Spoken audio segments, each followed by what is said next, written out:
Hey, everybody. Welcome to Noir Bar. Come on in. Yeah, we got the doors open there. I didn't have the mics unmuted. That's what you get used to when you're just doing everything with a single button and then change some stuff and update some stuff and everything goes to hell. Hey, everybody. Welcome to Noir Bar. Live from the shadiest district in Noir City in the year of our Lord, 1942. Merry Christmas. Come on in, get your drink orders in, and get ready for a late night, laid back time of banter, booze, broads, and bullets. And joining me at the bar tonight, as always, are Far and Sam. Far, that's you. Yes, that's me. How are you doing? I am doing all right, thank you very much. Excellent. How is Sam? Ho. I'm good. That should tell you all you need to know. I'm good, Far. I'm real good. What about you? You're real good. I'm real good. You said You're you real were good. a little bit under the weathers there, Sam. How are you feeling? I am, in fact, under the weather. The weather is very much above me. It's a time. Oh, it's one of the days of all time. It's one of those times of the year. You may even call it. It is. It's not just Crimbo though. No. It's Polydub's Driftwood anniversary, boys and girls. It's the Driftwood Jubilee, right? Right. Hold on, I got a picture for that. Yeah. There he is. You Yeah. You're welcome. Hold on here. Let me. Oh, welcome. Chat's seen it first. I was one. Okay, hold on. There we go. Okay, screens. Well, that's what's important. Go live. Well, I mean, you guys got to know what's going on. So there it is. Yeah, but Boom. you know. Yeah, you're so happy. Yeah. I'm still not. No, Evolve Potato. It is on the screen. It is. I love. One day I'm going to be able to do that to Valine, and it's going to make my month. She's going to say something in chat just after I had actually said it live with the 12 to 14 second delay, and I'm going to actually the shit out of her. Well, actually, Valine, I already stated. No, but Evolve Potato should be up right now if it hasn't come up. If you guys are not seeing chat underneath the Judy Garland, let me know.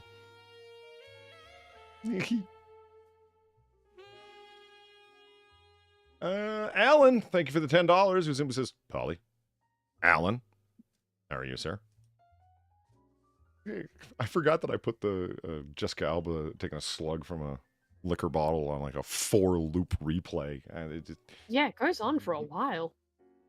Like, not complaining. I was about to say, are you complaining? Solid moment. Like, yeah, it's a solid moment of it. It's like, wow.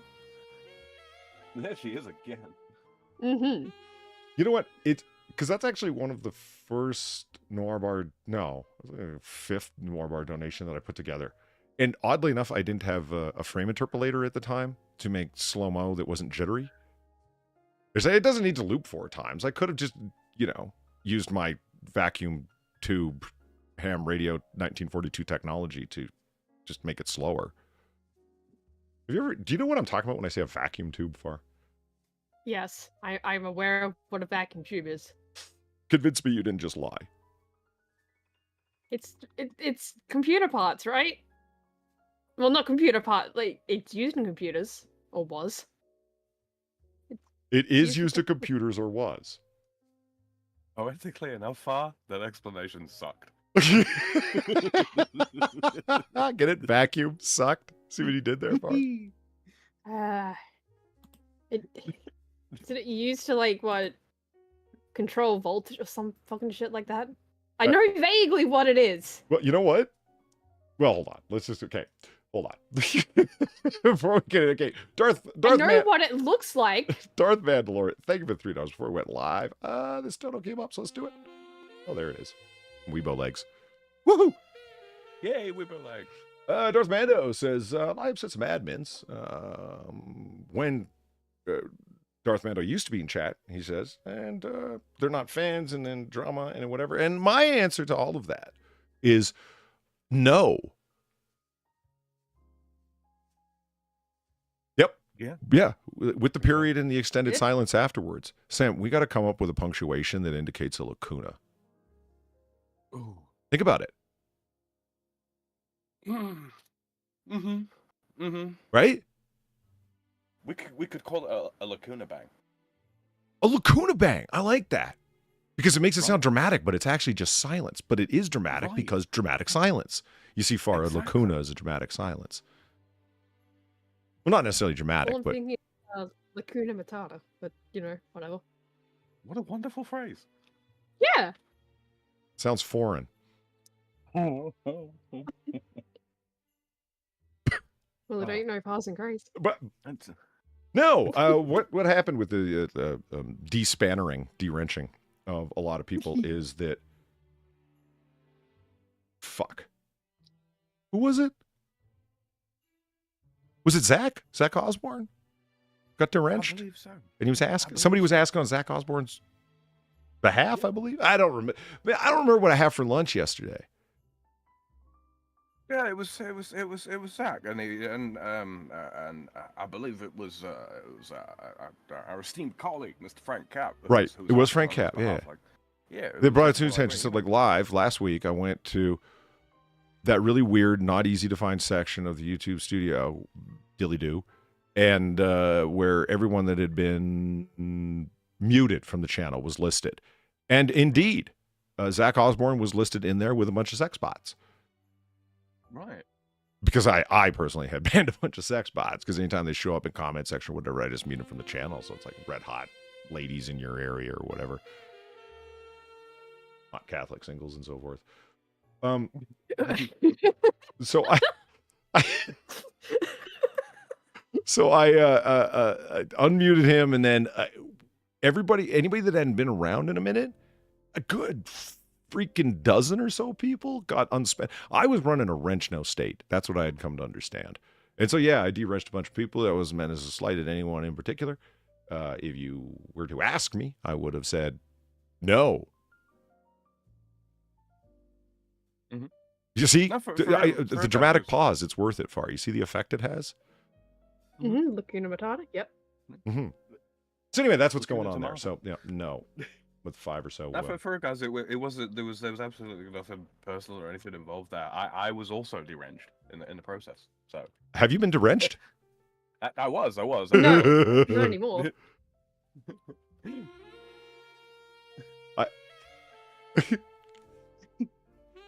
You know what? What's that? I didn't eat lunch yesterday at all. Oh well, that goes. I just remembered. I did. Yeah. So anyway, it's not exactly a straightforward life I live. So anyway, let me just go over these donations really quick. And yes, indeed, tonight, 100% of my donations that come in are going to be going to Canines for Vets. Nice. Yeah, absolutely. Did it earlier on AAA. I wasn't able to stay there until the end because I had to get out to go do some stuff. But Festonia and is badass dropped a wicked big $200 donation, and then a bunch of other people. So I'm gonna go list them off after all is said and done, when I send it off to the independent adjudicators to tabulate the totals and whatnot. Thank you everybody who donates tonight, because it is all going to support dogs, actually, not just any old animal. There's such a thing as a support lizard. See? Lacuna. Matata. Stop it, Far. Just don't get it twisted, because that would be a lacuna coil. Well, I mean, there is a sound for lacuna. We already know it. It's just crickets, you know? Indeed. Yeah. Indeed, there is. Indeed. Them. Yeah. There he is. Those little bastards right demonstrating. There. That's lacuna noise. So so all those donations are going to support Animals for Vets. They do a wonderful job. It is a fantastic charity. It's one of the best charities that I know of. St. Jude's is great. But yeah, I decided to go with the doggos because, if you're going to... Hey! Yeah. It's me. Mm-hmm. Why do you keep screaming, bro? You know what I'm deeply confused by? I'm trying to do, like, if anyone's wondering why. Whoa. There we go. Oh, hell yeah. Look at that.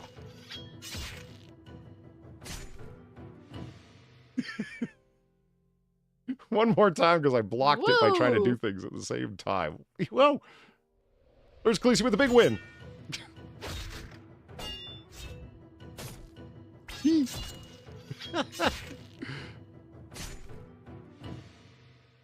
Everybody let it be known. Nice. Nurse Khaleesi likes Christmas violence. It's kind of weird, but let's not be judgmental about it, all right? Nurse Khaleesi with the big C note, greatly appreciated. Some coin to help the good men have great dogs. A happy Christmas to all, and to Polly, a good night. That's me. Thank you so much, Nurse Khaleesi. It is greatly appreciated. And it will go to the doggos. I was trying to... I think I know what I'm doing by now, but I really don't have that great of an idea of how to stream. And I know everybody knows it. Hopefully it's charming. Polly, it's a habit. Nice. Oh, come on. That's not what I... Talk about yourselves real quick. I'm good. Oh, okay. That's actually a really good thing. I've been confecting and conspiring and confabulating in my spare time, and I got a little bit of a shill bit kind of thing going on. It's, ladies and gentlemen, people of the chat, everybody new and everybody old, like, share, and sub to support the Polydub. Holy shit! You had to make it rhyme. I did. That was wow. I'm a lyricist far, and I was eminently aware, in fact. Jesus, he was a poet, didn't know it. You see what he did far? You get that? I did. Yeah, I'm getting it. There they are. Look. Christmas puppers. It's the puppers. Aw. Look at the puppies. You tell me a better way to guilt people into giving to charity than puppies. Give your money to these puppies today, guys. These actually are. Look at him play. Yeah, those are actually going to be dogs for veterans. They are? Nice. Yeah, they are. Legitimately. Yeah. Oh. Isn't that adorable? Look at him. Look at it. The one little fella at the bottom left there is just like, I ain't down with none of that business. I'm tired, man. I'm pretty tired. Let's go live again. Oh my God, they're just a sleeping bundle now. Aw. Oh, he's sneezing. He do be sneezing.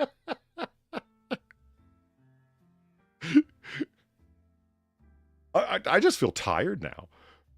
Right? Tired and cozy. All right, so there. Now that I finally got that up. Okay, Garter and Dingle, thank you very much for the $25. Polly, how's it going? Here's a tip towards the doggos for the vets. Awesome cause, Otter. Cheers to you, good sir. No, cheers to you, Garter and Dingle. Greatly appreciate it. Thank you for showing up week after week. It's a regular at the bar, not unlike furniture, in a good way. And Alan, thank you for the $10. He says, can I get a double wild turkey knee? Yes, you can. Now, Turkey, little turkey. I was just about to say, that, as presented by Alan, is how you order a drink at a bar, Clooney. Yeah, get a clue. What? I mean, it's just the whole idea. Like, we're gonna whiskey, a little whiskey.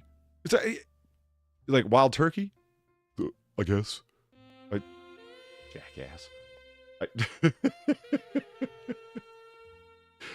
Oh, Sad, thank you for the $20. Damn it, you surly otter. How can I say no to puppies? Here's some trinkgeld for the hundle.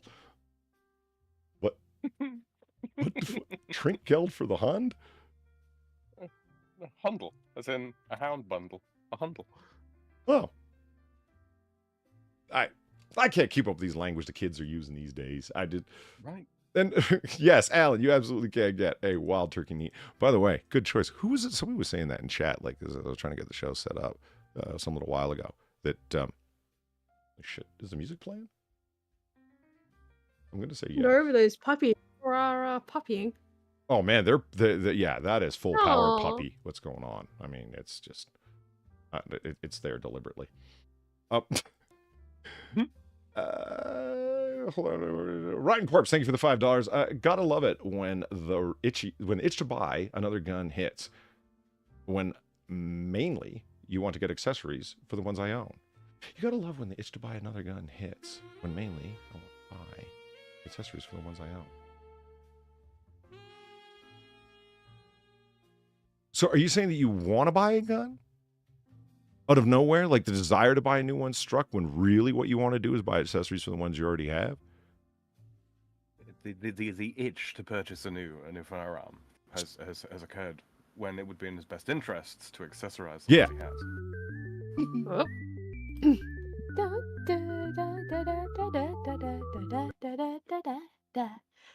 Thank you, Evolved Potato, for the $5.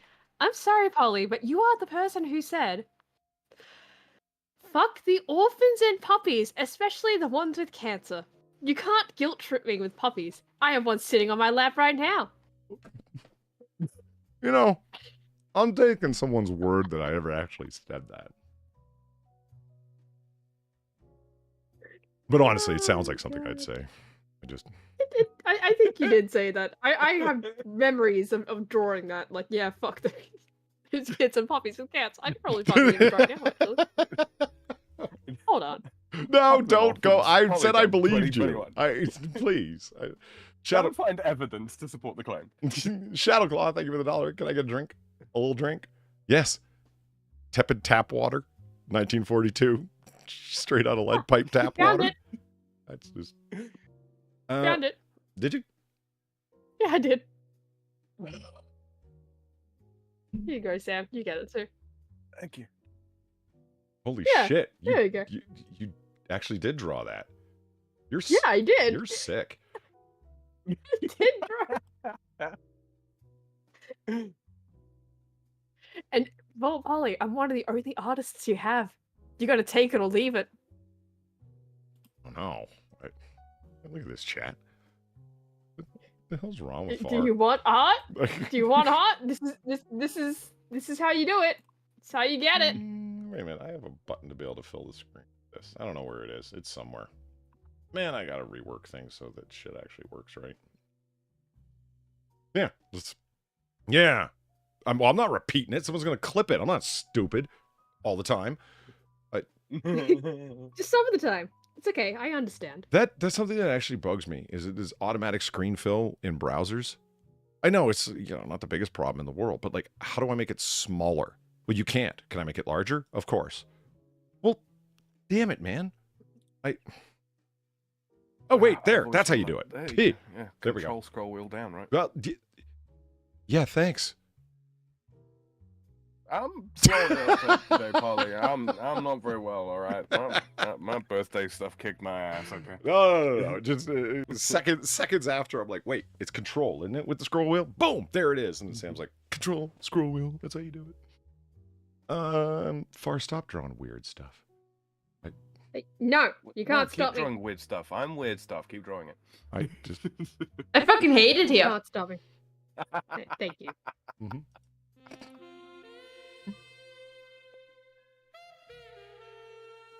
Rotten Corpse, thanks for the $5. Sam deciphered what I meant. Me, not always English good. I was actually looking at Rotten Corpse's Beretta 96, I believe. Yeah, I don't believe it's a 92. I'm pretty sure it's a 96. Because the 96 is in 40 Smith, and that's more epic. And I also have a 96, so therefore, extra good. Holy shit, man. You should see what I know he described it, and so I kind of had a mental image of what it looked like. But seeing it is totally different, man. Holy shit. You know what it kind of looks like a little bit? It looks like he Robocopped his gun. You know Robocop's Auto 9? Like with a front end stationary compensator, like attached to the barrel, and it links up with the slide and mates with it flush. Fucking fantastic. Holy shit, that's a sexy gun. Yeah, well done. Well done, Rotten Corpse. Mentrix, thank you for the $10. Fuck, I'm eventually get around to that. It's a while back. Sorry about that. A gingerbread man lives in a gingerbread house. Is the house made of flesh, or is he made of the house he screams for and does not know. That is a classic meme. That's good. That's good. The Flesh House. Yeah, and then all the way back to the That's beginning, some 18 minutes ago, again, Alan, thank you for the $10. Your sim says Polly. Alan, there you are. So, everybody who just, with the donations, Nurse Khaleesi, God Emperor Dingle, Outsand, Shadowclaw, Rotten Corpse, Alan again, Mentrix, and Darth Mando, thank you very much. You guys are awesome. It's all going to the Doggos for Vets. So, big win. Shadowclaw, thanks for the buck. Am I going to make a gang of quokkas? They will last forever. Be a threat to the moon elf. Wait. To be clear, that was not a lacuna. That was a confused silence. I'm going to make a gang of quokkas. They will forever be a threat to the moon elf. Am I supposed to be the moon elf? Oh. I mean... Do we have Noir Bar lore about a moon elf? I mean, Far, we do now. You can read the moon runes. Does that mean that you are a moon elf?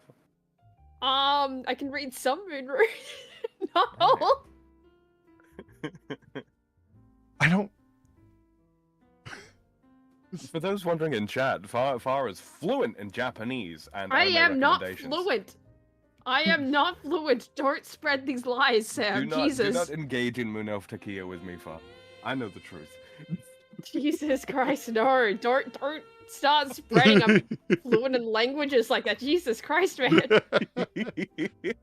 Ryan Corpse, thanks for the $5. And Auto 9 has been a dream gun of mine for years now. One of the few select fire guns that I want. Yeah. Yeah, there aren't many select fire guns that I want either. It's, gun grabbers overestimate how much gun nuts actually want select fire full auto guns. Like, I mean, I want them, don't get me wrong, but it's a limited few. I mean, yeah, you know what? One it's of like a Ferrari, right? How so? It'd be nice to own one, but I mean, you can't really do much with them on the road. You got to take them to track meets and all that kind of. And people at track meets You got to take them to track meets. You know what I mean? Yeah, I guess so. Boom. There, and over here, and then frame. There's the Auto 9 that we're talking about. Now that's a cyberpunk looking ass gun. Yeah, it's RoboCop's gun. Is RoboCop, which is just I shouldn't say just it is a full-on reconstituted Beretta pistol, a Beretta auto pistol, and it's it is something. Somebody's 3D rendering of it, which looks pretty cool. They had to make it so big because RoboCop is, a guy in a suit. Huge. Yeah, he's not really a robot, Far. He's an android. That's right. Oh my god. But Android Cop was going to upset the. Well, never mind. We don't do politics here. There's a brain and a spinal cord in there. He's a man in the machine. No, but for real though, that's the actor inside there. So like, it's he's not a big dude, but he is once he gets all that armor on. So his hand's like twice the size of a normal person's hand because that robotic rubber, if you will, has got to fit over top of it. So the largest gun that they could find, originally his gun was going to be a Desert Eagle in 44. A Desert Eagle, really, Polly? You know there's art of that. You know there's art of that. Of course there is. There's going to be a Desert Eagle, which actually does appear in the movie, because it is a big old gun. One of the few gas piston operated pistols that there are. No, wait a minute, not piston. Before somebody corrects me, gas operated handguns that there are. But even that gun, as massive as it fucking is, I mean, Far, that's the size of like your upper body. It's pretty really big. Is. Yeah. Even that gun looked ridiculously small in RoboCop's hands because of the costume and whatnot. So yeah, they designed the Auto 9 for him, and this is what all manly men pine after. I say, I mean, Far would need a bloody bipod to fire this gun. Now, Far, If you're struggling for a gift for your dad, they make airsoft replicas of this. They do. This is one right here. And those would be illegal as fuck, Polydop. Right. No way you're getting that through airport security. Fuck, Totally not at all. No. This never happened. Don't worry about it, chat. This is not a thing he managed to do. Not at all. Cryptic, thank you for the $5. This all sounds like foreskin on a cheese grater. Oh. Why? No. Cryptic? Why would you... Why? We're just going to circumnavigate that one, I think. Wow. Yeah, can we not?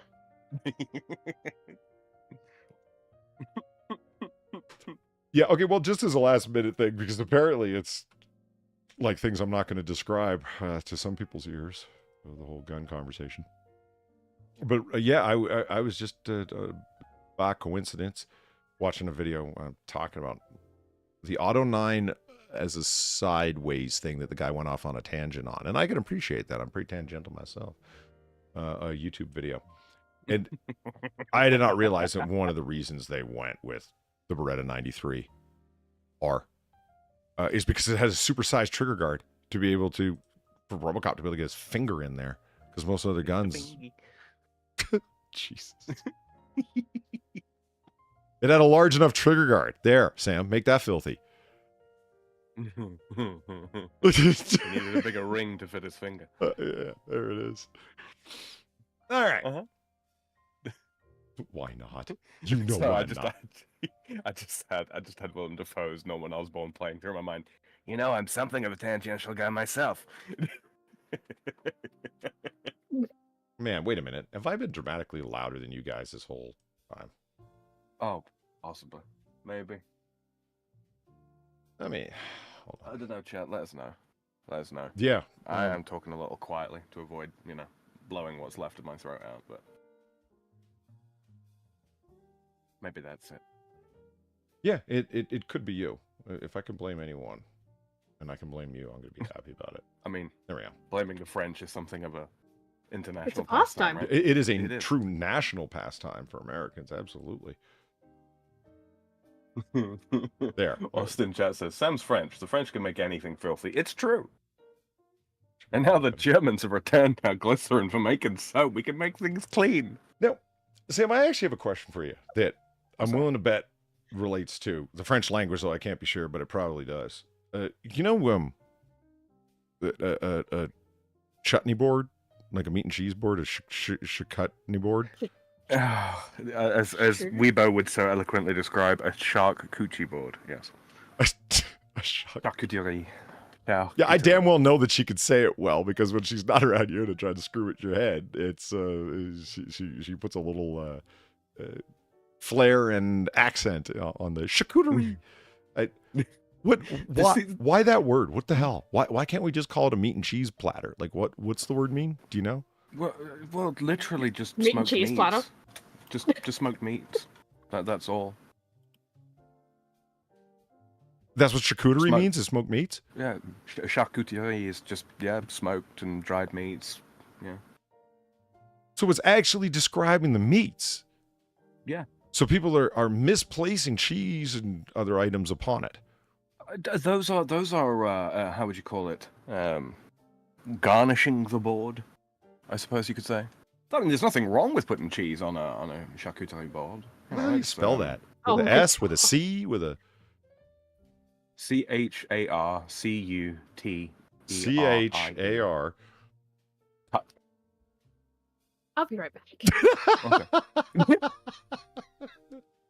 So there it is. Lake Erie. Yeah, Lake Erie. There was... Oh, wow. Here, just like kind of squint your eyes, chat. It just becomes like this cornucopia and cacophony of colors. Isn't it great? Isn't it just fantastic? I just came up with that on my own. I'm pretty proud. Now, I've felt this way for some time.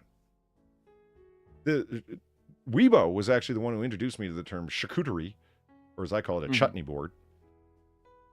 because I can remember that word, but I can't remember the other one. Because it's just a meat and cheese platter, as far as I'm concerned. I suppose cold cuts. Yeah, Like cold cuts of meat would be the best way, because that kind of encompasses like smoked meat, dried meat, and just regular old roasted meat, right? Yeah, well, I'm okay, as an American, I really like the Italian American way of doing it. You know, it's an antipasto board. Like it's just what do you have before the meal? This. Yeah. So they just simply call it an antipasto, like as an antipesto, but it's Southern Italian, low class, American. Before the repas, which is the meal itself, right? Yes, absolutely. Mm-hmm. Same word in French, by the way. Repas. And I have denied for a long time that this is only to be served as like antipasto. This could be a meal to me. Because I mean, it's cheese, it's meat, it's bread, it's got olives, some walnuts and whatnot. But this is good eating. I don't eat this well. This is before the meal. I mean, I want this. Are you surely? I would imagine you, Polly, are familiar with French service versus Russian service, right? Yes, actually, I am. I'll deny it later, but yeah, I am. Would you like to describe for the chat? Hello, I'm back. Welcome back, Paul. Would you like to describe for the chat the difference? No. Just so that I don't sound so pretentious. Nope. Because I'm not going to make a small mistake and have you correct me. It's like talking about guns around chat. They'll be all over me in the comments. I wouldn't do that to you, Polly. No, I didn't give you grief for the. Oh, don't sound like that.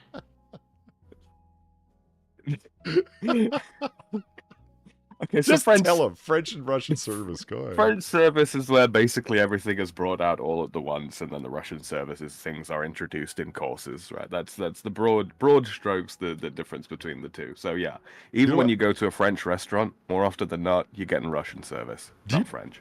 Do you think that it was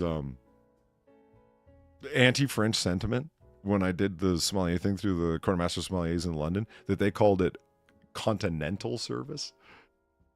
Oh, they didn't call it French, man. Just continental. Oh, now that wounds me. How dare? Look. Okay. So the Russians had a great sense of admiration. I'm talking like Tsarist Russia. They had a great sense of holy shit. How would you put it? A Communism? Great sense of respect. Well, no, but the Tsarist. Tsarist. Oh, Tsarist. Yeah, I was distracted by the half mile of chutney here. Okay, I'm sorry.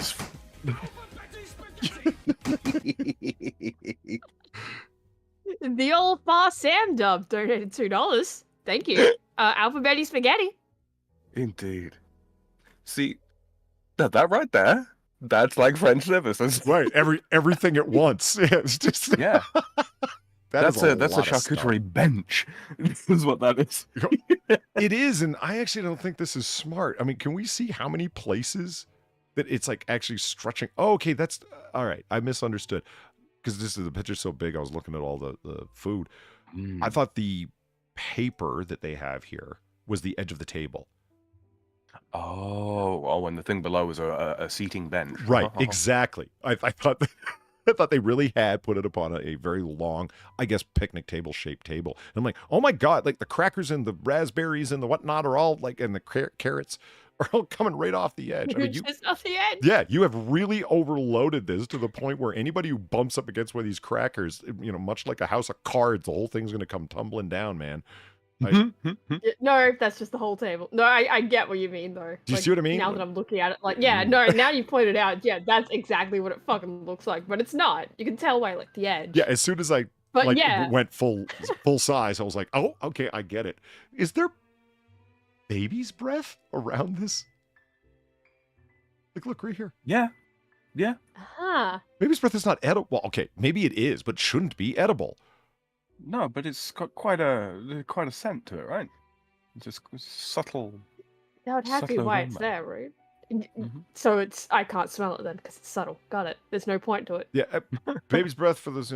It's not the name; it's a nickname for. It's them little white button flowers that they stick in rose bouquets. Have you ever seen them? That's the yes. That stuff right there, and I guess I shouldn't be surprised. This looks, maybe this is English. The English have a very odd sense that which is floral is edible. Yeah, flowers are food. Yes, thank you. That's a much better way to say it. Flowers are not food. I mean, but they can be, depending. Okay. I like Turkish Delight. Does Turkish Delight taste floral to you? Well, it's the rose flavored. Yeah, it's made with rose water, isn't it? Yeah, like that's the default flavor for Turkish Delight. Mm-hmm. And it should technically have peanuts in it. I think I'm technically getting American Turkish Delight because it just tastes like nondescript cherry fruity. Yeah, that's possibly. Understandable. That's understood. I don't think we can hold that against you, Polly. But yeah, that's like default flavor for Turkish Delight, though. It's the rose flavor. You know what? Rose water gets a pass from me. After you guys said that, I'm like, oh, yes, of course. Fair enough. And the reason why I'm willing to give rose water a pass is because it was a huge thing in colonial era cooking. It's in all the colonial cookbooks. Of course. Rose water. Of course. So I'll give it a pass for that reason only. So let's, we play Spot the Thing with Zillow a lot. Is this popcorn? Right here. Possibly. Like it. Possibly. Wait a minute. I think that's actually rolling off the screen for chat. That's too bad. It's such a large picture and so long. I think that's popcorn right there, chat. Yeah, I think there's a couple of different instances of it as well, close to the far left there. I don't know about these rings of what I'm assuming are grapefruit. Yes, it will be grapefruit. Yeah, either that or pomelo. What's pomelo? It's the ancestor of the orange, the lemon, and the grapefruit. It's a citrus fruit of varying sizes and all that kind of thing with a very, very thick rind to it. No shit. Yeah, it's native across all of the Eastern Med, including Israel and Lebanon. Yeah, they're really nice, actually. Really nice. If you like citrus and you want something a little bit different, yeah, give pomelo a try sometime. They come in all different shapes and colors, and the green ones, as you would imagine, are much more tart. And then the more yellow the fruit is, the sweeter it becomes. Mm-hmm. Good stuff. Huh. No, I'm an American patriot. Lemon, lime, grapefruit, stop. How dare you buy into the Arabic propaganda of other citrus fruits? Pomelo is king. I won't even drink Earl Grey tea. It's got that bumpy lime in it. Don't you disrespect the bergamot. I won't even give it a name. Look, Sam, look. They rosetted a kiwi. See it? I know. Why? Who's the poor bastard who sat there with a paring knife rosetting a fucking... Because you can see how uneven it is. That was done by hand. Oh, wow. There's a kitchen device to rosette by, slam, and it's done. The main thing that's actually kind of missing from this is the variety of breads and crackers. Like there's some, but there's not an awful lot there. Am I supposed to bring my own? Yes. Bring your own crackers. Okay, so Polly, real quick, you seen the little jar right at the back there next to the white grapes? No.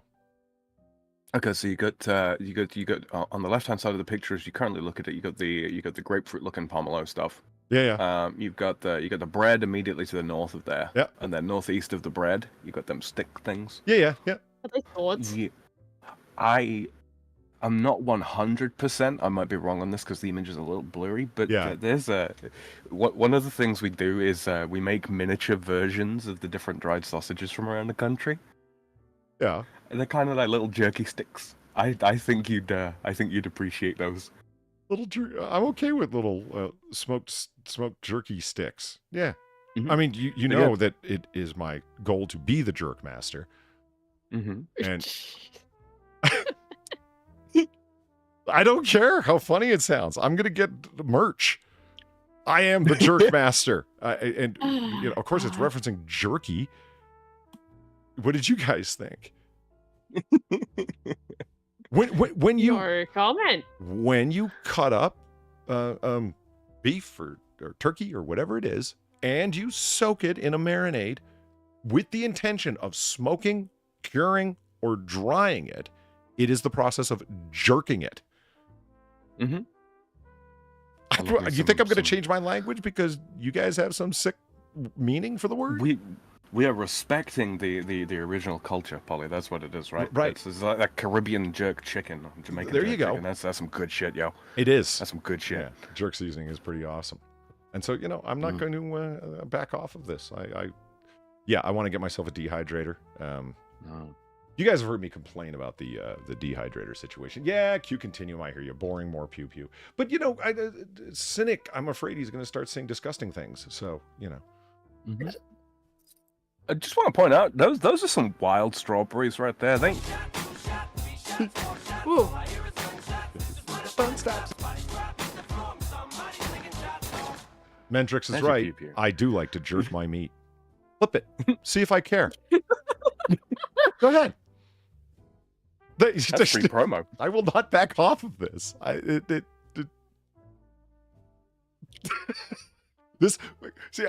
could be the future, the George Foreman of the future, right? Everybody should be like, how much you go into a 7-Eleven and you buy a bag of substandard jerky. It's not particularly flavorful. When they call it teriyaki, you can barely taste it. It doesn't have that sweet savoriness to it that you want when you're pouring teriyaki sauce on something in your house or at home or whatever, when you go to a good restaurant. If it's the hot and spicy jerky, it's not hot. It's just, it's salty with a mild tinge of piquant at best. I appreciate that. Thank you.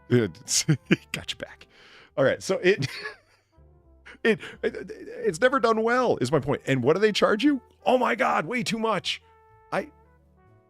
Have you ever had a Slim Jim in your life? I actually have. Yes. Nothing defines American mass-produced crap like a Slim Jim. Yeah, although I got to be honest, of all of the mass-produced crap that I had in this, I mean, I'm talking stuff like Twinkies and Oreos, right? Honestly, I think I hated the Slim Jim the least.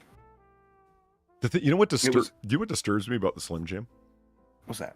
Crunch may not be a flavor, but I do believe Snap might be. Because if you've ever been, oh my God, are you serious? If you've ever bitten into a Slim Jim, they snap when you bite them because that artificial plastic, like hard caramel, right? Yeah, like the wrapper, the what should be intestine if you're using natural casing. They've got some plastic polymer or whatever the fuck they use, and when you bite into it, it's such a small, tightly wrapped tube of not meat that snap when you and it's a disgusting flavor all its own. Yeah, Crunch isn't a flavor, but Snap is. I agree that Snap is a flavor, right? And when you get a great variety, a breadth of snappage going on, that's what Crunch is. It's a flavor. Come on, Polly. Is Snap? Admit it. Snap would therefore be the singular of a cacophony of Crunch. So when Far says Crunch is a flavor, what she really means is that it's a collection of snappages. Clip that. Don't try to twist it to suit you, Polly.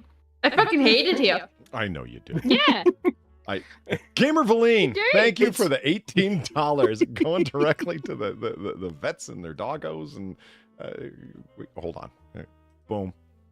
Look. You know what it is, Polly? Hey. There they are. Woohoo! They're busy. They're tired.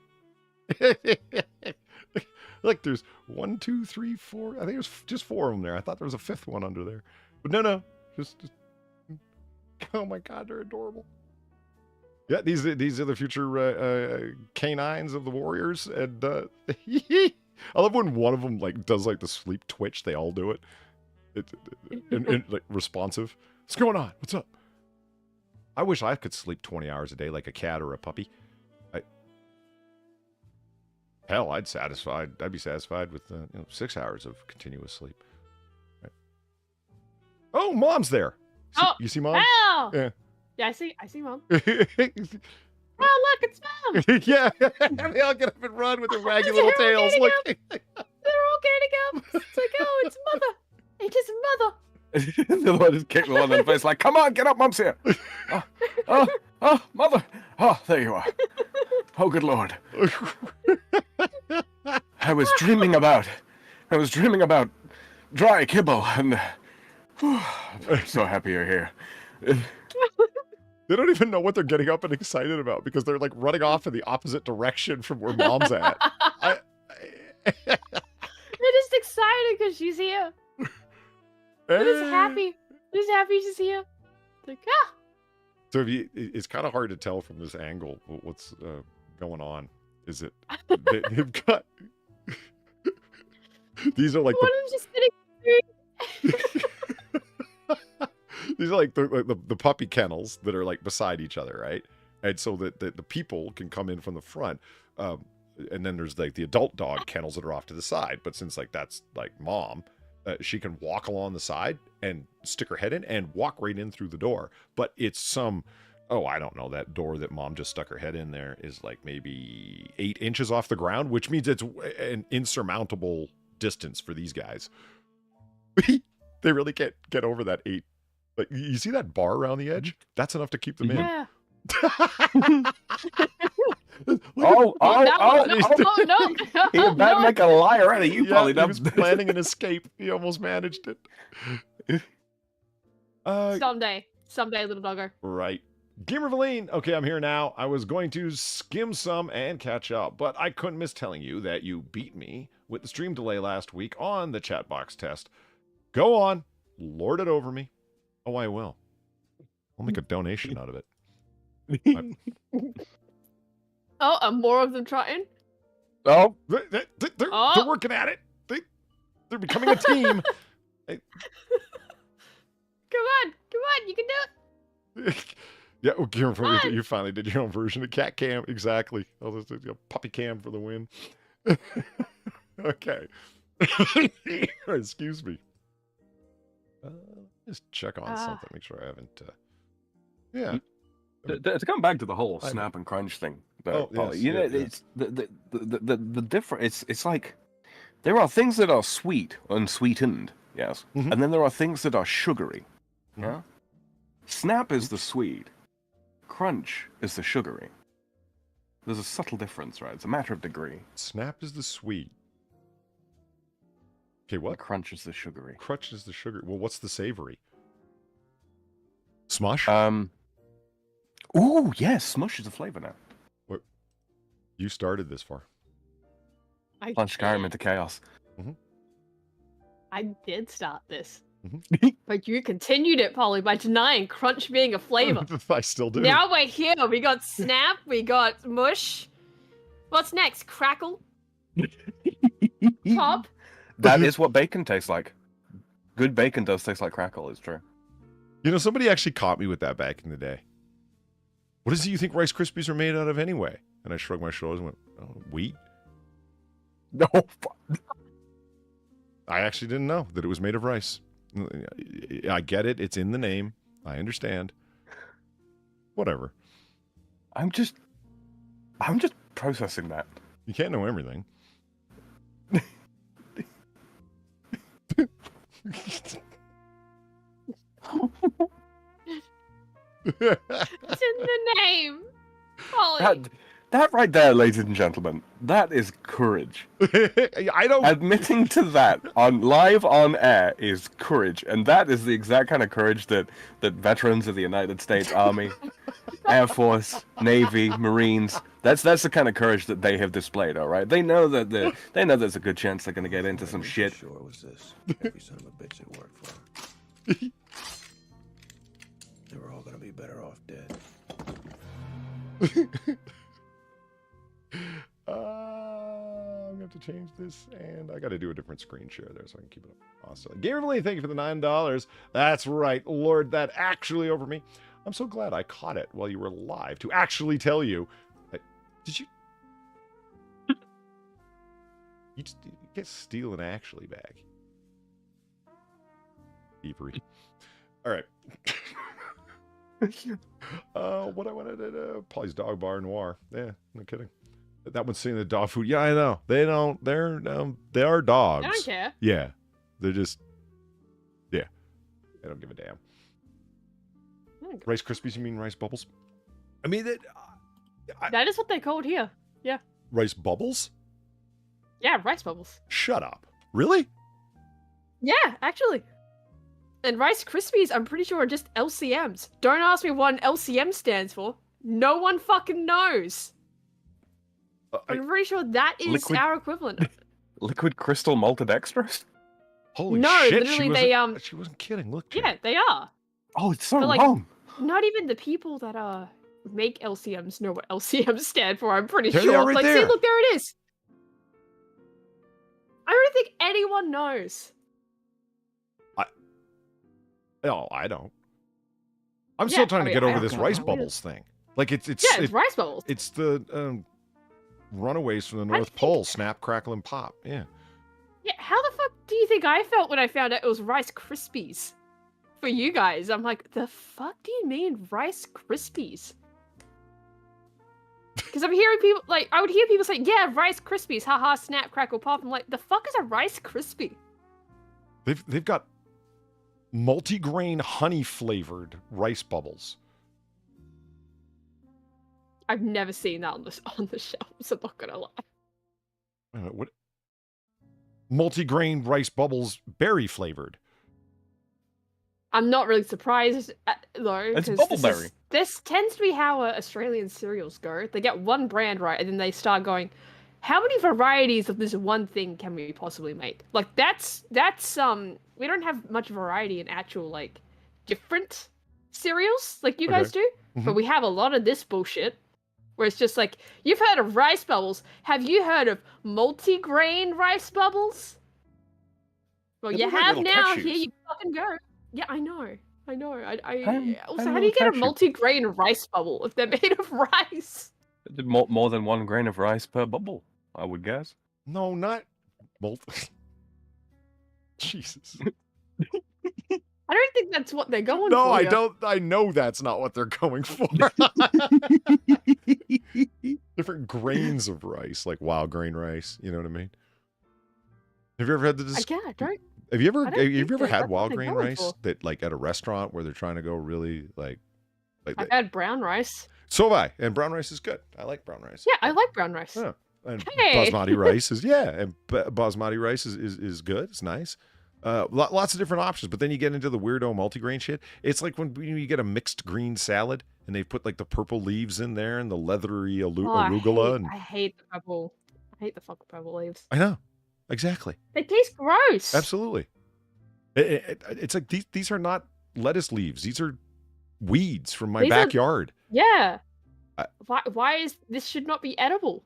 Well, Sam's over Why there are dead you- silent. Just, we can just tell he loves the leaves. Right? He The loves. leaves. He's the reason why Look, there's purple diversity leaves in is my salads. salad strength, Polly, okay?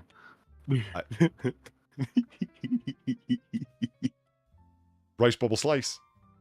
Yeah, they're good. yeah. Is that what you call Rice Krispie squares? Is a rice bubble slice? Yeah, I had that no works. idea Rice Krispie squares was like what that actually was. Oh my So god. I'm hearing like, oh yeah, Rice Krispie treats, right? And I'm like, what the fuck is that? Your rice bubbles look like maggots, Far. That's savory rice. That's not actual rice bubbles. Those look like they're like very, at very the- look at long the grain writing. rice. I see the writing. You mean the type? Yeah, like that's not at all what rice bubbles look like. They look exactly the same. It's exactly the same product. No, our products was- don't look like maggots. So Well, that's not a natural rice bubble. I don't know what the fuck that is, but that's not rice bubbles. That's long grain rice that's been puffed in the same way. I'm fairly sure. yeah, I get. Wild rice is not actual rice. And you know what? I'm gonna believe you there because like I've had it at a restaurant. You bite into it and it's like pieces of them are hard and sharp and the different textures. And see, this is why. Okay, here's the actual truth. Okay, the actual truth. I've been lying this whole time. The actual truth is that I don't think that it's not that I disagree with Far that crunch is a flavor. It's just I think I know where she's coming from, where her and her mom are prioritizing texture to the degree where they've convinced themselves it's actually a flavor. Now, I as a texture guy can sympathize with that. I just think they've gone right off the deep end, and I'm trying to pull them back to sanity by saying no. No. No, it's a flavor. No. It's a flavor. See, look. I may not be able to smell that well, but I can taste. I can fucking taste. I don't know why. Did you know that? Okay, you think about this for a second. Can you though? Smell and taste are like inextricably linked, right? If you plug your nose, you won't be able to taste most things, right? Yeah, I'm aware. Okay, well then. I'm aware of I that. can't smell shit, like, but I can taste shit. Weird. You realize that's nonsensical, right? You realize I can taste, like, before anyone else that bread's gonna stale, right? It's like one of those dogs that can smell cancer, Yeah, right. I was going to say, as far as the canary in the coal mine with stale bread, just send me in. I kind of am. Yeah, it's weird. Like, I have a really good sense of taste, but my smell is just shit. I just cannot smell as well as I probably should. It's weird. I don't know how this happened. But I know it shouldn't. I know it shouldn't. Is it But yeah, we have Evolved Potato saying, remember chocolate crackles? Yeah, chocolate crackles are great. They're fucking great. It stands for Mechanicalized Landing Craft. But that's the Australian Navy. I know. The Australian Navy so it's seems like to find LCM. So they're going with like kind of like it's a Rice Krispie raft. That's a guess, though. That's a fucking guess. Look. Yeah, I know. That has to be a start. Like, I don't think that's right. They didn't want to go with with like rice bubble dinghies. Puffed I rice, feel like that's grains of rice that have been soaked and then puffed by steam while cooking. They're gluten-free. Okay, yeah. Not quite LCMs. You can tell us what LCM stands for? Oh, Kellogg's.au. What makes Special K so good? Well, are you going to tell us? Males that are featured in Special K adverts. What? What is it? That was one of the things. It's true. It's true. Their advertising for Special K is almost always women. Frequently asked questions at Kellogg's Australia. Do you give back to the community in any way? What do you do to limit your environmental impact? Do you use sustainable palm oil? Is Kellogg's packaging recyclable? You guys are just... I don't mean you guys. No, you guys. This is unrecoverable. Yeah, fuck you. Why did you shop all plastic figurines and other promotional items in cereal boxes? Do you pay for your 4-star ratings? How does it work? What is Kellogg's position on human rights issues such as modern slavery and child labor? What the fuck? Do you ever have plans to remove Cocoa Pops as a product? Oh, have you guys ever seen the Cocoa Pops? Like, mascot, I suppose. But the chocolate monkey, mascot? right? Yeah, it's the chocolate monkey. Is that Doesn't he have a why name? they want to ask? Isn't he just called Coco? Coco the monkey? Something like that? I'm not sure, but like, I know Americans don't have Cocoa Pops like that. They don't have the same, like, you guys have Cocoa Pebbles or whatever the fuck, or Cocoa Puffs or whatever. Like, you don't have Cocoa Pops, though, with the monkey. I wonder why. I wonder how. I wonder why. Yeah, I mean, Evolved Potato's right. It's like they have no idea themselves. It could be little crunchy munchies Meaning or light crispy right. morsels. No one knows. The truth is, it doesn't actually stand for anything at all. We wanted to find a name that was catchy and a little bit different. LCMs seemed to hit the mark. We wish we had a better story for you, but we just suck. We're losers. And we spend most of our time trying to appeal to wokesters who do not buy our products. Yeah, Cocoa Pops are just literally chocolate rice bubbles. Yeah, I should probably say that that's what that is. What makes Special K taste so good? Now, this is what I expect to find. Some proper, planted FAQs. You know, like this is... Why have you never had males in your... At its heart, Special K has always been a feminist brand. And to keep it a pure woman's space, we only allow women and those who identify as women in our adverts. Let's see. When it first hit shelves over 50 years ago, now, it was a product that met the needs of a woman of that time. Tasty, nutritious, and 99% fat-free, because them bitches was large. We know that times and Aussie consumers have changed over the past 50 years. That's why we offer a halal Special K. They probably do, actually. Honestly, they probably fucking do. I would not be shocked if I went to the store right now. looked at a box of Special K and it had like the halal label like in the corner or some shit. Did you know Vegemite is halal? According to that standard. Oh god. They pay for the shitty little halal logo on their Vegemite jars, and it's like, it's made from beer yeast extract. How can it be halal, right? Yeah, it's literally like not halal. It cannot be halal just from the process. Right. It's made from. It's like, I have no idea. Does this happen? The harshest commentary that I ever heard on kosher designation was from my Israeli friend. And he, man, he laid into it. He called it a racket and just, it was, in principle, I have no problem with it, keeping kosher. But the truth is, it's a giant racket, Rudiger. And I was like, really? Mm-hmm. Why? He goes, because it's a bunch of rabbis that have formed this syndicate whereby you have to come to them and only them to be able to get this certification. And he goes, and that's the thing. You're paying for that certification. And they charge a certain amount. He goes, you're into mob stuff. You know how price fixing works. And I said, are you trying to say that kosher certification is a price fixing cartel? He said, that's exactly what I'm saying. And as soon as he put it in terms I can understand, he made it, and then I got it. I was like, oh. Yeah. I can't believe that rabbis would do this. Well, the irony, so I was able to, once you put it in terms I can understand, I was able to spin a little yarn for him that one of Lucchese, Tommy Lucchese, Gaetano, or Tommy Lucchese, head of the Lucchese crime family at one time. One of his original scams was to take over, not scams, cartels, was to take over the kosher chicken market. Kosher chickens were a huge thing in New York, and they had to be butchered in a very particular way to be considered kosher. So if we get all the butchers in line, meaning they go through our syndicate, and only our syndicate, means we can set the price to whatever they want. Now, if somebody else comes up, and here's where the knee breaking and the fingernails bashing and the it's a nice store here. It'd be a shame if someone threw a brick through the window and whatnot. That's where that gets started from. Because someone will come along and try and enter into competition with them and say, well, you know what? We have these 5 kosher butchers that can butcher chickens within kosher standards or whatever.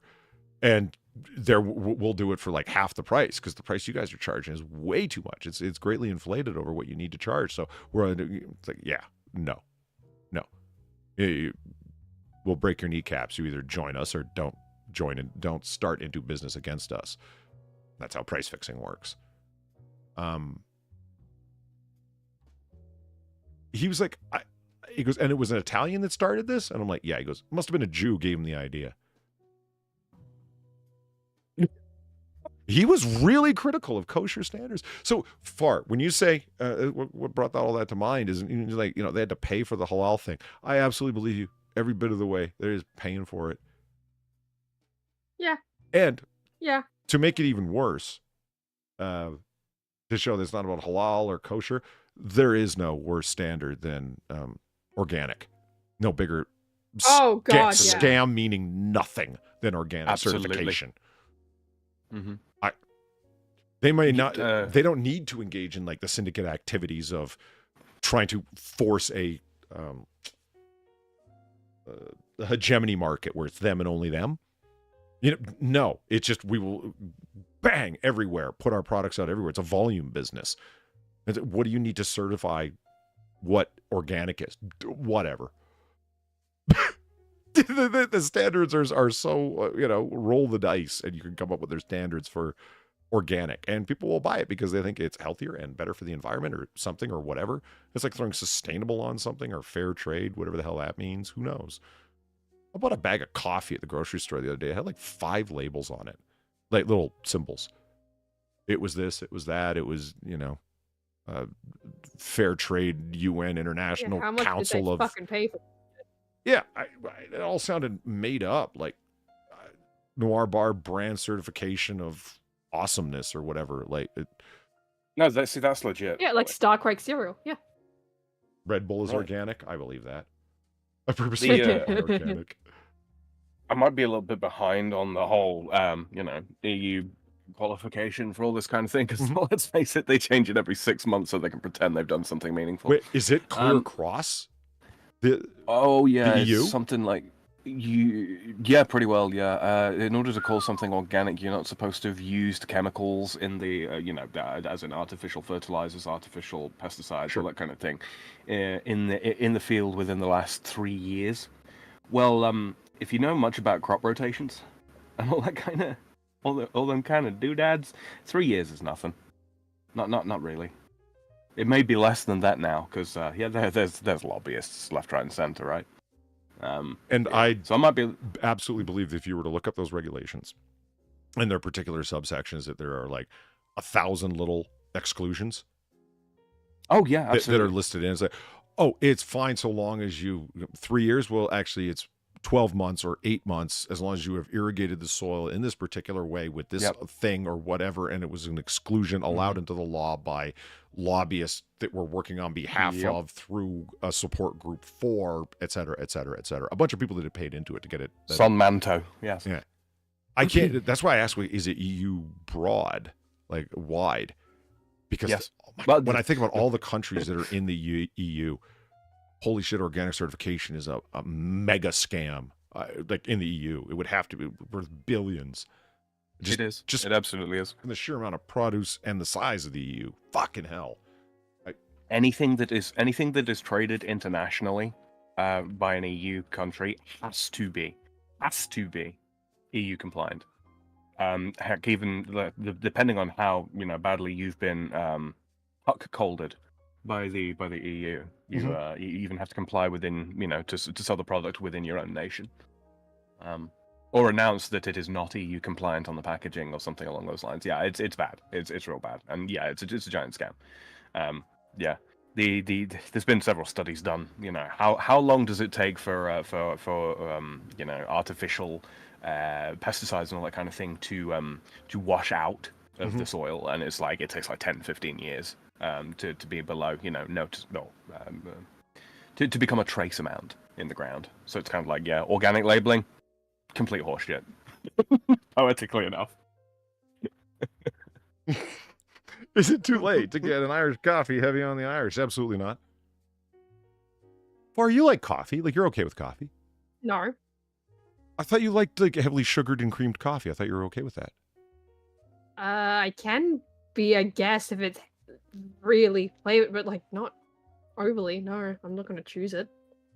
Is it the flavor that you dislike with coffee, or the effect? The flavor is part of it. Mm-hmm. I don't know where I got that from. Then I didn't think that you were into like black espresso, for example, or whatever the fuck. No, but I thought you were into sugar and creamed coffee. I didn't. Well, okay. Not really. Maybe you're thinking tea. Okay, so what do you do when you wake up to wake up? That's the neat part. I don't. You just stay in bed? I'm just in a sleep-induced haze all day. I used to drink. I fucking hated you. Like that got. Oh, shut up. Well, you were talking about hating to get up at 4 a.m. I mean, that's just. I fucking hated you. That's what you're saying there. Well drunk. Was I drunk? You were loaded. It was great. Oh God. I've been meaning to click because it was so fun listening to you drunk. So chat, what I'm talking about is Far was game streaming. She was playing the point and click game with the guys wearing the goggles and Steponia, right? Deponia, okay. Yeah. She's playing Deponia while drinking, and she's got her little avatar doing the sway with the glass of wine and everything. It was hilarious. It is for my time. This was like 5 a.m. I don't know what time it was for Far. 5 p.m. I could wager. Anyway, she was loaded out of her mind for some of her Far stream drunk, and yeah, she was pretty heavy into it. So I started recording, believing that she was going to say something clippable, and she did. I pulled out like 4 or 5 clips, but I was bugging her about we're asking what time she needs to get up at, and she's like, that's where that line comes from. She's like, hey, when I wake up at 4 a.m., I fucking hate it here.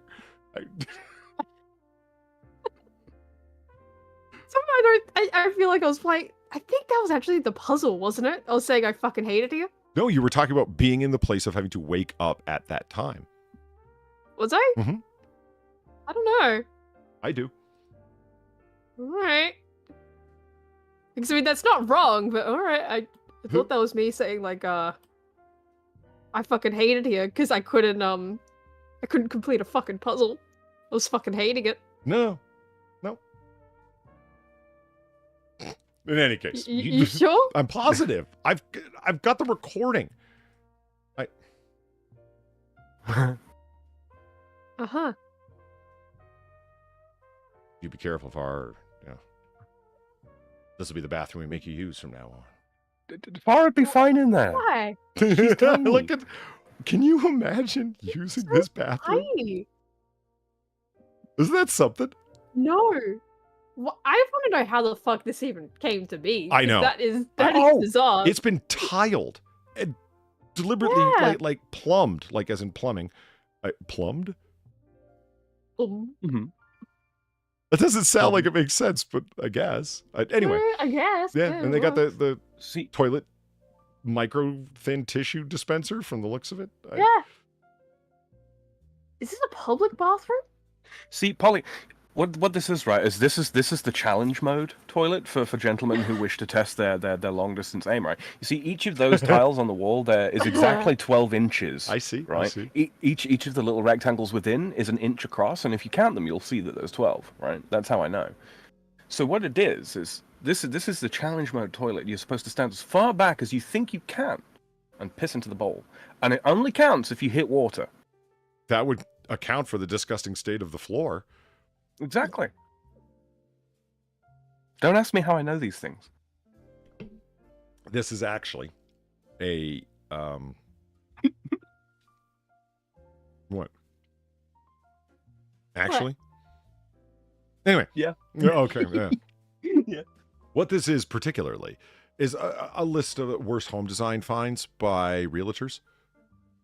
Okay. So this was in some home that or residents of some variety that some realtor had worked at, and they're like, my God, look at this. I can't imagine being in there. Just any. It's only as wide as the toilet bowl, clearly. And I'm aware of how wide a toilet bowl is, which kind of means that if you were standing right in front of it, facing in either direction, you would be like bump, bump, bump, like your shoulders. You wouldn't have to move more than an inch or two, right, Sam? And your shoulders would be whacking off the tile on either side of the wall. So imagine using this toilet, like sitting down on it. I don't have claustrophobia, but I could. Yeah, right? Yeah, I'd feel claustrophobic in here. Absolutely. But that does bring up the point of like, so you're sitting on the toilet, right? You have to go for the toilet paper. You have to turn around in this tight space. Oh, yeah. Nah, you reach over your head. Yeah. Like, how is that working? No, but think about it. How is that working? Consider this, right? The difficulty you would have turning to do the old wipey wipe there. Are they supposing that you must wipe from back to front there? Because how are you going to get yourself into that contorted sort of position to do the front to back wipe? I've never stopped to think ever once in my life about what you're talking about, and I won't now.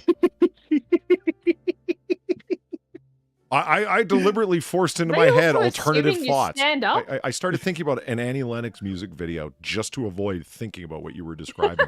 I did. Is it the one that goes, is it Why, by any chance? No, Walking on Broken Glass. Oh, okay. I would have thought you'd gone with Why. Why? Yes, exactly.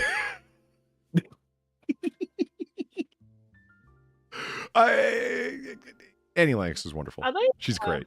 Don't get me wrong, her politics are absolutely fucked, but she's a fantastic singer and great artist. But are they also assuming you're standing up? You know what I would like to actually do with this far is what? For anybody who's familiar with Star Wars, like original, Episode 4, New Hope Star Wars. The trench run on the Death Star. It'll be just like Beggar's Canyon back home, you know, that kind of thing. You got these collapsing lines, vectors towards the center, right? I want to do a video where like you're almost like you're doing the trench run on the Death Star, going towards, you know, the toilet. Well, the exhaust port. It's right below the main port. It's only 2 meters wide. Or not much bigger than a womp rat, in case you're curious about an animal measurement far.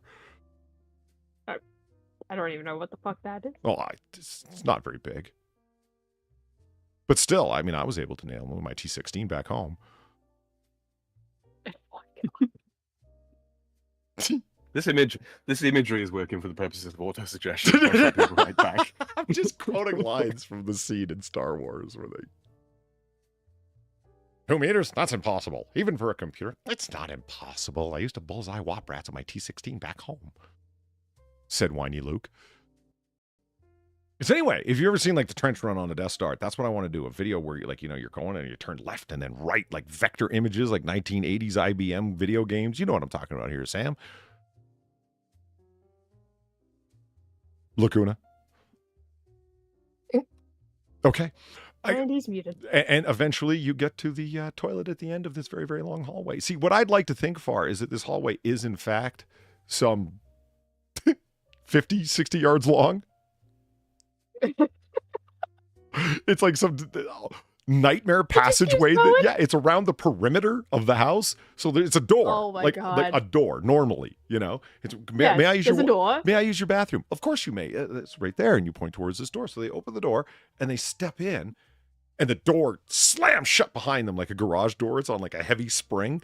And lights come on. Like, you know, really blue tinged fluorescent lighting comes on. And all they see is a very long, echoey hallway that's not much more than 2 meters wide.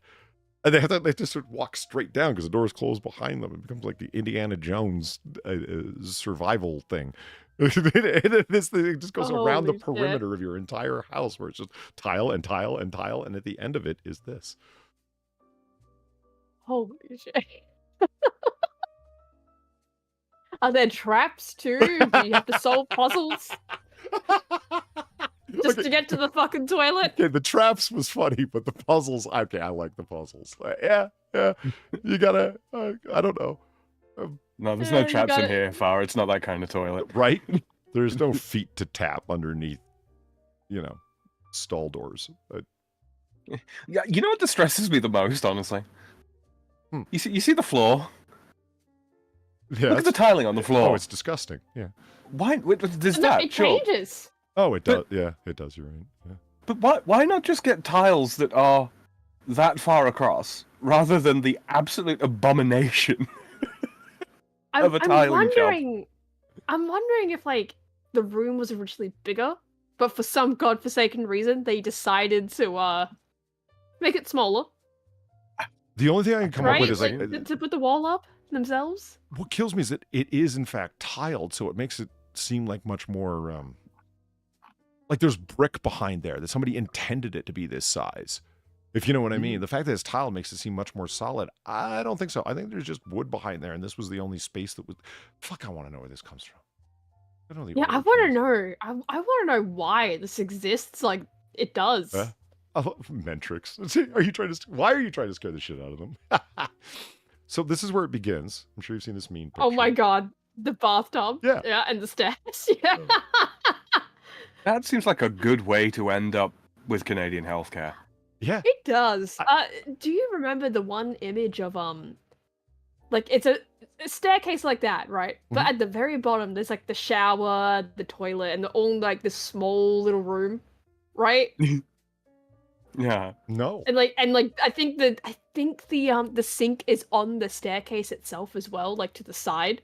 Like it's just this horrendous image of like how the fuck was this made? Who the fuck made this? Did professionals work on this? My God, I hope professionals did not work on this. You know, that's what this bathtub reminds me of. Like you're that image. You're sort of stuck with certain things. If that's where your plumbing was, for the faucets where they are up there, okay.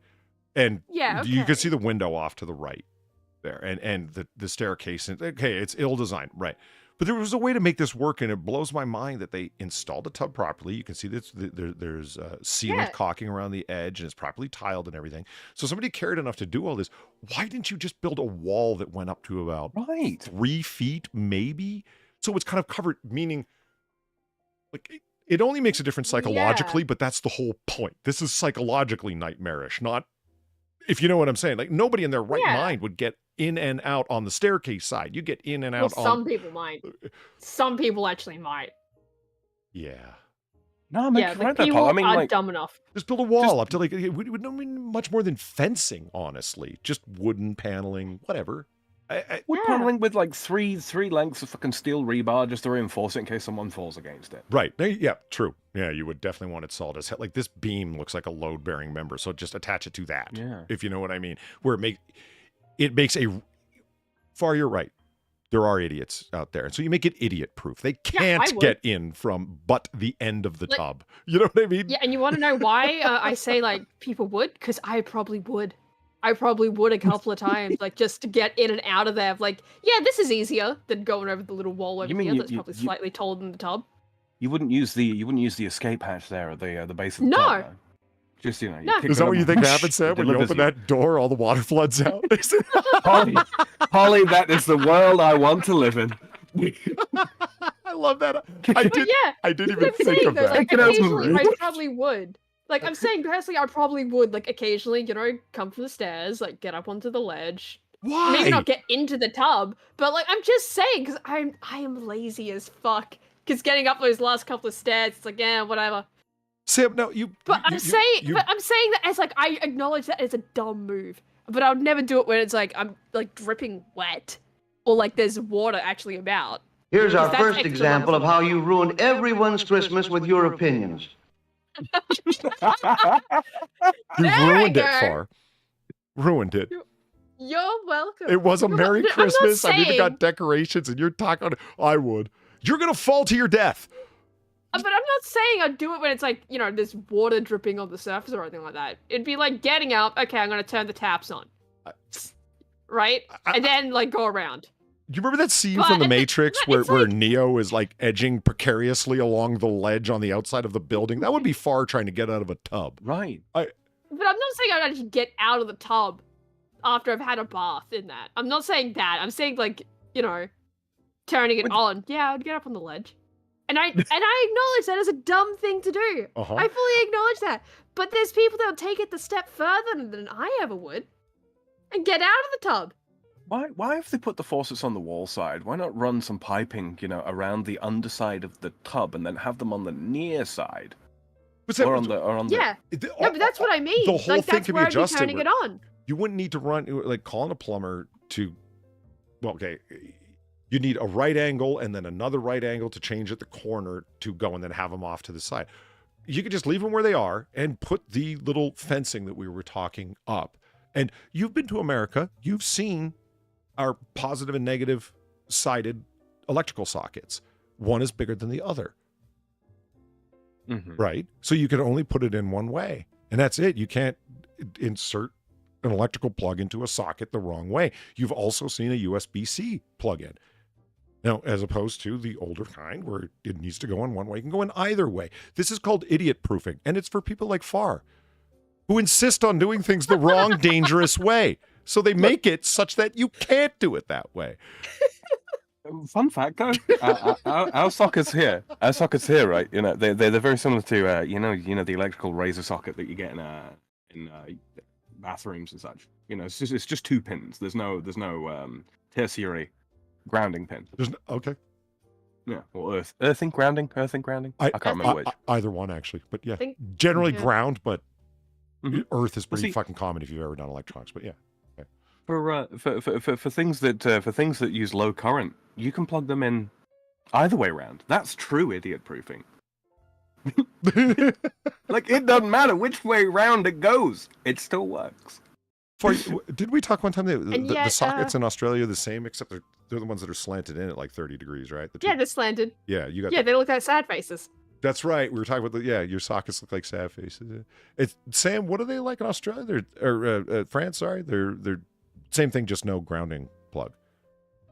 Yeah, for low current things, yes. For things that will draw full current from the outlet, yeah, no, there's a grounding pin. So yeah. You know what I was reading about last week, Sam? Like, What's that? electrical bullshit about houses and whatnot, or at least it sounds like it does. There's an area in Austria where they actually run at 60 amps at 440 volts. Oh, full 3-phase, yeah. To a house. Yeah. Not to an industrial facility. No, it's depending on where you are here. Yeah, we get full 3-phase as well. Britain as well. Why used to run full 3-phase. Are you guys running Certainly. again, an industrial size sheet metal stamping machine? What the fuck do you need to be pulling 60 amps for? Well, I mean, a lot of the times, I mean, again, depending on where you are in France, but certainly Austria, right? It's a lot of it is agricultural land, right? In a home. What, a fucking grow op? I don't. Well, I mean, stuff like, a lot of cookers, a lot of old electric cookers. They're 3-phase. All right.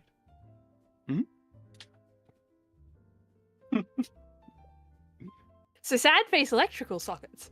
How do you feel about those? Emotionally charged. Oh, I might be ill, but I'm still on form, boys and girls. I'm just looking at the. Sorry, something just caught my attention here. Why did you send me this picture? Well, not just. It was a while back, but I just look at this. I could Yeah. Oh yeah, she sent me the same one. Right. I'm like, yeah, that looks like some good jerky. That's some jerky meat. I could be the jerk master. Look, I'm just looking at it and blinking like one of them like Disney animals where the big eyes. Like, wow. I know why they do it. But I have become upset in recent years with the redness of supermarket beef and such. It's like, guys, you ain't gonna add that much sulfite. Come on. It's not supposed to be that red. We don't call it sulfite in the industry here, so we call it dynamite. I'm not even kidding. That's what they call it. Yeah. When they've let the meat sit out in the air and they bought substandard meat and you need to re-redden it. Yeah, they wash the meat. Is it? And then hit it with sulfites, which re-reddens it. Oh my god. Beef will begin to brown in the presence of oxygen and whatnot. You can see a little bit of it there, actually. Yes, you can. Yeah. And it's not a little bit isn't really doing any. It's neither here nor there. It's just a bit doesn't do anything bad. It's just a bit of you're cooking it oxidization. anyway. Yeah, or just drying the hell out of it, which is getting to the same thing. And besides, once I've soaked it in my heavily salted marinades, that's going to kill anything that's on there. They can't live in salt. But I mean, look at this. It's pre-cut. I found out only 2 years ago that it's like, did you know your butcher will do this for you? Free of charge. They will. Yeah. And when I say your butcher, make it sound like old timey where you go to your local fishmonger and your butcher and whatnot, and you know the person. No, I mean the people at the grocery store. Well, they'll do it for you. You can just ask them. That was so cool. That was such a revelation to me. Where it's like, they're trained. Can you cut this roast like this, like that? And they're like, they literally have the machines to do it. Yep. And they're like, yeah, I can. Like, really? Yes. Cool. Yeah.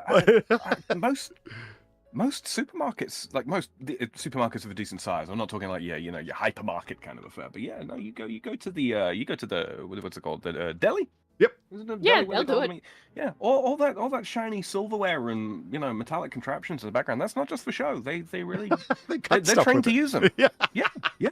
The cheese, meat, the shiny contraptions. I love it. Yeah. Which is a cool thing, and one of the awesome stuff about being being into dehydrating and whatnot is that you don't need to get the best cuts. It's just not required for jerky. Come on. It's getting dried. Yeah. I remember I was up in a Tesco's in the north of England years back, and so I can't remember what it was I wanted now. I wanted some beef just cutting up into a particular cut. And I asked the girl behind the deli counter to do it, and she lit up.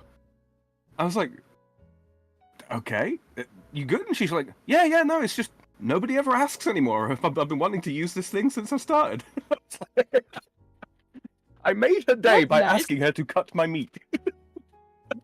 Congratulations. And a lot of the time, they're standing around looking for something to do. Yes. Oh yeah, they absolutely are. Because they got this prep to do of like, we're going to cut the capicola or the gabagool like in a particular way and then lay it out on display. But once they've done that, I don't know, like their time is their own, right? So you come along and it's like, do you want to do this? Yes, I do. Thank you. And it's like, Yes, thank my you. God, yes, I want to do this. Thank you so much for giving me a thing to do. You My have God. vindicated my existence this day, good sir. Why, thank you. Like they talk like they're in actual physical love with you.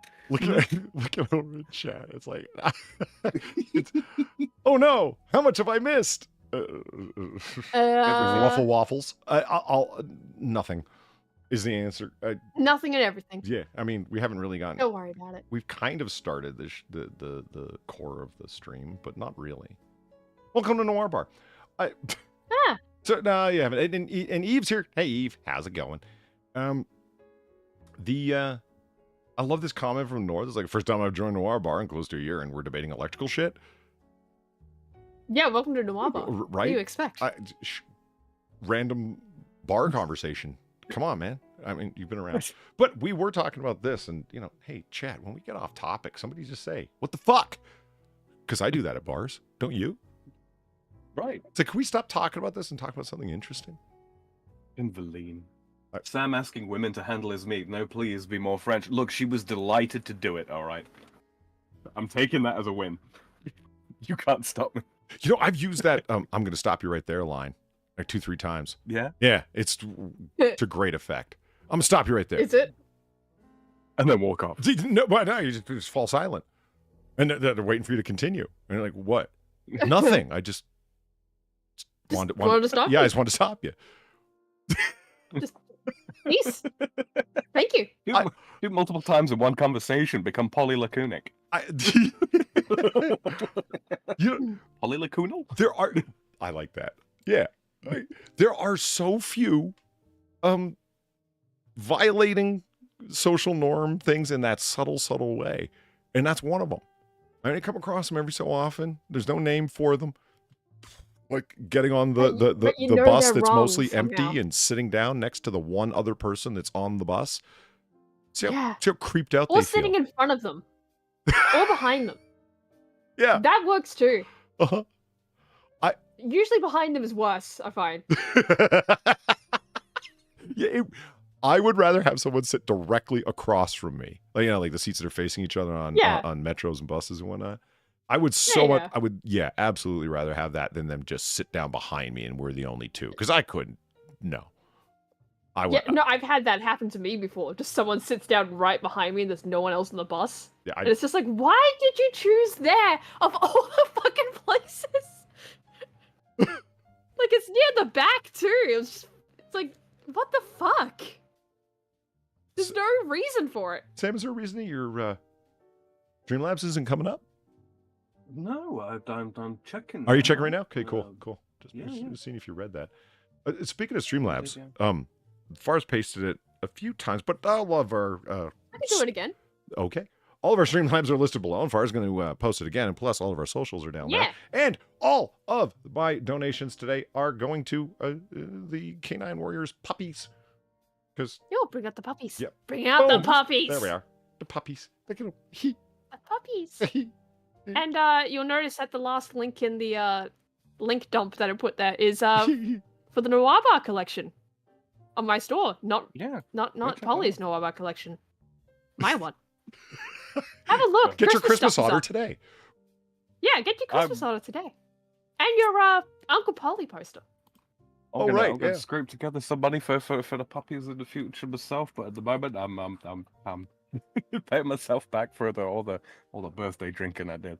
No, that's not true. So, yum yum yum. So these puppers right here. Yum, yum. He can't sit up. He's too tired. He's too... Come on, puppy, sit up. I'm le tired. He's too smooth-brained. Oh. These little puppers right here are actually PTSD trained puppers, eventually will be, I should say, to go off to PTSD suffering vets. And all of my donations are going to them today. Because from earlier on AAA and everything from tonight here at Noir Bar, because it's December 8th, and I thought it was the right thing to do. So, yay. Those who know, know. You know? Yeah. And it's true. They got little squeaky toys, and they got little... What is that green chewy thing at the bottom there? That little Kermit? As a lizard. What's a lizard? I believe it might be It's a Godzilla. Is it? Oh my Yeah, they're in training. For when he rises from his 1,000-year slumber beneath the waves. Yeah, so these adorable little balls of fur actually grew up to be extremely helpful dogs to vets, and it's a wonderful charity. I'm happy to have anything at all to do with. So yeah, absolutely. I'm going to donate it on behalf of drunkards at Noir Bar. How about that? Yeah. Yeah, that'll work. The concerned drunkards. That's.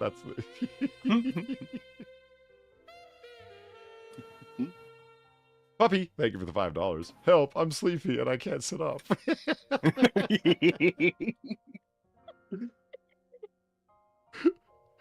All right, enough of the adorable. It's just it's saccharine.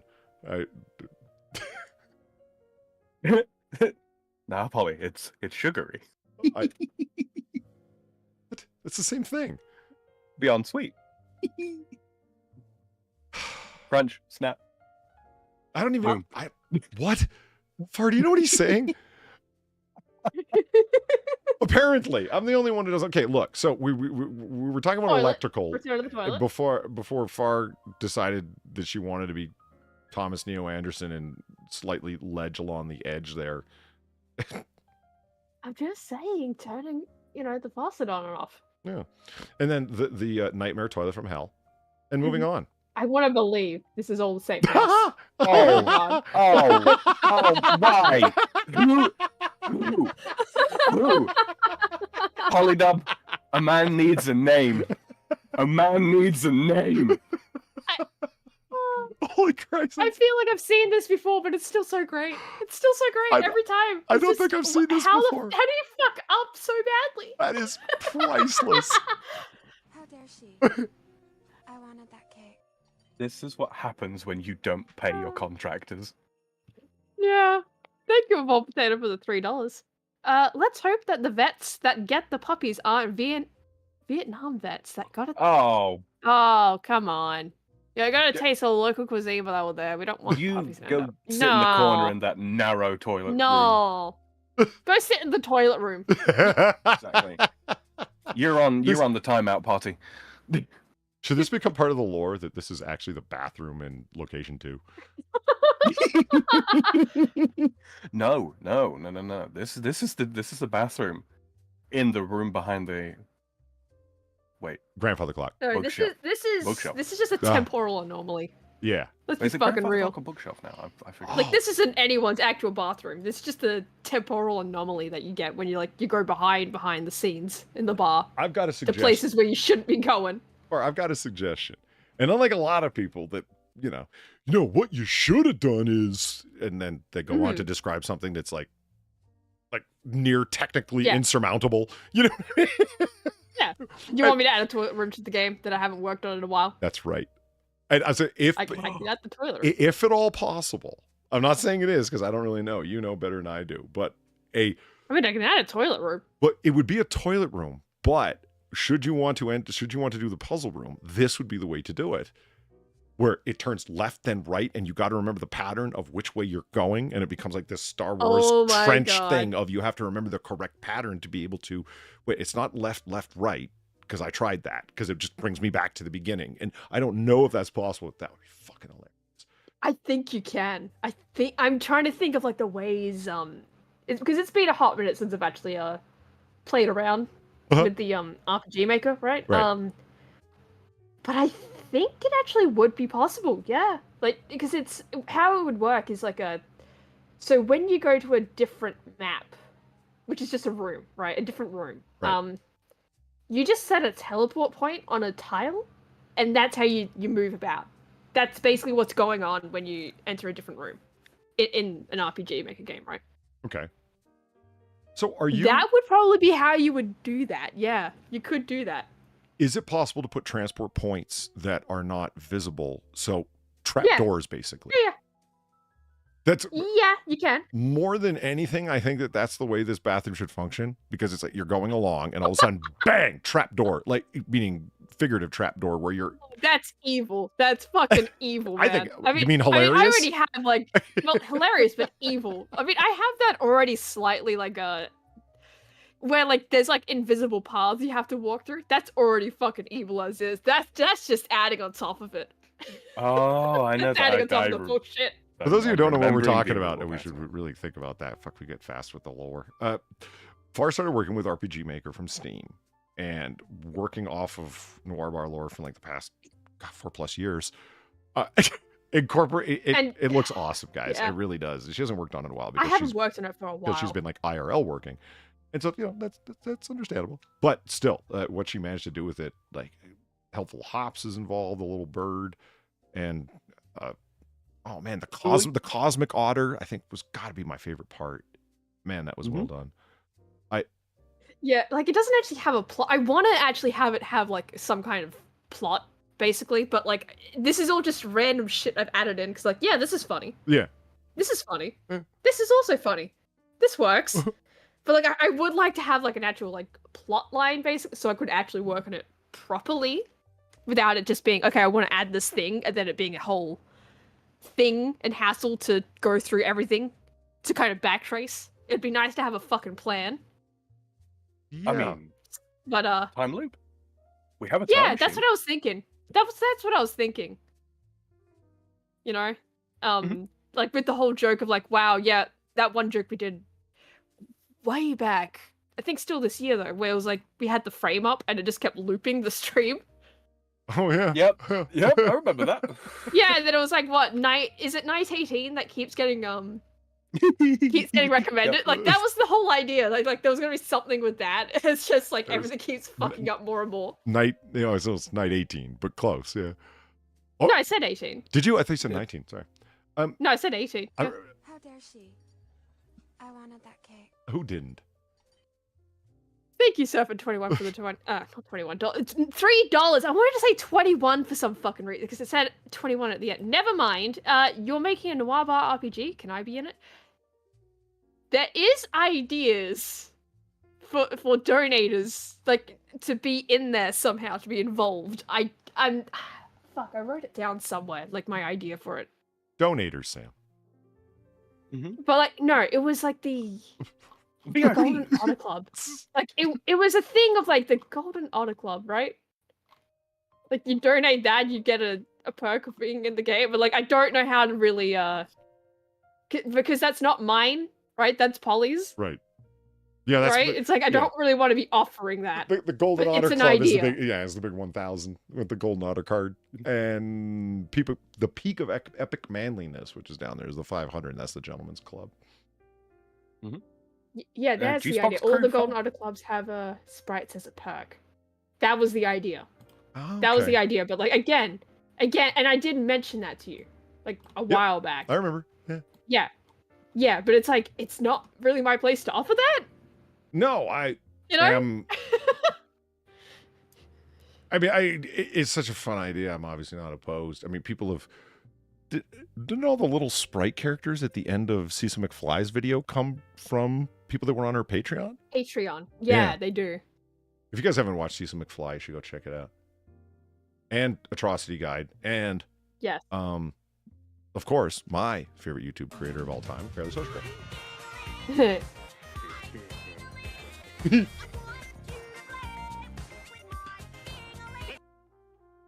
Thank you, Evolved Potato, for the $10. I want to be the villain that steals Polly's fursuit. There's a plot. I can tell you what, you could be the villain that insinuates that Polly has a fursuit. You know what? Compromise. I would be okay with that. Evolved Potato and W.R. Costin are like the villains of the story. Like, well, bosses. Well, They're like... yeah, they're- oh god, right, the boss. Because there is a single fighting mechanic. You can fight Stoolie. Remember, you can fight Stoolie. Wait. It is the most pathetic fight. But you can fight him. Hold on. I totally forgot about something till right now. What? Stooley will be making his reappearance in Location 2. Why didn't I bring Stooley over to Location 2? Nobody even thought to mention it to Location 1? I mean, it's a Location 1 treat, Polly, you know? It doesn't have to be all the things everywhere. No, he could come around. It's fine. You know, all this talk of Polly's alleged fursuit, I think, you know, Evolved Potato and W.R. Costin, those are the two with the most skin in the game in that one. Well, W.R. Costin is not the fursuit. W.R. Costin just simply insists that otters are evil and I, by extension, am evil. So that would be like, you know, when the little otter comes up against him in the game, it would just constant declarations of you're evil, you know, trying to smear me in the press and whatnot. Like that would be the... He could be the dirty, dirty smear merchant of the game. Yes. Holy shit, he could. Holy shit. So anyway, oh my god. Big fun. Big fun. Yeah, like it's fun to work on it occasionally. It's just I haven't for a while. But yet the toilet. Oh my god, the fucking toilet room. I need to write that down. I'm gonna forget that. Unfortunately I know myself too well, and I will forget that. So I need to write. Well, do you notice what I just did? I opened a tab that said Stooley Fire in DuckDuckGo. I mean, it's because I don't have stickies up. And it's not running, and I don't care to start, so I just opened a new tab and search for Stooley Fire. I'll know what it means. You hope you know what that means. No, I know what that means. It's fine. Let's just check. Noir Bar, 918. What is the view count? Yeah, what is it currently? Ruffle Waffles was just saying that they've watched Night 18 3 times now. It's your fault. It's your fault. Here it is, ladies and gentlemen. The Night 18. There's holy crap on a boat. Yeah. Holy fuck. Yeah. Why? 4,500 views. Is there anything? I don't think there's anything on my channel that has views that high. I think that's the highest view count of all. And it is why? Shit, that chat can't see it because it's out of frame. Damn it! I gotta get two different frame sizes for the same thing. Anyway, it's an algorithm glitch. Far nor I have any idea why Night 18. It's not a special stream or something or whatever the fuck. Yes, it's a Christmas stream, as you can tell, because we got the. Well, yeah, the Judy Garland. Yeah, the Judy Garland's there and whatnot. And, you know, the poinsettias are sitting right there on the table. Man, I did a good job here. Anyway, oh shit, I didn't hang stockings by the chimney with care in Location 2. Fuck. Damn. Okay, well, something else to make a note about. Well, in any case, there'll be stockings next time, guys. So go watch Night 18. Push it up through the roof. Who knows? Yeah, I guess that's the I guess that's the model, right? Thank you, Serpent21, for the $5. Will Coach Redpool be a boss in the DLC? Will there be bees?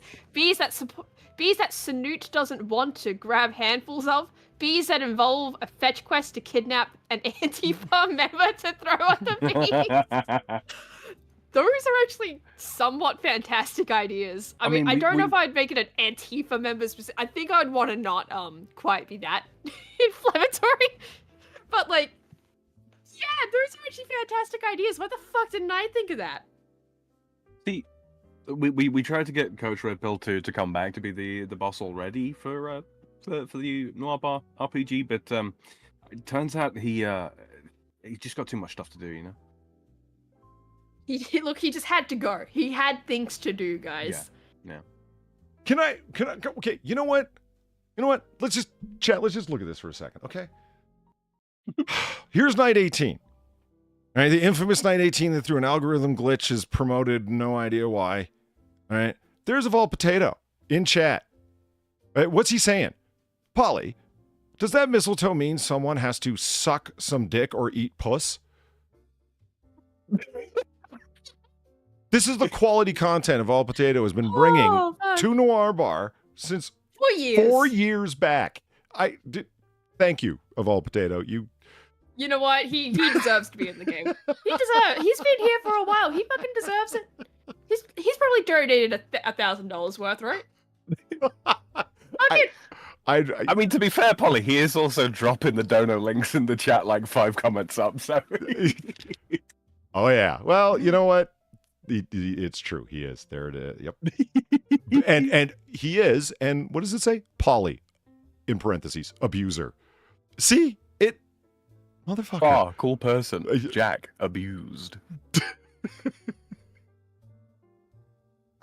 Holy shit, man! His prodding of a cute little otter has gone on for many years. Seek therapy. All right. Seek puppies. So, back to Symmetry Nightmare. Back to this. Oh. Oh my god, I hate it. Oh my word. How? Okay. Yeah, not only is the floor and the walls all floral, right? Not only is your shelf floral and your toilet paper and your towel, you managed to find or commission a toilet that is also floral, that matches the walls and the floor. I don't know what I'm more disgusted by. How much money? That you've carpeted the floor in a bathroom, or that you've carpeted the toilet in a bathroom. I'm not. Is that a That's an old person thing, from what I understand, Polly. The whole putting carpet in bathrooms. Like, I understand bath mats and whatnot. Yeah, bath mats are one thing. Carpet is like, what the fuck? Like, that's permanent. It's, well, you know, semi-permanent, whatever. Look, even the toilet brush is floral. Holy shit. Yeah. Oh, they've got one of those combination sink cisterns as well for the toilet. Oh, God. Combination sink what? Yes. Sink like, cistern. Look at the back of the toilet. Yeah. Yeah. It's got a basin faucet on it. Hand washing. Yeah. Is that what that is? Mm-hmm. Yeah. That little thing sticking up in the center there? I believe so. Yeah. You know, I've Has the only chain- ever seen one of those once, and it was in Japan, and I never thought that the rest of the world would have had those, because Japan just has weird toilets, but here I am. We have that kind of thing over witnessing here this. a lot of the time, because one of the ways that property tax is calculated is how many bathrooms you have in the home. So a lot of people will have toilets with the combination sink there lodged into the cistern. So long as you don't have a bath or shower in the room, it's not considered a bathroom. So you can have as many ensuite toilets as you like. Oh. And without increasing. Oh, that's certainly a fucking. Yeah. Look, certainly a fucking loophole, I guess. But like, oh my god, tax evasion runs in my nation's blood. Okay. no shit. The toilet has a built-in sink. Yeah, I don't. How do you like guys? I understand it. How do you guys I don't see like that? it though. Like, I don't understand. Because it. I don't know. It seems so recognizable to you, Sam, and Gamer Because I've seen one before. Okay. Mm-hmm. And that's probably what it is. Like, because I've actually seen one IRL before, and I also hated that because I was like, "What the fuck? Yeah. This is weird as shit."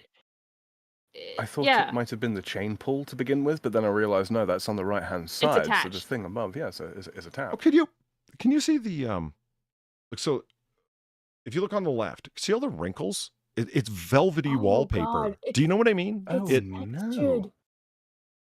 Oh, Do you that's not see what I want. right above the? Do you see right above the faucet there? There's a line that goes right across. Yeah. Yeah. Uh, Like, like I said, the velvety wallpaper that's got like a little bit of fabric surface to it. Far, what were you saying was the thing that blew you away? That not only did they get the custom floral toilet, is Yeah, that an custom old toilet. school chain pull box up top here? I think it is, and it's also I believe floral. so. Chat can It's see also it there. covered. Look at Yeah, it. like even the cord, if that is indeed the chain pull box, is floral. It's a tassel. It has a tassel that's probably also matching. Yeah, it's pretty much. Is this AI generated, Platty asks? This is before AI generation, and we are entering into a sad era where it's like anything that's weird or strange, it's like, no, that really exists, bro. That ain't no. You know what I mean? Yeah, you actually have to ask. Yeah. You actually have to legitimately ask. Gramouflage. Okay, you've won chat so far. That's That's good. yeah, Oh. That's good. that's pretty peak. I don't know if anyone's gonna be able to beat that tonight. That's I don't know. I'm still just delighted with tassel over here. It's one of my favorite words in the English language. Also one of my favorite words in the French language. But yeah. Pom pom. Oh no. Oh, this is some Weibo shit right here. It is. It's a canopy. You see, I Oh. was just thinking about that. Would you like a canopy bathtub to go in your carpeted bathroom? With carpet up the sides of the oh jeez. Yeah, this is just a nightmare. This is just a nightmare situation. Polly, play the clip. Oh, okay. You know. I fucking hate it here. Thank you.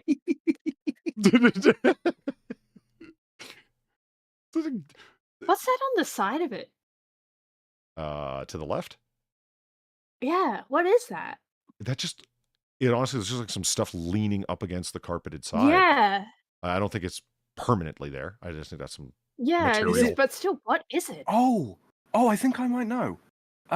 It's a sort of like a board that rolls out to the extent of the limb. You see along the back wall there. There's kind of like what looks like a limb for that. I think that's like a board for you to stand on when you get out of the bath when your feet are dripping wet. Okay, well, here's a fucking idea to avoid that. Don't carpet your bathroom. No, don't. No, well, this is okay. Let's just say, for the sake of argument, that you wanted to actually use this as a shower, because it is a shower. My God, so you put like a shower curtain around the inside. There isn't even like, there is. I would say there isn't even like a ring rail. Yeah, there is. Yeah, I see it. There is. So you would have to have like it pushed to the inside of the tub, diminishing the size of the space that you actually have to stand or lay. Man, you should have never put a shower head in there. You shouldn't have carpeted the bathtub. Oh no, you shouldn't have. There's a lot you shouldn't have done. You know the standalone bathtubs with like the iron feet? You know what I'm talking about? Yeah, the cool feet. Yeah. This is the antithesis of that. It is. It's not Yeah. It's not metal standalone in a tiled bathroom. It is affixed to the wall and carpeted. It's the exact opposite end of the spectrum. It's integrated. And consistent carpeting, like all the way along the floor and then up the side of the tub and then onto the edge as well. I mean, I gotta hand it to him. The carpeting job around the actual like bath and such itself is it's actually really quite well done. That wood's not going to swell or rot at all. Why? Oh, dear me. And you would have to imagine that. Well, I'm trying to understand. There's two different doors that are going into different areas of the house. I really want to know what's on the reverse angle. So it's a bathroom. So you have to imagine this is fully carpeted, and this purplish carpet runs right up to and underneath the toilet. You would have to, right? You know what I just realized? This is probably the comfiest toilet in the world to do an upper deck on.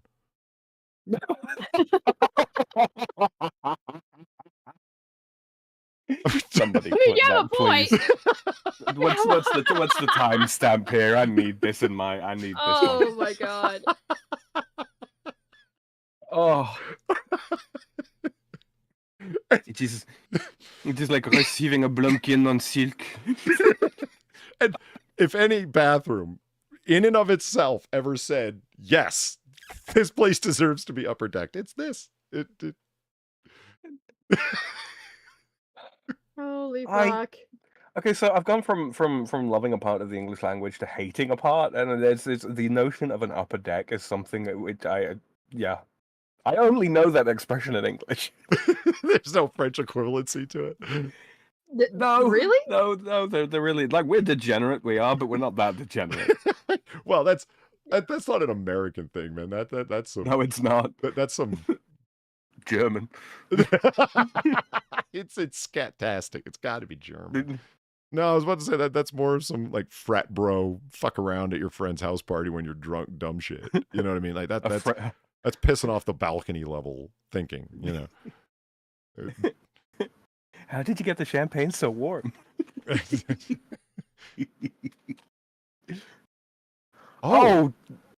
Never shit where you eat. Yeah. What the hell? I just looked at it and I thought, what's wrong? What's wrong with the kitchen? I don't. That's wrong. That's what's wrong with the kitchen. Is that a fireplace wood mantle setup? Yeah. I'm offended. As a lover of fireplaces, like all of this just offends me. It's like a Nita Sarkeesian in an elevator. It's wrong on so many levels.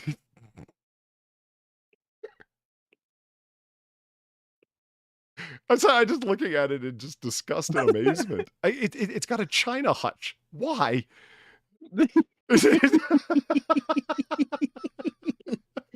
There's so much about this. Where do you even begin? Alex, I'll be back. I'm gonna go get ready for bed. All right. Fair enough. Saniko in chat is here. Never shit where you eat, right? That's really something. I'm trying to figure out. I need to know why. Is it just that they had why? They had the bathroom, or excuse me, the kitchen set, the table and the 4 chairs, and they had the matching China hutch, and this was it. We have to shove it in the bathroom, and we refuse to throw it out or not use it, so we're just going to put it in there. This is the kitchen of a coprophage. Of a what? Coprophage. I don't know. What? I don't want to know. I don't want to know. Phage to consume. Copro to defecate. I said I didn't want to know. Wait, phage is to consume. So when they call a disease a phage, they're calling it consume as in consumption? Yes. And like a Interesting. sarcophagus. A sarcophagus is a flesh eater. Huh. All right. Uh-huh. It's Greek. It's A hemophage, blood eater. Okay, now I don't hate this. I don't hate this at all. I'm okay with this. This is a fuck society door. Yeah, it is. I'm Okay, fine with you this. want to know something funny? You want to know something funny though? That is actually at Platty's house. Yeah. That is what the back door is like. It is actually it was installed upside down. Wow. 10 points to Platty. No, the thing is, the house came like that, right? Like they have this whole thing. The only reason they know the guy's name was Can I say the name, Platty? You're in chat, right? I won't say the name so she can say it. The person that wrote their name all over the beams? Yes. Yeah, that guy. He wrote his name all over the beams of this fucking house. So that's the only reason why they even have a name to blame for why this house is so fucked. Like, What so it is much wrong with it. The person who owned the house before was a prophet, and they knew one day that you were coming. Oh my god, they knew the prophet of cringes. Yeah, just say it, Howard. Okay, it's Howard. I thought it was blame Gus. fucking Howard. I don't. No, it was Howard. Howard. Okay. It's fucking Howard. He wrote his name, like hand wrote his name on the beams inside the house for some godforsaken reason, just so everyone knew his name was Howard. It's an upside down door for an upside down harlot. Nice. But yeah, he installed the back door upside down, so that was a fun thing the first time I visited, and I was like, hey, I'm gonna lock the back door at night. What the fuck? Why can't I do it?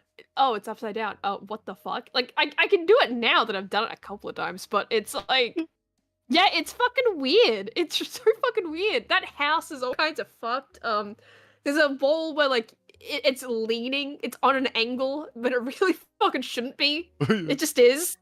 If she's ever shown pictures of the living room, right? The ceiling, there's just lights everywhere. Like, there's no rhyme or reason to where, like, they're located in the ceiling. They're just, like, everywhere. There's, like, a whole bunch of them, more than you ever need. The kitchen light, there's, like, this chandelier that you can't have on for too long, because it just starts overheating. And, yeah, not good. Is it centrally placed symmetrically? It's fuck, I forget the exact location of the fucking thing. Like, it's Howard not a good. It's a quite cheap one too. He would have if he'd given the chance. I'm willing to bet. You know, I've been sitting here thinking about the sink and toilet in the kitchen there, and the phrase "the shit hits the fan" kept coming back to me. And I think I've just calculated what the logical progression, like the next, the superlative to shit hitting the fan is. It's a scatastrophe. Nice. Oh yeah, that's my contribution to the English language. They have about 18 can lights in the living room. There's just 18 of them in the ceiling. That is a well-lit room. Holy shit, are you using it as an operating But theater? They're all... Yeah, but they're like all randomly placed as well. Like they're not in a line. They're not in lines or like any kind of order. They're just kind of like, there's one, there's one, there's one, there's one. Like there's no rhyme or reason. There's 18 of them. One of the other funny things about this place is that one of the only things I can think that you can attribute to someone else that's not Howard is the bathroom taps for the shower, where you know how you have like hot one side, cold the other. That's pretty fucking standard, right? They're labeled like that, but that's not what they are. They're the opposite way around. So because I think it was her brother-in-law that installed the taps, and he was so proud of it that no one wanted to tell him that he'd fucked it up. That on the hot side it's cold, and the cold side it's hot. No one wanted to like bring it up. Like, you kind of fucked up, buddy. So that's just the thing. This house. It's quirky. You know, it's like this door upside down. Like it again. It's like Sam said. It's a fuck society thing. And ultimately, if you did have it like that and you had a pupper, you couldn't change it after that because like Outsan and Vol Potato, it is observed in chat. Once your dog is used to being able to see outside, you can't change it. Yeah, you can't change it. The dog will be just staring at solid wood if you flip it around. It'll just, maybe if I look for long enough, I'll be able to see through the door as I have always been able to up until now. That's just, yeah, you're gonna end up leaving it. So yeah, there's nothing wrong with this in my mind. It's a dog sea door. And by the way, speaking of dogs, today, yes, all donations are going towards Pets for Vets. For the support animals for PTSD suffering vets. And no, seriously, if you're just joining, it sounds like, fuck, I bullshit too much. Everything I say sounds like it's just a line. It's not. I'm being serious. No, it's true. It's in celebration of Polydub and Noir Bar's Driftwood Jubilee. Yeah, that's what's happening. Here's the little guys right here. Here's puppers. Yeah, look at him. So these little guys, again, yeah, they really are dogs that are going to be PTSD support dogs for wounded vets, which is awesome. Great charity, big fan. And so, yeah, the statistics alone speak for themselves in such a huge way. They're really impressive. It's amazing what a dog can do for someone suffering actually from PTSD, not Twitter PTSD, but the real thing. Lower drug use, lower suicide rates. Tragically, there is a high suicide rate, and it's just having a dog there that is trained to support somebody suffering with PTSD makes the difference is crazy. More than talk therapy, more than drug therapy, opiate abuse is lower. The list just goes on and on and on. And it's yeah, fantastic charity. Happy to support. It takes a lot of time to train dogs to do that. He knew he fucked up. So all of the monies today is going, and you guys have been awesomely generous. I'm going to donate it in the name of Drunkards Who Care. I think that's a good. Yeah, that works. I don't think we should call them PTSD dogs. We should call them something cooler, you know? Like Shell Shock Super Dogs. I'm okay with that. Lindsay Ellis's mugshot. Thank you for the $2. Speaking of dogs, my politics are dog shit. Yes, yes they are. Speaking of, I'm noticing a distinct absence of poop. There's so many poppers and so little poop. This is really good. These are disciplined doggos, yeah. That was so appropriate. We could hear your dogs barking in the background when you were saying that, Sam. they're adding color commentary. That's what that is. That's color commentary from the dogs that keep me from doing silly things. That threw me for a second because we're watching the puppers. Like, I didn't have it up on screen chat, but we were watching the dogs, and then I hear this barking, and I'm like, "Oh, is the sound turned on?" I'm like, no, that's Sam. Apparently Platty sent you the pictures of the lights. Oh.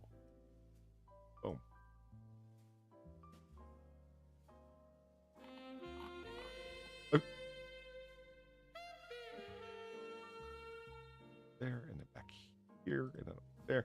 Man, I don't have enough screen real estate, Sam. You trying to do this streaming thing? Brother, trust me. Three screens. Three screens. 3 screens. No, 3 I'm screens. absolutely with you. I I have to set the laptop up now whenever I stream just to contain everything. There was a streamer that I knew back in the day. He's not on YouTube anymore.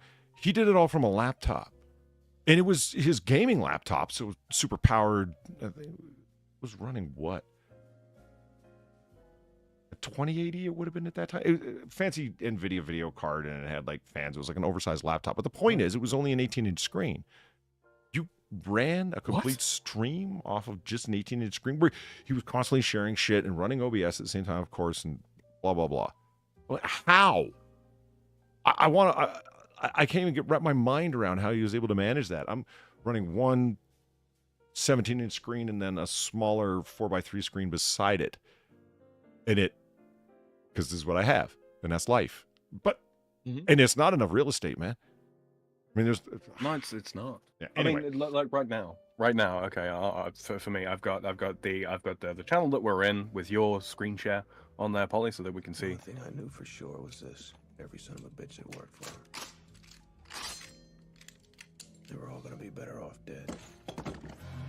Them bastards who could do it with one screen, streaming from their phone, better off dead. You were saying, Sam? Yeah, so I've got your screen share right up in front of me on the main screen, on the big screen. I've got the play and play or picture-in-picture mode of the actual stream itself, just so I can see what's going on. I've got on the screen to my left, I have the live chat as well as OBS and my Streamlabs list up in the background. And they're all kind of like arranged and overlapping one another so that I can see everything at once. Seniko's not wrong. Just get two 60-inch TVs. If they were high enough res, yeah, absolutely would work. It's when I say 3 screens, I'm talking about the real estate. If you know what I mean, like the pure square inches that you have for stuff. You know, Windows 10, as of that, can go quartered, where you just push something up to the top corner and it'll automatically quarter the screen. Yeah, it'll snap to the quarter. That's the right way to say it. 60 inches, yeah, 2 of them, that'd be awesome. I would, yeah, definitely do that. You should see Weibo's arrangement. You ever send her a picture of what she's got? Nope. Oh, No. it's ridiculous. Makes me angry. I don't want to talk about it. I'm gonna get mad. I really won't, but it bugs me. 23, 16, 27, thank you for the $5. Can you drop a link to the charity? I just want to pull the pup cam for myself. Yeah, I can. Explore.cam, I believe where it's coming from. And that's the highlight reel of the puppers. Yeah, not a problem. The Gamer Villain, thank you for the $9. I swear, if anyone else musters a week's worth of motivation and delays for me from food because I have to run analysis, they better at least know what is going on. I also do not know what is going on with what you said. If anyone else musters a week's worth of motivation and delays from food because I have to run an analysis, they better at least know what's going on. Yeah, fuck them, bastards. Support all the people here at Noir Bar, regardless of how nonsensical what they're ranting about is. Goddamn food eating bastards! Yeah. Die!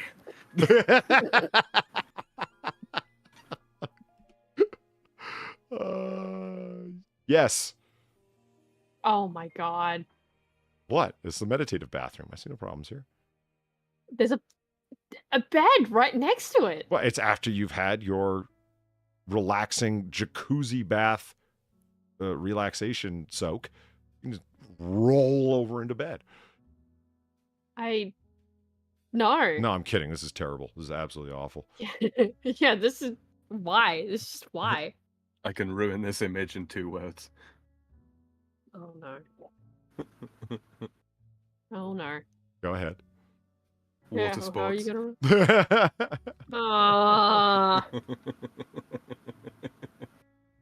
You're right. You're right. You ruined it. Congrats.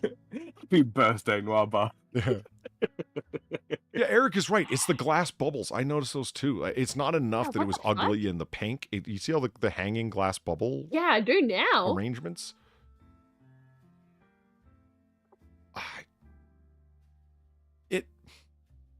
We get into questions like this, and where I was like, what is going on? How did this come to be? I think the answer is pretty clear with this. Is they had this huge. This is a bathroom that was very spacious and large, and they had this bed that's big. Like look at that fucking headboard, right? And Yeah, we're just putting it here because we've got nowhere else for it. We're not throwing it out because look at this gorgeous huge bed. Look how much it invades the space of the window. Do you know what I mean? Like it. Yeah. You're just fucking up here. You don't cover a window like that with a head. Yeah, the bed has been put in here stupidly because they had it and they weren't going to not use it. And this is the only room that they could fit it in. They have no idea how taste works. Well, here's the thing. This would look fine if it didn't have the bed. Like, it'd be a little weird. Sure, I mean, the glass bubbles, like, what the fuck's going on with them? But, like, they don't look terrible. It's just more why, if anything. Yeah. Like, this wouldn't be the worst bathroom I'd ever seen. In fact, it would be one of the better ones, just simply because at least it all matches. Like, it's not really clashing, if you look at it. It's just like, okay, glass bubbles. Why? Yeah. Like, that's more just it. Nice. I love dual toilet. I love holding hands on the toilet. No, I don't actually. That's just Okay. a funny joke. Finally.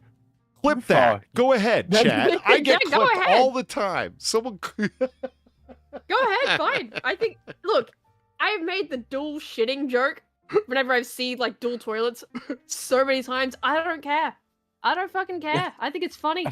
I've heard of casually heading to the restroom. This is how you do it, like competitively. Like, this is like not even the first instance, or even the 5th instance I've seen of dual toilets. Yeah. Every time I find a new one, it's so delightful. It's just so delightful. Again, it's the same questions of how does this happen? I've seen it before, and the only way that I could ever wait a minute. They both have to share a toilet roll? That sucks.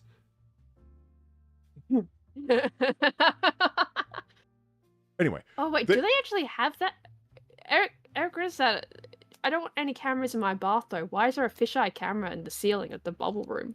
Is there actually a fisheye lens? Son of a bitch, he's right. Good eye. Oh. Look at that. Oh, I didn't see this that is at all. This is a bit lady of the camera room, isn't it? Oh.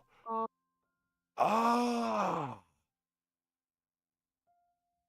It's not a cam girl website. It's one of them. What's the stupid girl that we used to make fun of far that put her whole life on camera for no fucking reason? Everything was about her being rich. She slept on stream for half of it. Oh, the Playmate Tessie. Playmate Tessie.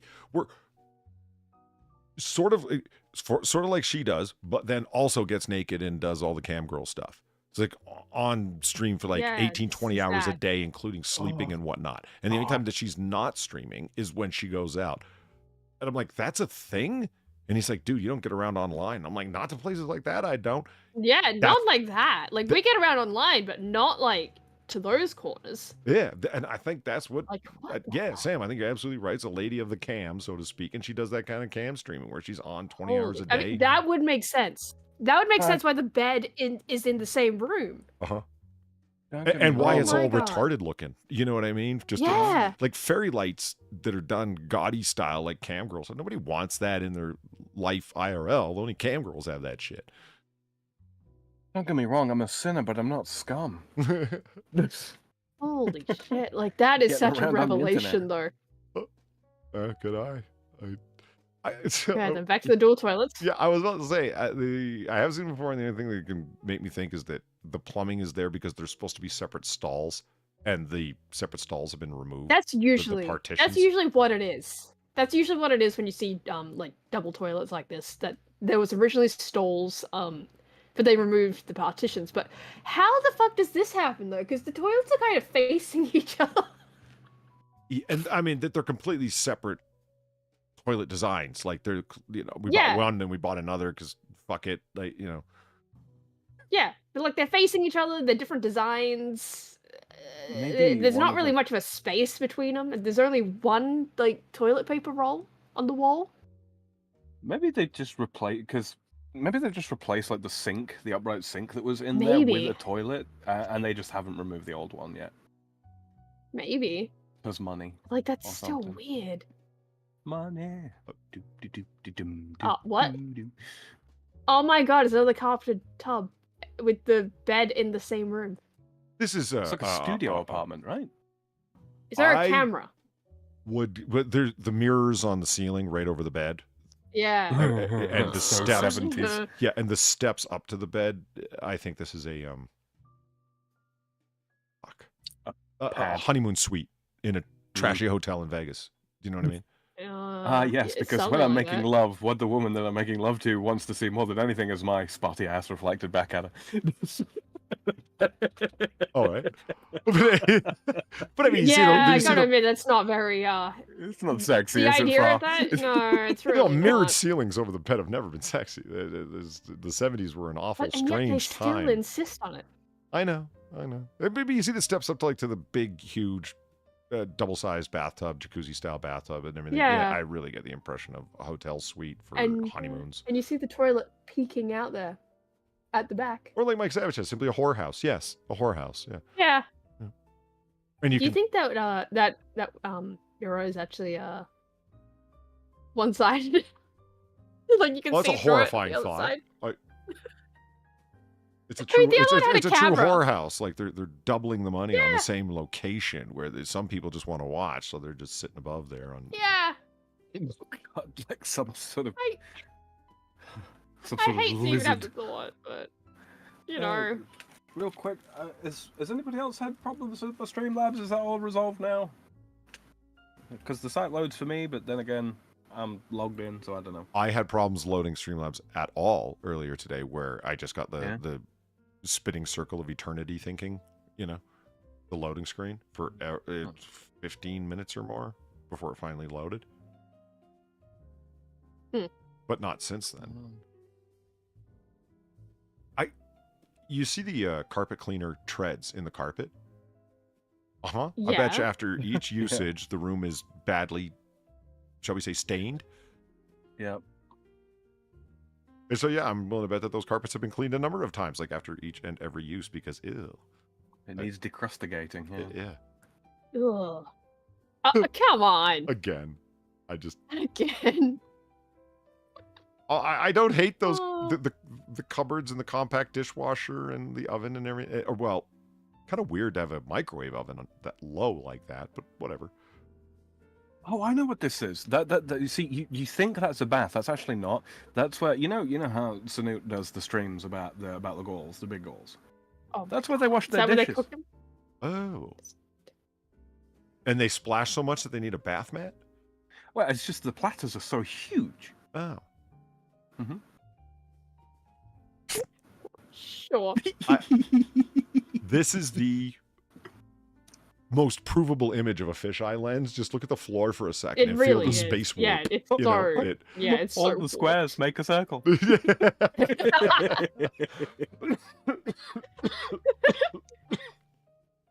It's an odd ceiling shape too. It's like a depressed ceiling, like a sunken floor. Yeah. Like in a fancy house, it's got a sunken living room, and a sunken ceiling for some reason.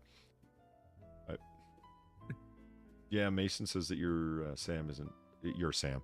It's Sam. Your page isn't loading at all. What the hell? Oh, there's 2 pages of this shit. Gotta be fucking Loading kidding for me. me. Right. Yeah, just clicked on it and it's loading for me. That's odd. A new private window. Holy shit. Yeah, I clicked holy that shit. I to was look, and it's like, holy shit. I was waiting for the Vertigo kitchen to make its impact on you there. Oh my god.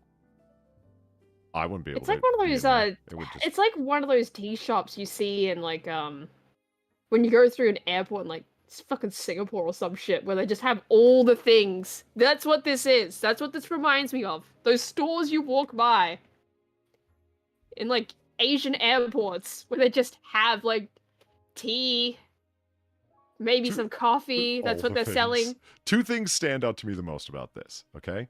One, that they patterned the fridge. Yeah. Oh, no, wait. Yeah, they did.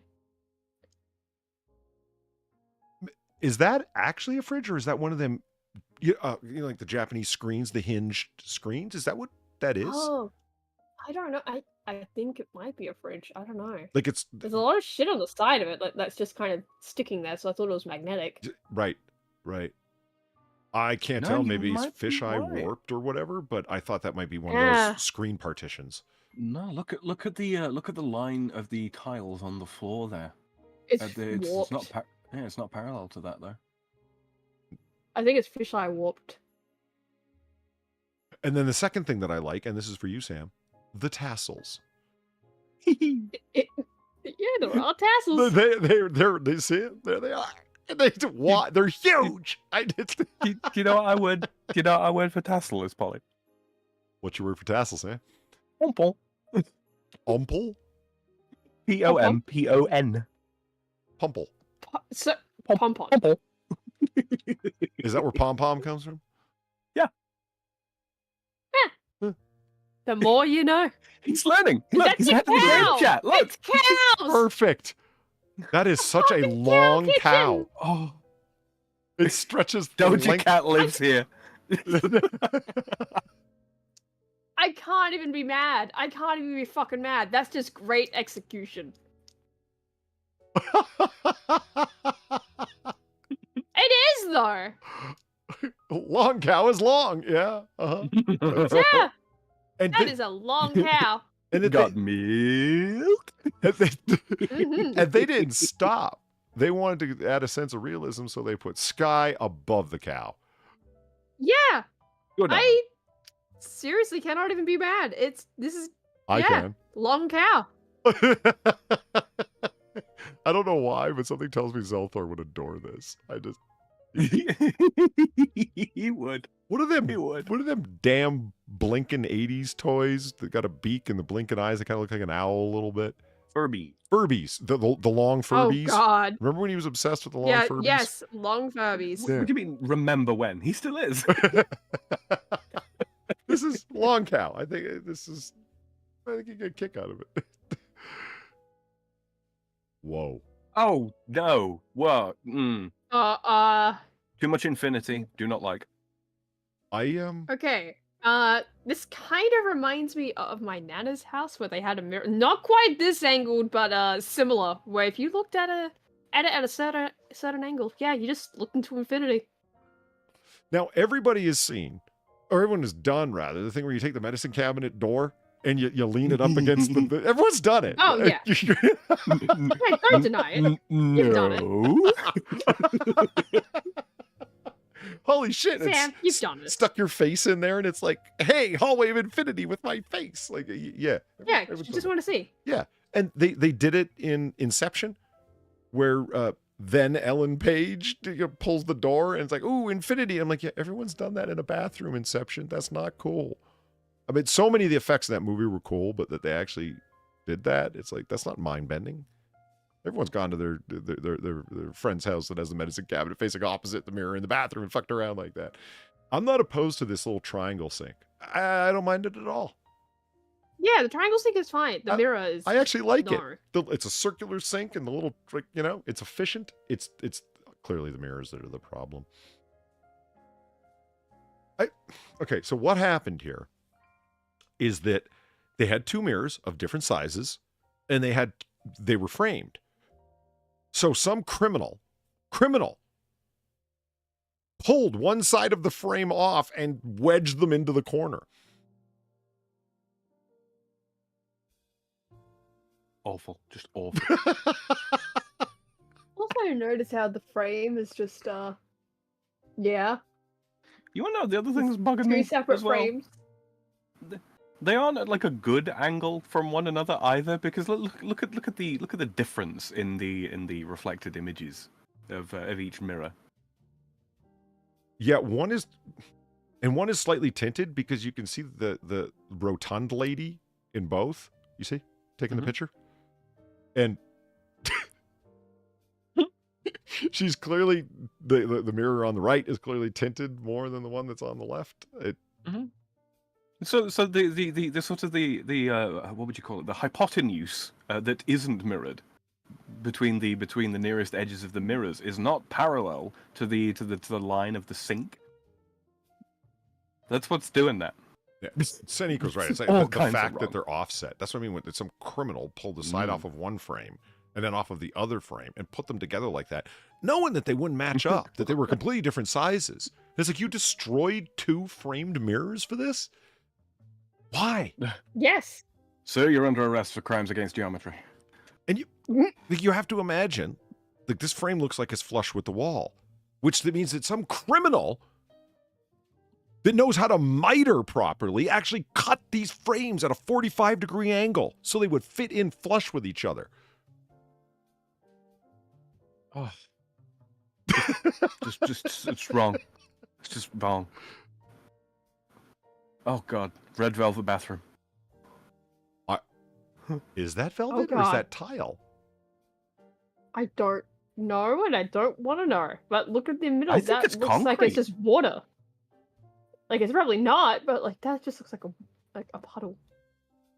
It's okay. It is all tile. That's the reflection. The puddle, it does look like a puddle. You're right, but its reflection of the white is reflection off of the window, and this is different colored tile all around a circle of different colored tile. Oh my god. Oh, it's craquelure, where they take tiles and then they set them in grout, and then they or set them above grout, and then they smash the tile, and then push the bits of the tile so it spreads out, and then grout in between all the spaces that they've made. That's wow. You do not see that very often anymore. If you look just only at the side of this bathtub up there, you would almost think that it's Greco-Roman tiling. I guess. You know what I mean? That it might be tasteful, and then you pull back and you're like, "Whoa, no, never mind." I did. Yeah, I guess. Yeah. That kind of Craquelure tiling was- is not uncommon, you know. Well, you're thinking of like mosaics. Yeah, right? of a mosaic Mosaic design, tile. a Greco-Roman style mosaic. Yeah. Craquelure is kind of like it's an attempt to do it, but with crazy shapes rather than squares. Have you ever seen hexagonal mosaic, Polly? Yes. That shit's cool. I'd like that. That's tasteful, provided it's done properly. There's the big thing. Yeah, right. It's It's done properly. It's almost not like this. It's almost like pointillism, but it's like stained glass can either be gorgeous. Yeah, gorgeous, like epic, classic, or gaudy as hell. And welcome to the 70s. And it's usually gaudy. Yeah. Yeah, tiling could go one. What? It is. No, it's true. Just weird window. Yeah, 4 windows. Yeah. Howard made this. Yeah, this is Howard. This is a Howard. Actually, Bill made this. It was the successor to Windows 3.1. Oh my god. Is this one of those like this is in 2 levels. This is just like one really, really high ceiling. And I think so. I guess that they couldn't find a big enough framed window for it. They didn't want to buy a custom one, so they just 1, 2, 3, 4. And they yeah, just but they went got like they went full shutters Pixel on all Quest of with them, it. too. Yeah.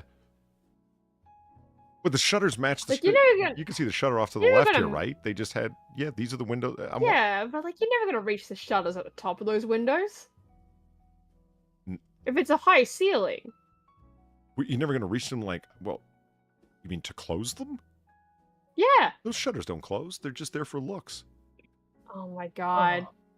That's even worse. You've never seen shutters for looks? Is that like an American tacky thing, maybe? Yes. Oh. Yeah. Very much so. You were a little quick to answer there, Sam. Yes.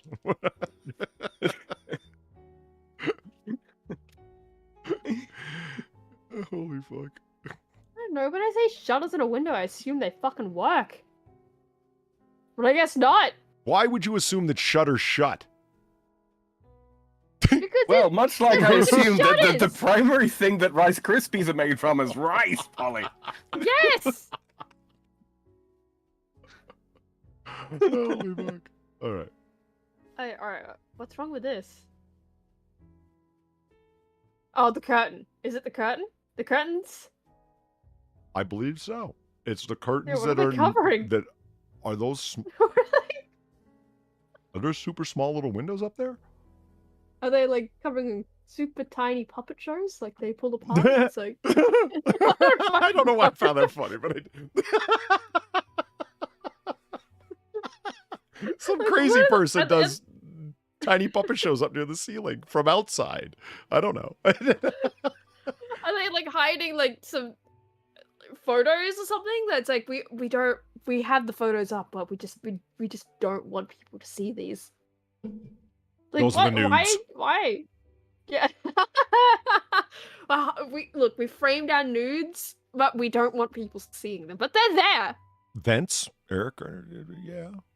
Yeah, it's still a bit weird. Like, if they're vents, then why are you covering them with curtains? In the far back corner, you see that half circle shaped window. It looks like the half circle of a door. Of a door. Yeah. Okay. Yeah. Good. It's not just me. And I'm like, did they put that chair in front of the door? That was my first thought, but I don't think so. And what here gets called a bay window, where it sort of stretches out. There's some odd things going on here. But with that said, those are very comfortable looking recliners. But there's a H on the wall, which should tell you all you need to know. This is how you are in hell. This is Howard's next project. Oh. This is Howard's next project. So yeah, you are in hell. Congrats. Oh, there we go. Nice. Literally. Look at that timing, Sam. I know. You can't make it up, can you? Sorry, guys. I'm trying everything I can. I can't respond Streamlabs. $10. Yeah. Someone broke through. They're breaking the conditioning. Excuse me. Thank you, Backup, for the $10. Broke down right, blocking a lane of traffic. I've got to sit here for an hour until a mechanic can come by and cage my brakes. But hey, I get to watch you guys. Whilst I wait. I think it is. Hopefully, no drunks or distracted drivers run into my semi-trailer while I'm waiting. Echoed, absolutely echoed. Yeah, hopefully. Jesus. Yeah. Fingers you crossed. win by tonnage, right? So, fingers crossed. Holy shit. Well, what's up, Bearcock? Happy to have you here. Yeah. Did you correct the man? Did he type while and you auto-corrected him to whilst? But no, he said, but hey, I get to watch you guys while I wait. So I thought that might have been while or whilst.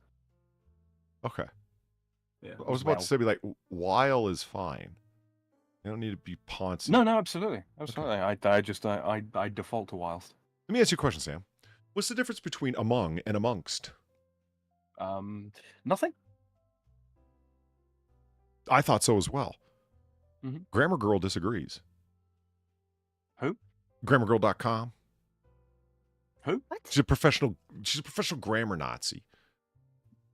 Whoa. Right supremacist. Right, yes, I forgot. Yeah.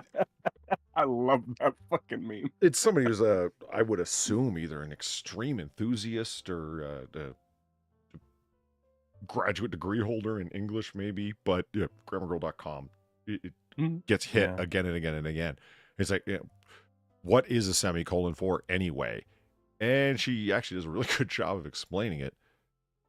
Assuming it is indeed one person and not like a group of people over time. Anyway, it explains the difference between among and amongst and whatnot. Unfortunately, she also has pages that explain the difference between than and then. And it's like, oh no. Right. That's frightening. So people need to look that up. Storm and Norman, thank you for the $3. Chairman of the board. Is board spelled B-O-R-D?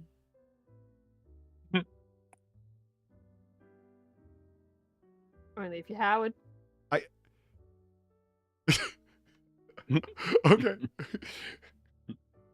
Oh, Jesus. What in the lemon-scented Athena is this? Did I say Greco-Roman a minute ago? We got busts and marbles and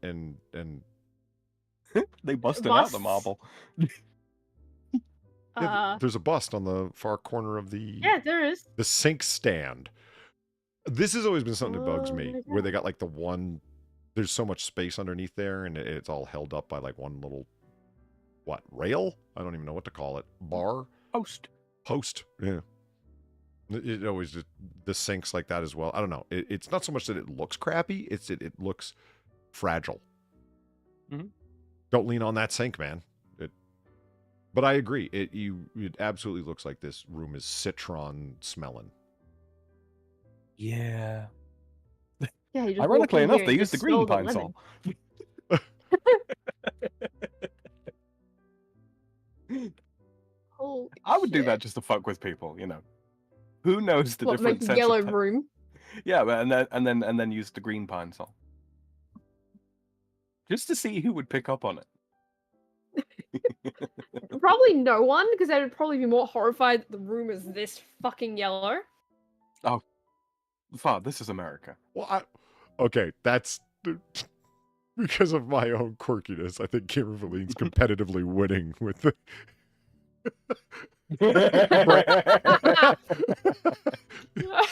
the camouflage is. I think it kind of edges it out before you're Colonel Mustard in the bathroom with the candlestick.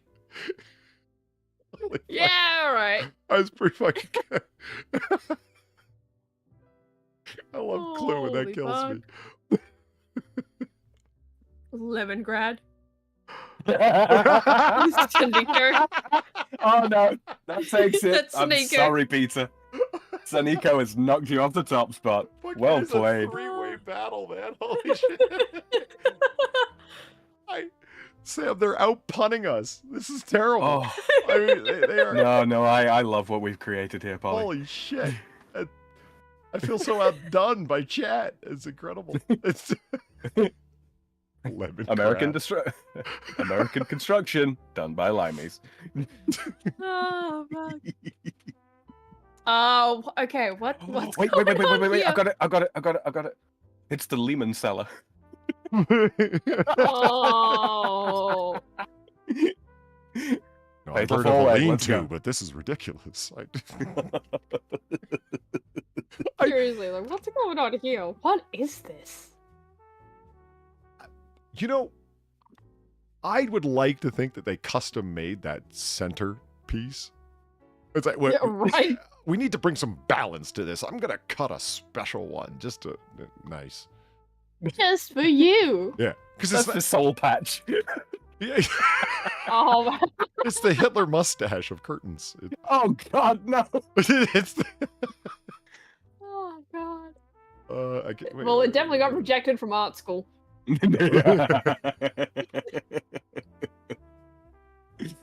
Oh, shit. What? It's to use the curtains. I was thinking about that because I mean these are like wide open windows. They're like to the front street or whatever. So yeah, you'd actually want to use these curtains from time to time, you know, or every night. Some people close their curtains at night so they don't have the sun pouring in the morning or whatever. But the curtains are just being pulled from one direction. Like that centerpiece it's as useless as Hitler's mustache. It's there to be there. You know what gets me? Yeah, though? but the curtains are also useless because they're going to like be pulling down, right? Well, I'm They're assuming going that to they be put some wanting to sort of fall. like. Yeah, but I bet you that there's like some high coefficient of friction coating on that them there tubes. Look Okay, at, but also, when they pull up, right? So are they really long curtains that, like, when they reach the top there, they're still going to be covering the bottom? Or are they just going to be, like, showing a little bit of window? Holy shit, I never even thought of that. Are they angle those cut curtains at are the probably bottom. not cut like you're saying at all. They're just gonna Yeah! rise It's up off the just- floor and look even shittier than they do right now. Consider though, on the left-hand side here, there's like a little light switch or some doohickey to the left of the curtains. You see the bend in the curtain? I do. This shit looks like it's been, you know, teenage girl Oh, what? photoshopped. Right. Yeah. It Chat does, can't and see that. yeah, and the You warp see that- see continues. the warp. But the warp continues, like, all the way through that section of the photo. Look at it! Oh, it does. has. You're It's right. been Yeah, I can photoshopped. see it straight Yeah. through. You're right. Yeah, it just straight through. Do you think maybe it's a composite image? You know, like a Maybe. What would the vertical equivalent of a panorama be? A vertorama. I think still a panorama. Wouldn't it? No, Just because going the opposite panning way. is moving from left to right with the camera, right? So what would the? I don't know. I don't know. A string shot. Filorama? Would that be it? Are you trying to Vertical make up a panorama? name, or are you saying there really is one and you don't know what it? You can't remember. I don't know. I would assume that there is. Nah. There's got to be some camera people in chat. Oh. They tried So their best. like Far. the cow. They tried. So like the long cow, I can't even truly be mad. Yeah, I don't. Like I like it doesn't look great, but like I'm not. Where are your tabs? How could you be mad? Where are your fucking tabs? That is a good. Oh my god, that's a great point. Where are the tabs? Why didn't we notice that until afar? We were completely just focused on that wave. We didn't notice that there was no fucking tab. Is this? So this is a sort of a pseudo-Italian style sink, you know, the deep sunk right. blocks that are usually ceramic, right? But this appears to be stainless. Maybe it's some sort of new agey sort of stuff. Like there are not really taps or something, but no, like you push something on the inside of the sink and water comes out of a little jet. I guess. Maybe it's that. Maybe. This is my head. Vertorama. Yeah. Oh Lord. Oh dear. Oh my god. I have never seen a clear toilet seat or toilet seat cover in my and this is how I see the first one. I genuinely thought was just like the instant flash of color information that met my eyeballs that this was a really unclean toilet seat. Honestly, I thought that this was like just what they'd done for a toilet seat, right? They just like attached some like thread and string. I didn't even really fully realize that this was like a resin see-through toilet seat. That is what I thought it was like, you know, a dream catcher toilet. That's what I thought of the cover as well. I thought it was a dream catcher thing because of the branches, right? I thought it was threads running through and this was just a frame around the outside. Yeah. But there's a resin. Oh my god. I will give them credit. The color scheme is actually really good. But it's a toilet. It's white. It's white, and that gives the impression of airiness and spaciousness. But it's not cold because of the brassy browns. Why are you defending this? Why are you defending the see-through toilet? I don't know. It's not so much the toilet. It's the impression it gives me. It's butterflies, yo. Butterflies. I don't like the idea of bugs crawling on my butt. After I go to the toilet. Like when I shut the lid after I've gone to the toilet and I'm flushing it, I don't want to see like the shit and piss going down. Holy fuck, Farge. But that's the point, isn't it? You close the lid, you still see through to the toilet to where like it is disposing of your waste. I don't want to see it. Why? Yeah, you are pretty much obligated to keep the cleanest toilet ever with this thing, aren't you? Exactly. Well, not with that color scheme. You know, you get away with it. No, you would still have to. Because it's like, it's one thing for it to be on the toilet seat. It's another thing for it to be inside the toilet itself. I think that this is a Starship Troopers bathroom right here. Get on those bugs. I like this idea, cannibalistic reviews, defending because it's his toilet. Yeah, go to Sam's house in France and you go to the bathroom. You motherfucker. No, I have a wooden toilet seat. I have a wooden toilet seat. Do you? Yeah, I do. Polished smooth, I hope. Place carved into it. Butt splinters are a bitch. No, of course it's polished smooth. What kind of animal do you take? Well, no, don't. But we have looked at, you know, wooden carved roughly toilet seats that were on a bucket. Remember the tree house? Yeah, I remember the fucking treehouse. It was the smiley face toilet seat that was actually just a lid you lifted off with like a pot lid. Like it was.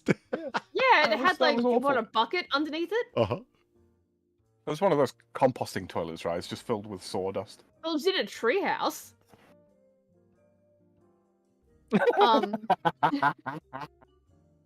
It's. Oh man. I'm reminded of like photographs of Victorian London where there's the poor children wearing trousers that have been cut off.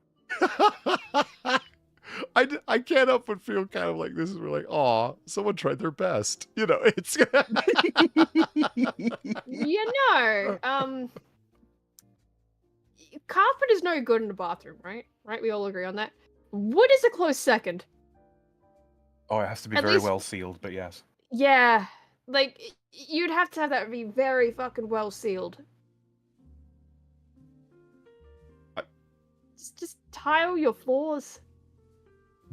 is this a small wood mantle for a fireplace that they have dramatically misused? I do believe so, yes. That's sad. Sorry, I'm just a little distracted by what Colin Brannan's saying in chat. Good evening, all. No less than 8 abandoned vehicles on my way home. Good times. Do you? That a weather thing? Do you live in like Mad Max dystopia? The wintry weather, right? People abandoning their vehicles to get out of the snow or something? Yeah, there's just light snow here, so I didn't clue into that. Yeah, probably. I don't know. Just when you said 8 abandoned vehicles. It's such an American thing, Polly. The weather's fine here. It's a big country with multiple microclimates, Sam. That's what I'm saying, man. What are you talking about? The weather's fantastic. We love it here. Oh my God. It sounded like an echo. What a stunning impression of me. Son of a bitch. It's snow. There you go. Yeah, no, I get it now. It's just when I heard Sam read 8 abandoned vehicles, the first thing that came to mind was... Yeah, it was Mad Max. I admit it. Of him speeding down a road in Australia where there's just all kinds of broken down heaps. I mean, that's not wrong. I can see Tom Hardy now pointing at my impression going, that's bait. Why do you think they filmed it in Australia? There's places that they could go to where they didn't put those cars there. They were just there. Right, like, you know, Death Valley or Detroit. Yeah. Do you think RoboCop, like, why do you think they based it in Detroit? Well, it was about a futuristic dystopia where crime had run rampant and the city had collapsed. Yeah. Crime-ridden scumhole, yeah. So they went to Detroit, because why make sets when there's already one for you? I was having a back and forth with a couple of friends of mine the other day, Polly, and they were trying to blame me and my people for Quebec. Like, only the French could produce such a mess, and I was like, okay, fair, but counter argument, Detroit. Yeah. They're like, yeah, that's fair. That's fair. South side of Chicago, our nation's capital, all of the state of Ohio, the entirety of Southern California. Mm-hmm. The state of Ohio. That's cold, man. It is cold there. They have snow and everything. Polly, did you know they have snow in Ohio? I've heard that. Mm-hmm. But we don't know whether or not they've got snow in Britain. Well, my one source there refuses to clarify, so I just, you know. What do you mean? Did you hear me explaining snow to Drunkle on AAA earlier? You didn't, actually. How oddly topical. He went on. He let me go on for like a full minute explaining what snow is from the ground up. I started with the concept of precipitation and just... And this subject kind of crystallized into... Yeah, it really did. I went like, you know, like when I really lean into Zelthor on stuff, you know what I mean? Explaining it, but like that was the... And when it freezes up in the air, the moisture, we refer to it as a snowflake. Now we...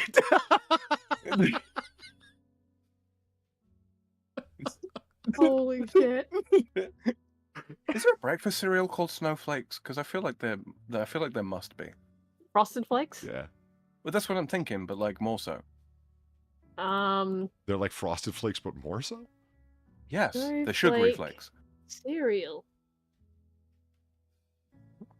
I'm gonna keep running with this whole sweet sugary thing till I get a fucking laugh, Polly. I have no idea what you're even fucking referring to. Oh my god. There are snowflakes. It's Brazilian. That explains so much.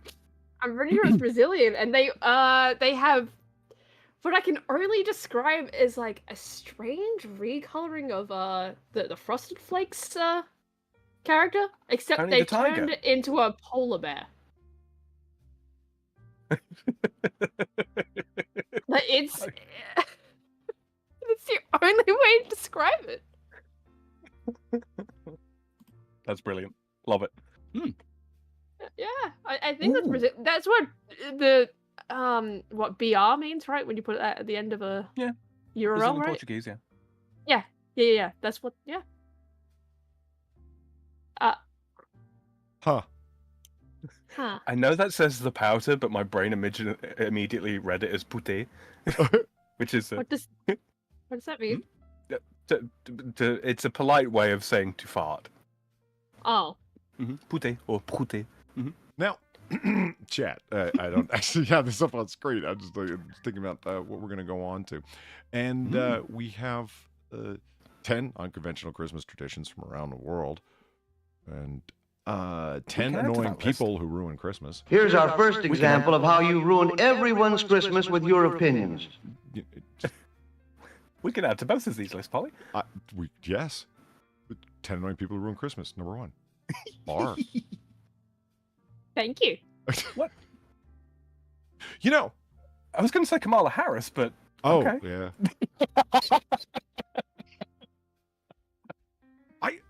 If I ever met Kamala Harris, I've cracked this joke before, but it wasn't really a joke. I was being serious. Tell me, Kamala, what was your favorite of the 7 principles of Kwanzaa that you celebrated every year again? I forget. You said, and she'll go dumb, like blank-eyed, blinking stupidly at you. And it's like, no. You and your husband sat there and you exclaimed to the entire nation that every year growing up you celebrated Kwanzaa. And you said of the 7 principles of Kwanzaa, one of them was your favorite. And you got to light that candle every year and you loved it. Which one was it again? Just no...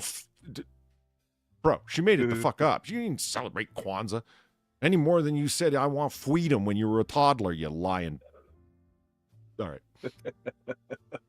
So, anyway, 10 annoying people who ruin Christmas. 10 unconventional Christmas traditions from around the world. We still have from last week the laziest animals on Earth, top 15. Otters shouldn't be on there, but I think they are. Hedgehogs, cannabis bread, and horse placenta, 13 weird and wonderful health foods in history. Oh, wow. Okay. Are we sure we don't want to go festive? I think we might want to go festive. People eat hedgehogs? That's not the thing that's shocking you here? Well, I mean, they're basically spiny rats, I guess, but I wouldn't want to eat one. I mean, even if you dipped it in batter, it would still be spiky. Right. I mean, this is what we're looking at here. He did look like a deep-fried horse chestnut. Yeah. I mean, would you eat that deep-fried? I wouldn't. I would not. No. We deep-fry all kinds of stuff here, but no. Huh. Yeah, we should go festive. You're right. Let's go with the 10 unconventional Christmas traditions from around the world. Okay. Let's laugh at foreign cultures. Mike Savage, Kwanzaa didn't exist when she was a kid. That's a fair point. I don't know exactly how old she is. Kwanzaa's what? Mid-70s, I think? You know, the guy who created Kwanzaa was afterwards. No, wait, was it afterwards or before? I forget. He was jailed for unlawful confinement and torture of a woman. Oh. Oh, delightful. Happy Kwanzaa. What? No, I hear you. I love how the joke, and it was a joke from The Simpsons, became like a thing. Krusty the Clown was just giving everybody like the non-denominational Happy Holidays thing. So he's like, so Merry Christmas or Happy Hanukkah. Make sure you have a Quasi Kwanzaa. And people now say Quasi Kwanzaa. Oh my God. It was a joke. It was a crusty joke, for Christ's sake. You know, the only reason I ever even heard of Kwanzaa as a kid was Futurama. You know, with the fucking like Sandabot, right? Right.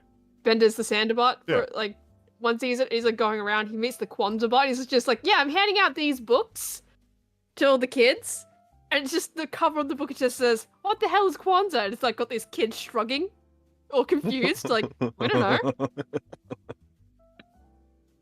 That's the only reason, as a kid, I ever like clued in. It's like Kwanzaa's a thing. What the fuck is Kwanzaa? Because it's not a thing here. Speaking of Christmas books, I was going to say, Colin is some genius pulling a trailer west on I-70. Nailed the overpass. Semi versus bridge. The bridge won. Designed by men.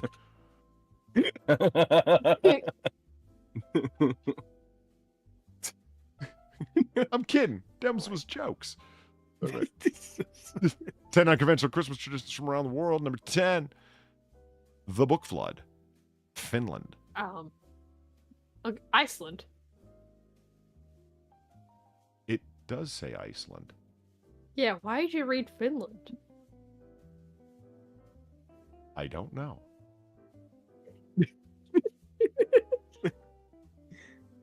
Though you may be able to tell from the tone of my voice, I am worried because you're right.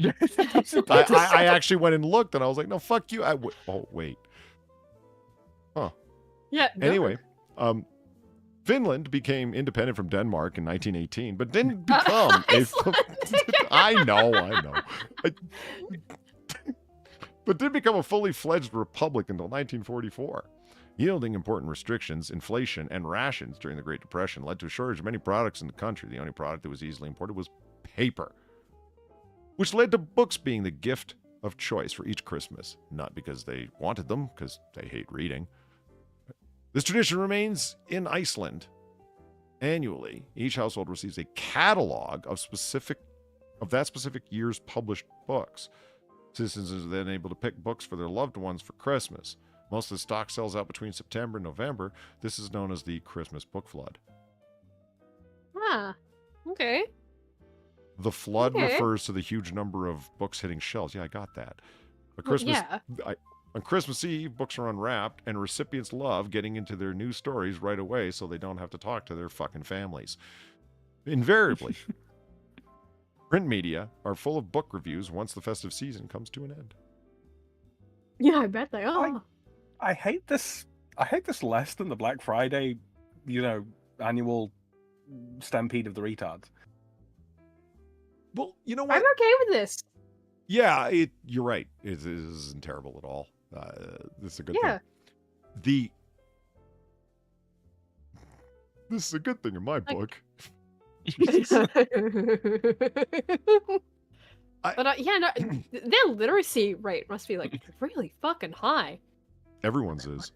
When you think about it, considering this started happening in the 40s, it's quite a novel tradition. Fuck off, Sam. Oh my god. Oh my god.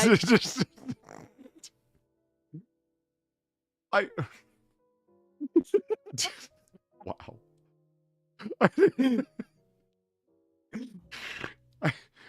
I honestly get the impression you're not going for laughs, but anger. Yeah. Okay. I think it best I take my leave. One day, Polly's going to put his foot right through his screen, and all my work will be done.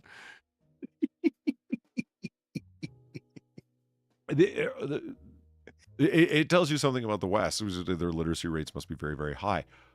I would be willing to bet that they are, but it would be higher by 0.7 of a percentage point. Literacy rates throughout the Western world are ridiculously high, high 90s. Yeah, oh no, I get that. I mean, higher than 90s though. Excuse me? But I mean, just higher than that base real highness. Yeah, they must be real fucking higher than that.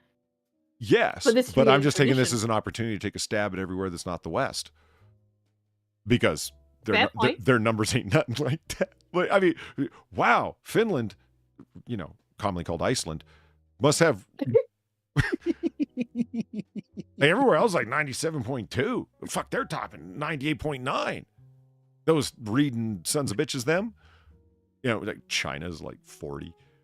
I was going to say, no, France's literacy rate used to be really, really high, but in recent years it's dropped by some coefficient of about 17%. I wonder what coincides with that.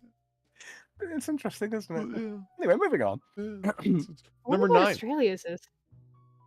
Just pretty damn high, but dropping recently. Australia's is really high. They have this unique ability to read text that's upside down too.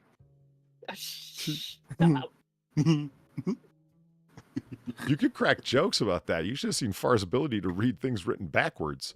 It was nuts. I started taking stabs in the dark about her obvious dyslexic abilities. It was. Oh, I was going to make a joke a joke about women being able to take everything backwards. Sam, no, stop. Okay, hanging out with Santa's sister's China. Speaking of China. In China, what? No, just saying, speaking of China and their literacy rates, here, hanging out with Santa's sisters. Well, in China, books may not be the most popular item on any given wish list. Well, yeah. I wonder how that came about. Yeah, they only need so much kindling. Right? But Christmas apples are very popular gifts. The apples come with a picture of Santa and generic food wishes for the season because they don't understand the importance because they're heathens. Not because they want to be, but because they're communists. Think about it. There are no traditional elves in the malls during the festive season. Hell, there aren't even malls because they're communists. Instead, the women accompanying the various Santas around the country, known as Santa's friends or sisters, who assist with handing out gifts. There's a Chinese Santa? Yes. Oh, I can't. I can't. I can't. Every joke I have is really cold. Like, it's aimed at communism, but it's going to sound bad. Yeah. You know, Ironically enough, for China, it's a bridge too far. They don't only hang out at malls either, but can be found in parks and other public places. Handing out apples. I mean, those are some... I mean, that's some great apple artistry. It is. Yeah. I mean, they've cut through the skin in a very, very particular way, and that's nice artistry. But something tells me that they've just sort of like painted that on. I don't think they've cut through the skin. I don't think that's the flesh showing through. It could be. It could be. I mean, there's a lot of videos on Japanese YouTube where they're fruit carving and such, and I imagine it's quite prevalent throughout the Far East. Huh. Okay. I mean, if done by hand, extremely impressive. I don't know why random commie Santa would just be handing these pieces of art out to the local illiterate children, but have you heard my theory on how Santa's oppressing his own people? Oh my God. I have not. Go ahead. Okay, now think about this. Okay. If you think about a night before Christmas, went all through the house. That's right. Mm-hmm. Is the origin or the core text for a lot of Christmassy things, like the names of the reindeer, for example. Right? Okay. Okay, so we can take it as like a core text. What does Santa look like? Well, nose like a cherry, cheeks red and merry, so he's a drunkard. Kennedy face, as my mom calls it. He's ruddy. Yeah, he's ruddy and jolly. Yeah, his belly laughed like a bowl full of jelly and all that jazz, right? Okay, a right jolly elf. Santa's an elf. That's true. I have heard that description of now that you mention it, yeah. See, I was watching the Rankin Bass, that's the studio that did the classic stop motion Rudolph Christmas special, and a bunch of other ones, and including a bunch of animated specials, including 'Twas the Night Before Christmas. Here's our first example of how you ruin everyone's Christmas with your opinions. And that's where that's from. And when that line went by, I was like, you've got to be kidding me. Oh my God. That's yoink. He was talking to his son when he said that, his young son. Holy shit. And you as the audience member are supposed to be like, yeah, you little bastard. Like, you're not. He was like he's like a little Poindexter nerd, and he wrote an op-ed. Like, and he's supposed to be like an 8-year-old kid. Like, it's the Mouse family, right? And it was Father Mouse, and that's Father Mouse talking to his mouse son. And they were in their mouse house, if you will. So what you got is, if you've ever seen like The Great Mouse Detective, which is fantastic. I'm a big fan. I've only seen 2 Disney things in my whole life, that and Robin Hood, and I'm a huge Sherlock Holmes fan, so of course I love The Great Mouse Detective. But the idea where you've got Basil, the little mouse, and he lives inside Sherlock's house, like that kind of thing at 221B. Same kind of idea. You got the family, like the human family, right? And then their corresponding mouse family that lives in the same house with them. Mr. Mouse, his mouse children in the mouse house, and his wife, his mouse spouse, if you will. Did you just think of mouse spouse and worked hard to get there? I really did. Well done, actually. That wasn't bad. So anyway, yeah, his son, who's like a nerd with glasses, and he's the atheist of the bunch, basically, because Lisa. He's a skeptic. So he writes up this op-ed that it was excoriating Santa. Like, Santa's a propaganda falsity pushed on the masses by the blah blah. And it actually reads that way, this op-ed. And Santa read this in their small town newspaper and was so offended that he decided not to show up there that year. Fuck him. But I'm like, wow, Santa holds grudges. It was a weird cartoon, man. Like doing it. You see Neil deGrasse Tyson. You see what you do. Yeah. He's like, you see how you ruined Christmas for everyone with your opinions? When he found out his son was the one who wrote the op-ed, that's what he says to him. And I'm like, oh, man. Holy shit. Yeah.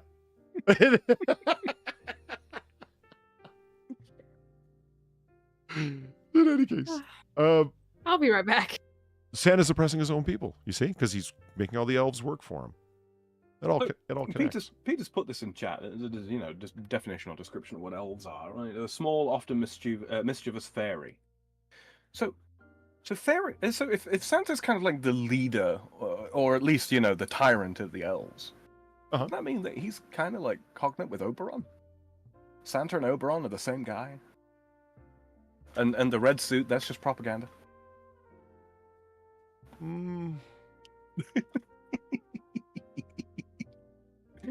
I don't know, Eve, you're in chat. Why are you asking Eve? She's done a lot of deep dives into the old, mythologies of elves and fairies and all that kind of stuff. Really? Okay.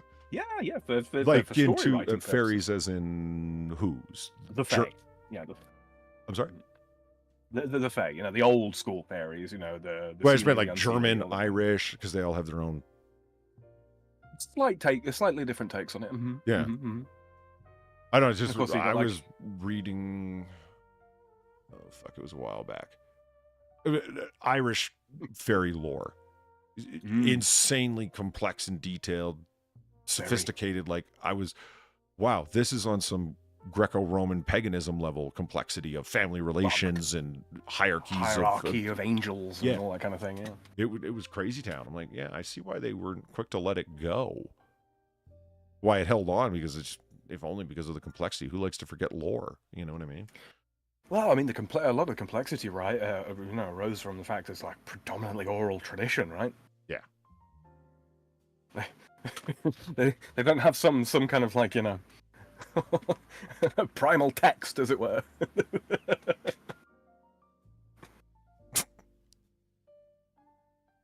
If you don't, is this where we do the whole what Saint Nicholas is the patron saint of? Okay,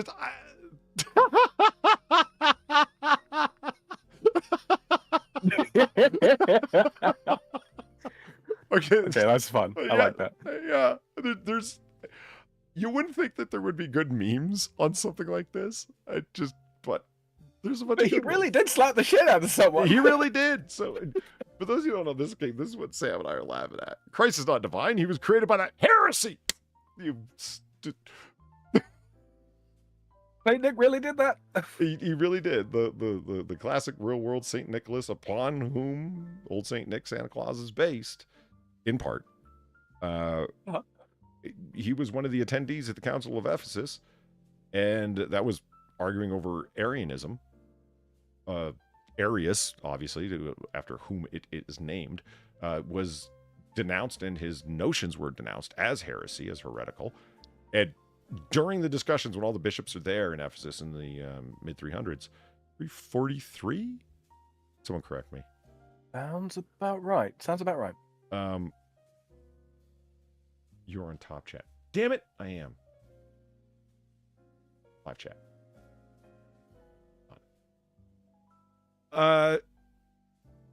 So Nicholas is there, later Saint Nicholas. Arius is saying what he thinks, and Nicholas gets so frustrated with him, he gets up, walks across the room, and smacks him. You got a little bit of that Nicholas rage. Yeah, I love that. The second person of the Trinity, Jesus, was not co-eternal with God, is what he was arguing. And it's like, so Jesus is a creation. And that's what was denounced as heresy. No, Jesus is not a creation of God. That's ridiculous. And he couldn't take it, and he went and slapped him. So there's all just endless great memes that are just like, deck the halls, deck the heretic. I love how Saint Nick, who's like, yeah, absolutely. This, I mean, you get where like classic Saint Nicholas garb, and you can see the connection to that's the Orthodox, the Orthodox interpretation, right? Yeah, and you see where the Santa Claus outfit comes from. It's not that crazy of a stretch. The way he was artistically depicted throughout Eastern Orthodox, it's not that big of a stretch. And for anyone who's ever heard the notion that, well, Santa Claus wearing all red is really a creation of the Coca-Cola company and their advertising. Shut up. I mean, there's popularized. Okay. Yeah. But, yeah. Set it in motion where everybody else started. Like, were there Santa Clauses that were wearing blue? Yeah. Did it become like a solid thing where everyone was using red pretty much across the board constantly? Yeah. After Coca-Cola had done that, but it's not like the guy was known for wearing plaid and Coke, whose colors were red, said screw that and made him red. That's not what happened. It's just no. There was a group of people that were trying to sort of say that the popular depictions of Santa Claus after the fact are actually conflations with the the spirit of Yule or Old Father Yule, who would wear greens and ochres and all that kind of thing. And I can see where they see the parallels from, but no, that's not what happened. I really like the idea of the old mosaic floor. Yeah, right. Sure, there's that. Whack, you son of a bitch. Shut up with your lies. I just... That really hurt. Turn the other cheek, you little shit. I need this. I love the idea. It's... And they just keep going with it. Santa punches a heretic. Thou shalt taste of mine pimp hand.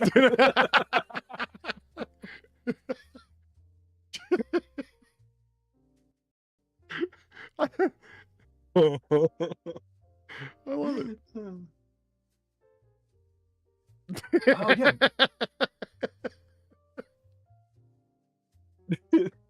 Big Joe in chat raises an excellent point. Like, share, and sub to support the polydub. Nice. I'm back. Gonna run with Welcome back. Thank you. I came to give presents to kid and punch heretics, and I just ran out of presents. And yeah, that the idea of like giving out gifts. Yep. Saint Nick went around and did that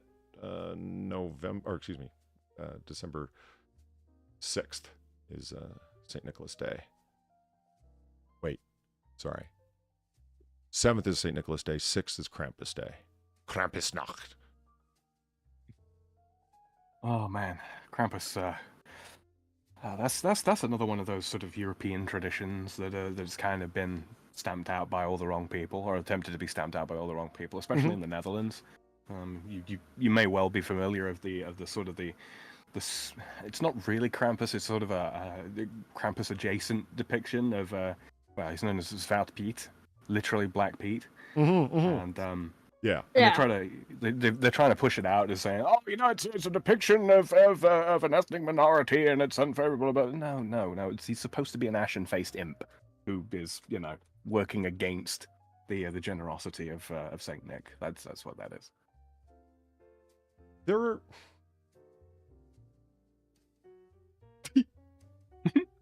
Yeah, I don't see any problems. It's people seeing what they want to see and getting upset about it. Yeah. I mean, this is ashen-faced. Mm-hmm. Yeah.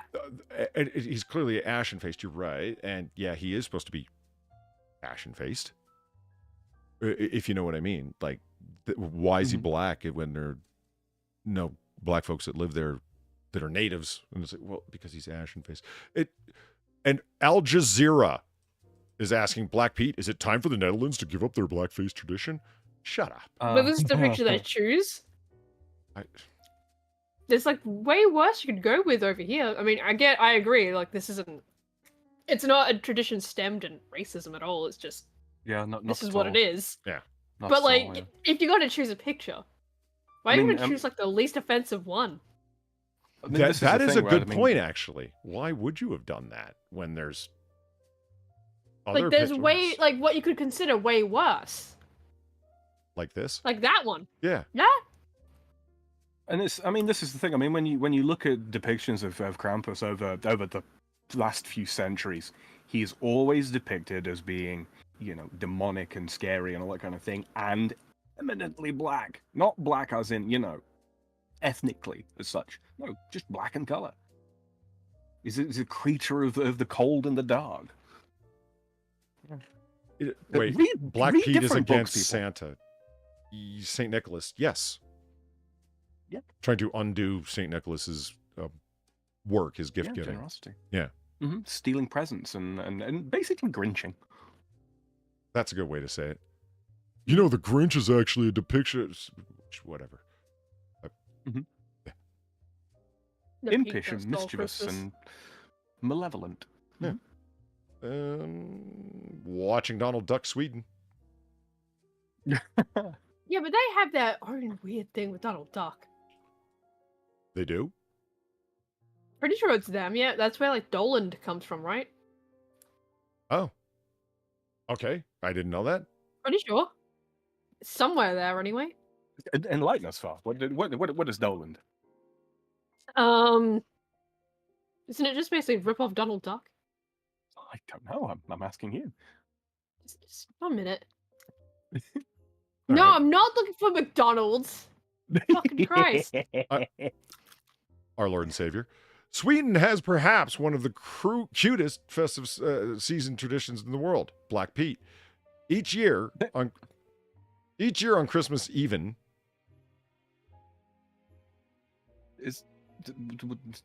Might be the plural, but it is not each. Not as separate words. I can't Christmas even. They capitalized it and they thought that was right. That's cute.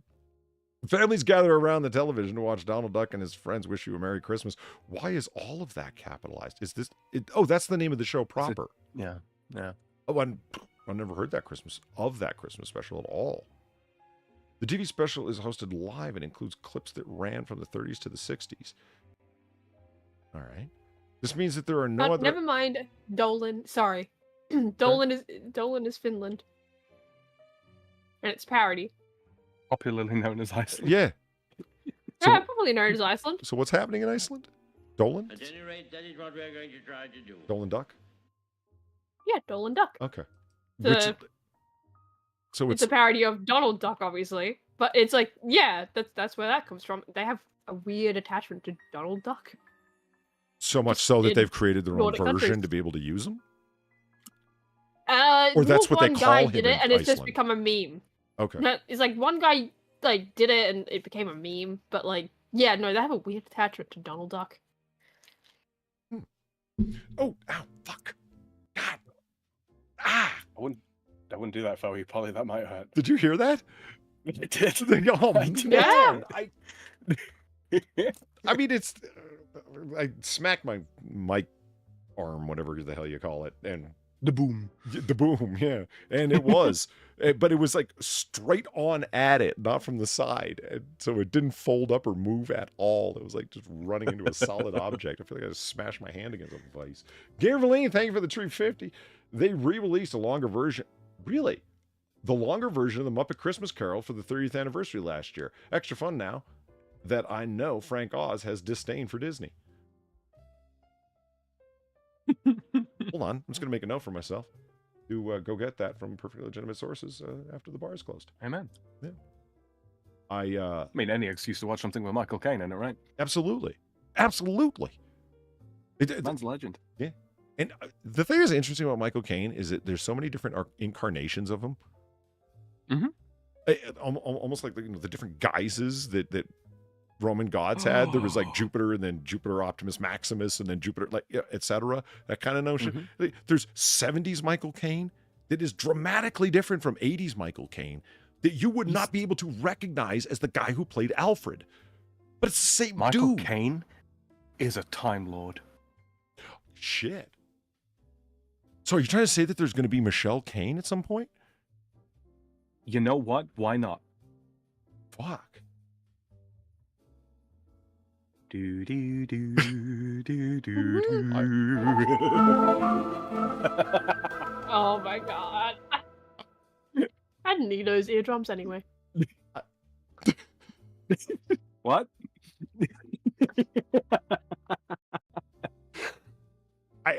Frank Oz is a genius, a hands down genius. So he brought Yoda to life, man. Well, I mean, I defy you to show Empire Strikes Back to any kid and then show them CGI Yoda and tell me that the freaking rubber puppet isn't more convincing and lifelike. With the ping pong ball eyes. That one. No, I'd agree with you. You're trying to tell me you watch Empire or Jedi and you don't think that little green dude, the frog guy with the long ears, is real? No, you think he's real. It's a stupid rubber puppet. That's the genius of Frank Oz. And he's not smooth, damn it.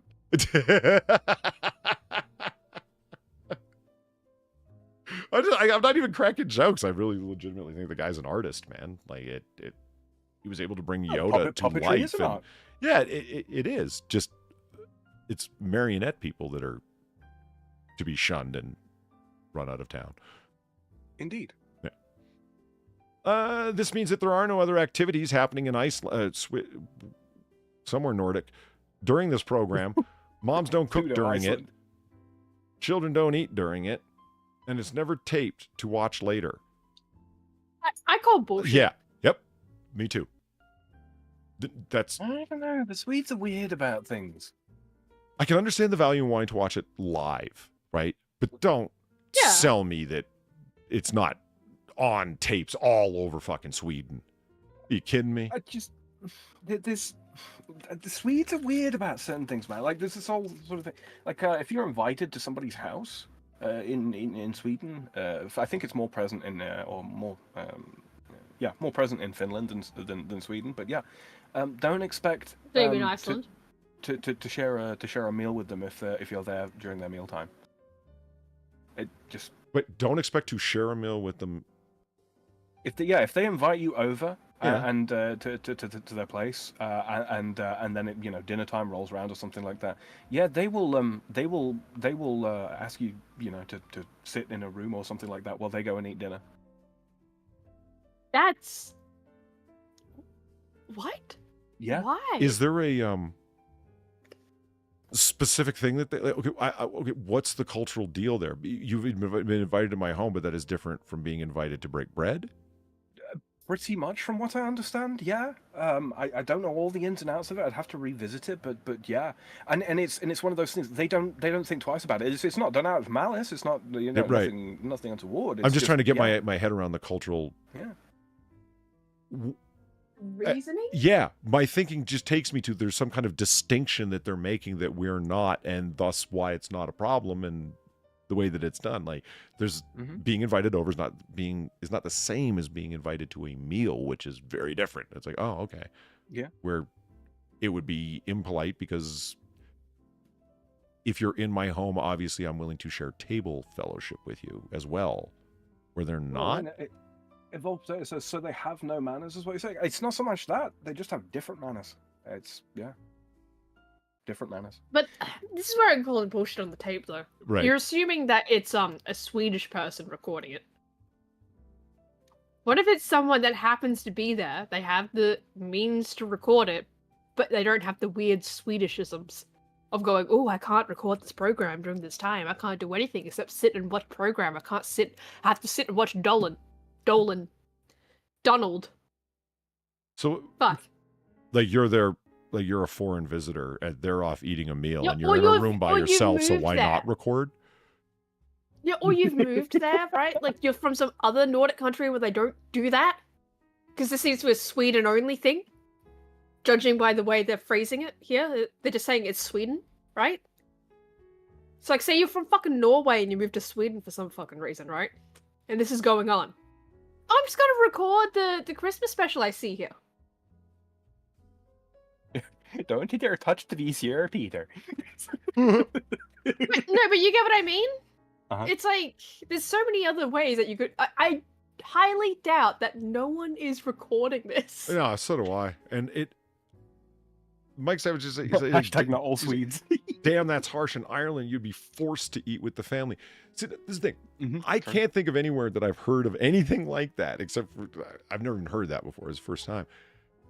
Yeah. Everywhere else in the West, it's either you would be invited to join at the least degree, to the furthest degree of you would be forced and expected, and you would be the rude person for not joining. Like, do you know what I mean? Like they would. Absolutely. Lots of cultures would this, though. Lots of cultures would absolutely insist upon Italian, Irish, apparently. Like, for you to not go sit with them would be like, what's wrong with you? What you don't like our food? It would be insulting. You know what I mean? Consider this though. In traditional Japanese culture, cleaning the plate is considered rude, right? You mean you leave food on the plate? But yeah, in traditional Japanese culture, from what I understand, if you clean the plate, it's a sort of you're a glutton.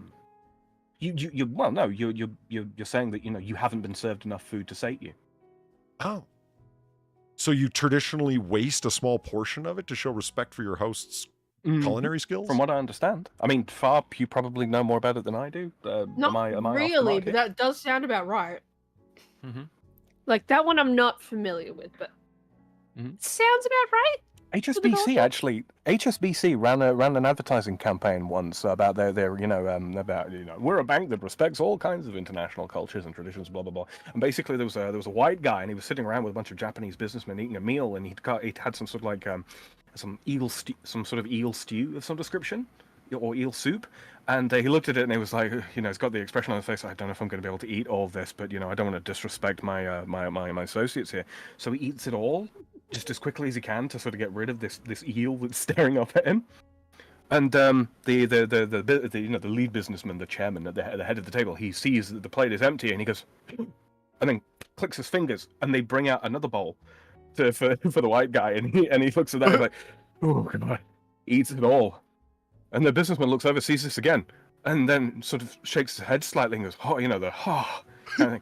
Claps twice, and they bring this giant fucking eel out for the guy to look at. Holy shit. Brilliant advert. Absolutely brilliant advert. And that's what caused me to look into it and find, cleaning your plate is a suggestion that you haven't been given enough to eat. And to do that consistently or in excess is could be considered insulting. Huh. All right. Because you're basically saying, your hosts have not provided you with their full hospitality. I know. I forget where I heard. I think my sister said this, but I'm pretty sure it's also rude to walk and drink at the same time in Japan. It's funny you mention that. It is. Yeah. Yeah, which I find a little strange because I do that a lot anyway. But like, I consciously, whenever I'm in Japan, stop myself from doing that because it's like, is that rude? It's considered rude here, yeah. One should. It's not that one can't stand a drink. One can, but the but like walking. is evil. The act of walking and drinking something at the same time. Yeah. Oh dear lord. Yeah. You don't know Farfour? I see Polly's deciding to show you. Oh, chat's not seeing this. City and Mickey Mouse. I don't have this up on screen.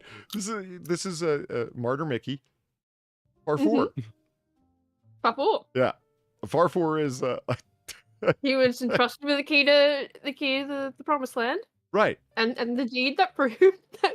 It was the deed to prove the land was his, and the key somehow to the land, like a literal key. It wasn't clear how it worked, but. Here is the Israeli IDF beating him to death because he wouldn't hand the key over. Moments before disaster. Yeah. far, this scene is just like Oh, my God, Sodom. it's far Oh, for it's the best. it's Farfour's death scene, so it's not supposed. It is. It's not. Yeah, he does beat him to death in his office. It's hilarious. Because if you don't know what we're talking about, Pallywood has become like a little fun thing that I've been looking into, like Bollywood. It's Palestinian. Yeah, you're welcome. You're fucking welcome. Yeah, the first time I had ever heard of Farfour was from Far. Yeah, funny enough. And he's just Palestinian Mickey Mouse, and all the TV and programs and whatnot that they produced are collectively referred to out of Palestine as, quote unquote Palestine, as Pallywood.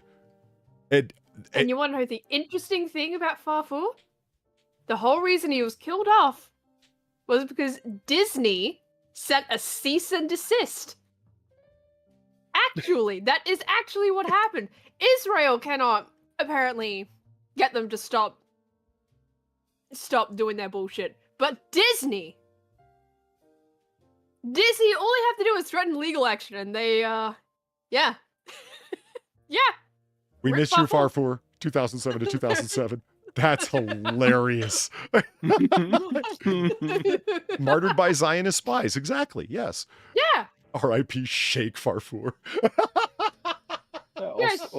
Ostad in chat says, and then some 12-year-old girl narrates how Farfour became a martyr and Oh, never yeah, surrendered she or does. something. That is so. Yeah. This scene, man, Far. We'll watch it next week for fun. Oh God.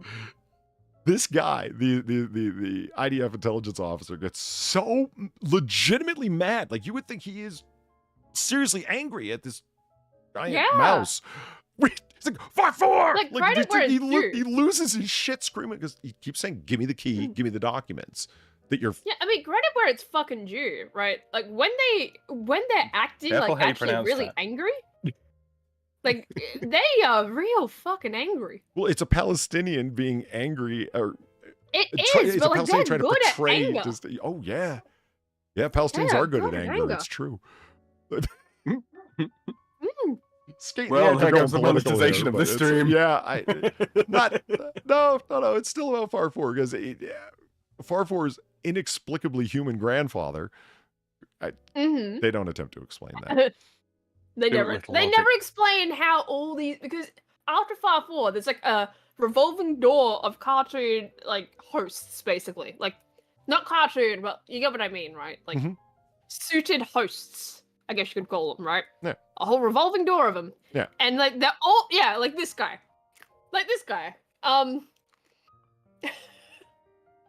Fucking Christ. Our Lord and And Savior. they're all, except for maybe one of them, are related somehow. But they never bother. But they're not. They're all different things. Like, this guy's a bear. I don't think the bear was related. But like the next one was a bee. The next one was a bee and was related, Yeah. and the one after him was the bunny with the band around his head. And the and he the bunny that stole money because Satan told him to. yeah. Oh, man. It's a children's show, obviously, and this is the girl who does the narration, and so this guy, the IDF intelligence officer, trying to get Farfour to give him the documents that his human grandfather gave him, showing that the land is his, that he owns it, and the key, and Farfour won't hand it over. So he gets mad. He says, Farfour, you won't give me the documents. It's fucking it's hilarious how mad he actually gets him, like works himself up, and he beats Farfour to death. Like, he starts beating on him, and Farfour falls to the ground, and he starts kicking on him. And then the scene cuts, and he goes to the girl, and she goes, our dear friend Farfour has died at the hand of the Zionist occupiers. Like, yeah, you couldn't make... Honestly, like, you could not make this shit up. But they can, apparently, because Disney threatened them with a cease and desist. Like, keep that in mind. The only reason Farfour died, and it led to this weird thing of them, like, killing off every other host they had. Because, yeah, each one of them gets killed off. It was because Disney sent a cease and desist. Disney was able to do what the rest of the world just fucking couldn't. Which is bizarre when you think of, like, what could they have actually done to them? Like, legal action against this particular studio? Well, not going down that lane too far, but best guess when I was reading into it, billions go to Palestine from various UN councils and subgroups that are funded by, obviously, nation states. And it was Disney as a global corporation, and through that. So when you threaten to cut off the spigot of money, or limit the spigot of money in not necessarily in the amount of money, but delivery time or money that they expect. The Palestinians expect. It's that in that way. And how would they possibly? Yeah, that does make sense. Yeah, how would they possibly accomplish that? Through mountains of motions, as they say, like produce legal action through the UN, where stays and injunctions and whatnot, where it's like, no, they're not going to be able to necessarily stop it, but they'll be able to slow it up, and that alone is reason enough to have Far 4 be a martyr. Oh, or die. Yeah. Like, okay, that does make sense. Yeah. That was the way that they suggested they would get it done. And they went, well, here's Disney's and other entertainment companies, they're global corporations, and the way that they can produce through mountains of motions, legal actions to produce outcomes that they want, etc. But yeah, anyway. It's still funny, though. Damn right. That Disney managed to do that. Uh-huh. Now, speaking of Islamic extremism, back to Sweden. But just the other crazy part, right? Just to, before we move on entirely. Uh-huh. Like, they were getting, that broadcast studio, they were getting threatened to be, bombed by Israelis when they first made that show. Really? Yeah, that was, like, the entire thing the entire time, when they figured out, like, that show was in existence, because, yeah, it's quite it's hilarious, but it's also kind of quite sobering when you actually read what they're actually saying, and, it's for children, right? Yeah, when you see a subtitled version of it, it's a little mind-blowing. Yeah, you're like, you're just kind of like, oh, shit, this is actually for kids, and then, like, kids are calling in, repeating the stuff, and you're like, oh, okay. That's a little less funny. But yeah, when Israel figured out, like, this is what they were doing, and, like, they really wanted this particular TV station just to stop. And not just for this, I think there's, like, a few other things they were doing, but this was, like, one of the big ones. Uh-huh.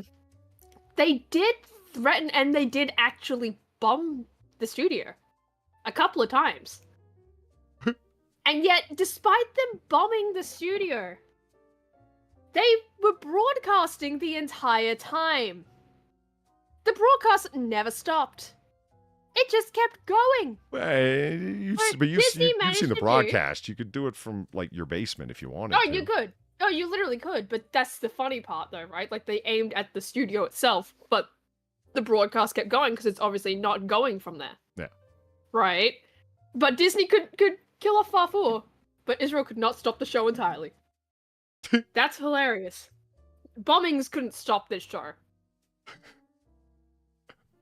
Far 4 didn't give up the documents. No, he didn't. It's not like he Israel. It's not like he won because. Well, he died. But he didn't give the documents to somebody else. Fair point. Do you know what I mean? Like, so the land goes. He did kind of just take this the documents and shit off him, right? Off his corpse. No, he wouldn't tell them where they were. They weren't on his person. Oh, right. That's what the guy was trying to get from him. Where have you put the documents and the key? Yeah, where have you put them? Yeah, because they couldn't find them. They snatched them up and he said, we searched you, we know you don't have them. Where did you put them, Far 4? And that's what he wouldn't. That was a piece of information that they was yelling at him over. Where'd you put them? Yeah, where's the key to Israel, Far 4? Well, it was a piece of land in Jerusalem, right? That was the. Yeah. Yeah. Yeah, because they want, like, a specific, like, a specific building, isn't it? They're, like, well, they base the whole station around, I think. The El Saqqa Mosque. They disappoint me. Yeah. That's. I don't. Yeah, on and on. The mosque that they have, well, I won't go into that, but virtually all control over. They already do. Yeah. And they talk about it like we got to get it back. And it's like, how could you get it any more back than you already have it? You wouldn't be able to. But that, like you said, the entire show and their station and all of their narrative is based around that mosque. We need to get the mosque back. So, but you already have it. You couldn't have it any more than you. Anyway. So your donation. But thank you, Evolved Potato, for the $4. That reminds me, did you see how Disney was bribing government officials with government money? Their own little kingdom. What the fuck was I about to say? I don't know. Free from laws inside the US of A. It was the Reedy Creek Report. crazy shit that they got away with. Are any of us fucking surprised that Disney was trying to like have their own laws within the, you know, the theme The Magic parks? Kingdom? No, not at all. Yeah, the Magic Kingdom, Not you at know, all. the Magic Kingdom, I guess, as I was trying to fucking say for some reason, don't know why. Weird. Yeah. Okay. But yeah, are we really that shocked? No, No. not really. No one's surprised. It's No. not the Disney of I'm more surprised yesteryear. they got caught. I'd be surprised if they weren't able to weather it, but no, different story. Yeah, I mean, again, I'm more surprised that they even got caught doing it. Like, not that they were doing it, just that they were caught. Yeah. Finding love and presents in the Czech Republic.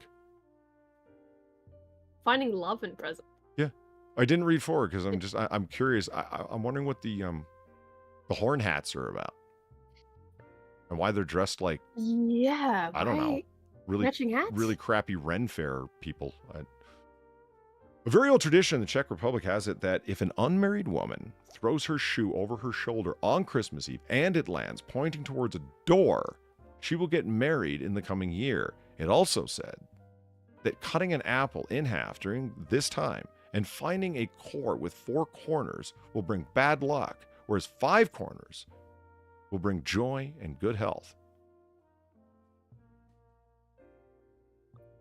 Okay.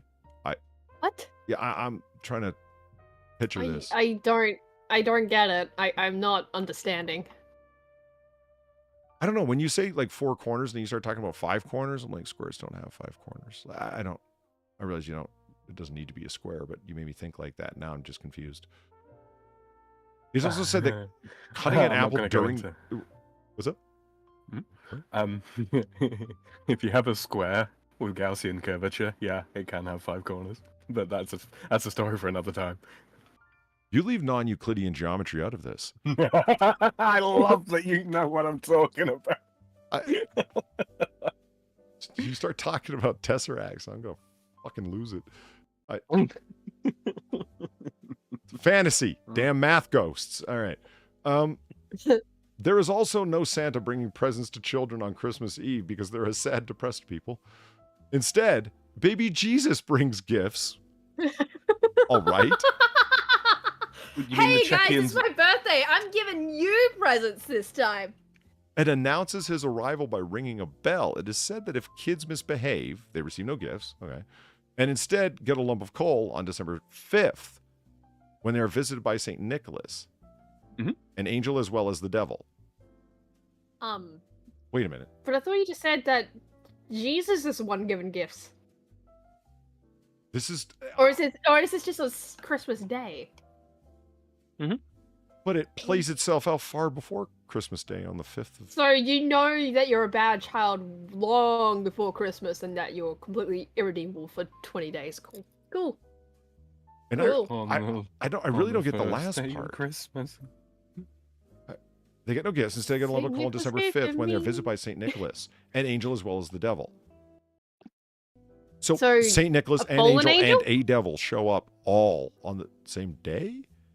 I think it's just poorly. Yeah, no, so it is a list, isn't it? Visited by St. Nicholas, an angel, as well as the devil.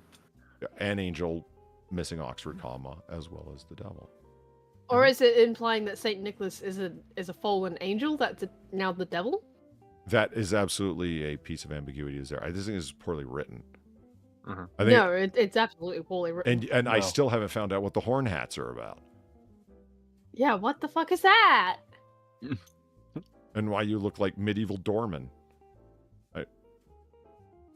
Anyway. It's their duty to look like that. Christmas sauna, Iceland. The heart of Christmas. That is a delightfully cozy looking sauna. I'm not going to lie. It's look at that. Yeah. Don't you want to go out there and be... Yeah. Looks like there's a little face on the side of the sauna shed. Oh my god, it does. It's just like, oh.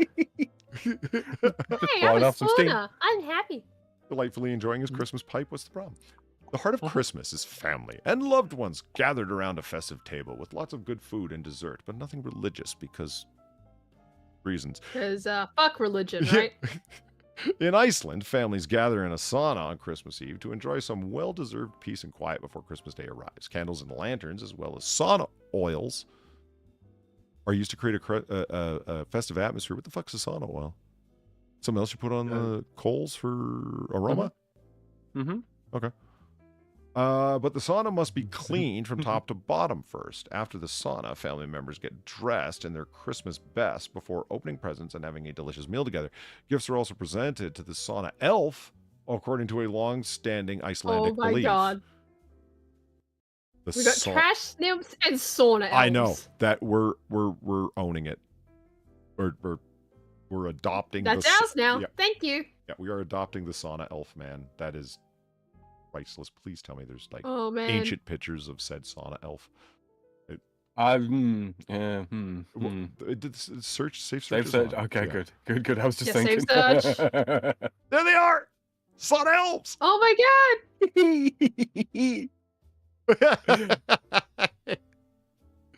What are the enslaved elves of Harry Potter called?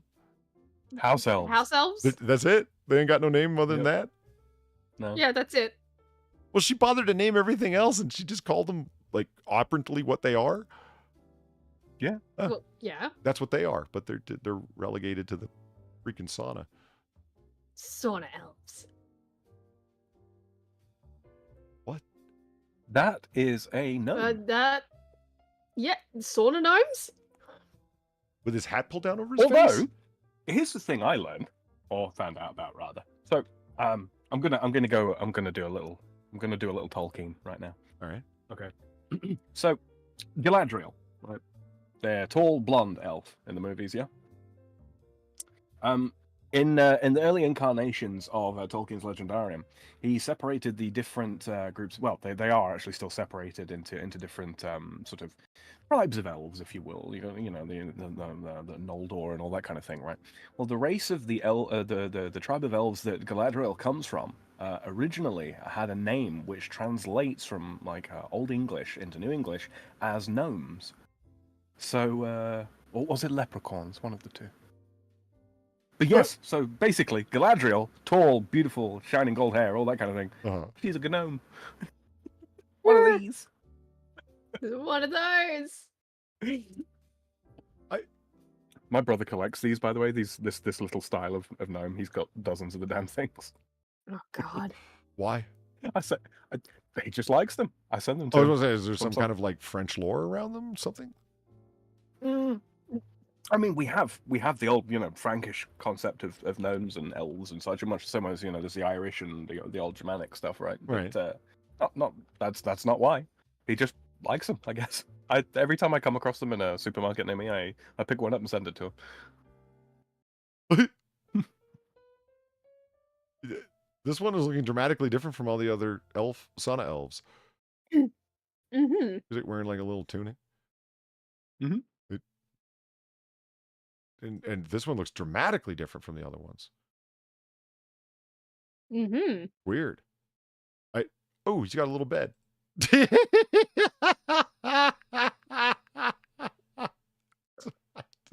don't know why that makes me laugh. It does. Ooh, a Paleolithic sauna elf. Cut a tar oil. With pleasant scent of tar. Yeah. Words never uttered before now. Does it mean like bituminous tar? Because that stuff does smell quite nice as it goes. So anyway, yeah. Oh, I see how he's just. Yeah, okay, yeah, it is pulled down over his eyes. That's his nose. All right, I get it. Yeah, the sauna elf. Delightful. Delightful. Hiding brooms and flying witches, Norway. Traditional Christmas celebrations remain in some parts of Norway, with families dressing in their best attire on Christmas Eve and making Christmas tree decorations.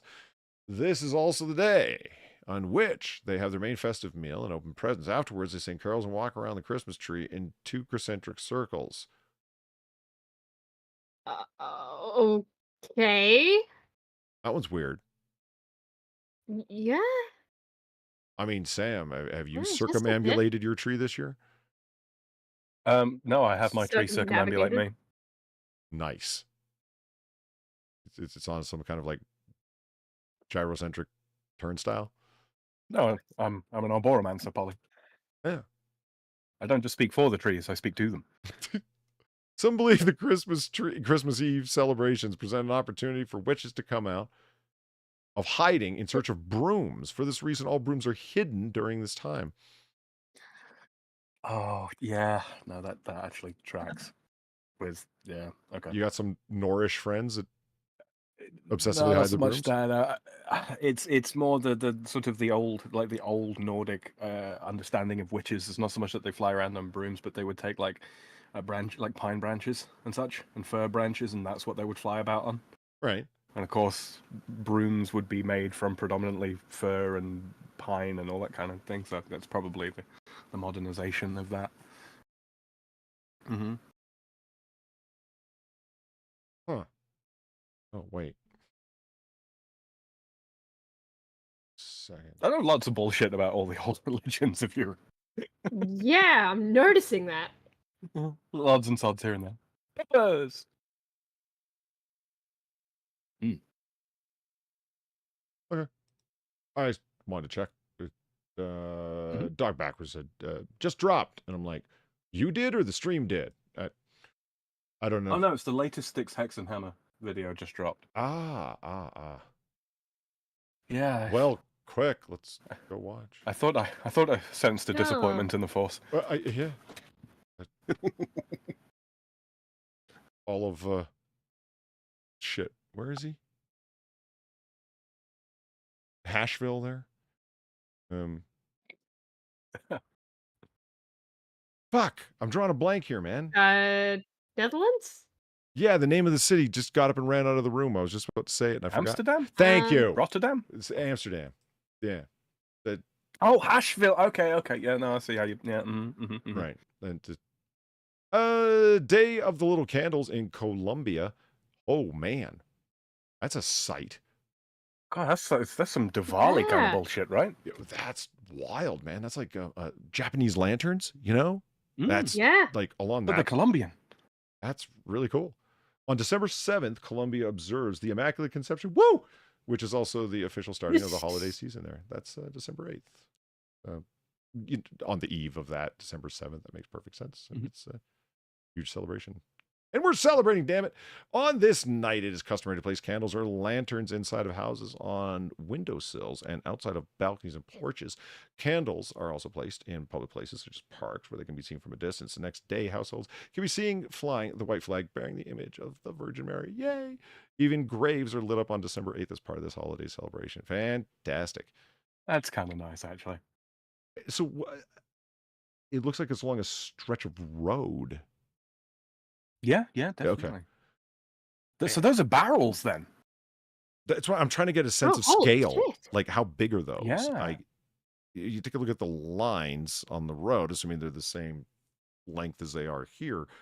Yeah, they're not tiny. They're not soup cans, is what I'm getting at. Those are pretty big. No, those are like 45-gallon drums. Because that's a stretch of what looks like freeway. 3 lanes wide at least. Yeah. That's so I'm looking into the distance here, like you see in the background. How long does this stretch on for? Miles and miles. A long ass time. Yeah, it's like, look at the people. Exactly. Yeah, I'm trying to get a sense of it by the people. I don't know if they're 55-gallon drums. Anyway, it looks cool. Looks very Japanese lantern-esque. And for the Feast of the Immaculate Conception, great celebration. So, number 3, Christmas in the New Year, Egypt. What are we looking at here? I thought that was Kiwi for a second, but I know next to nothing about the Egyptian Christians and their traditions, so this is fascinating. In Egypt, Christians stick to a strict fast for 45 days during which they don't eat meat or dairy products. And being in Egypt and Christians, they got it hard already. The fast runs from November 25th to January 6th, with Christmas Day being celebrated on the 7th of January. The fast is broken on Christmas Day after traditional church services, when families dine on soup, meat, rice, and cock. No, that's not the. I'm not H saying before K, so it's cock. Okay. Hard K. Cock biscuits. Okay. Prior to Christmas celebration, churches and homes are far there. Leave it alone, Far. Yeah.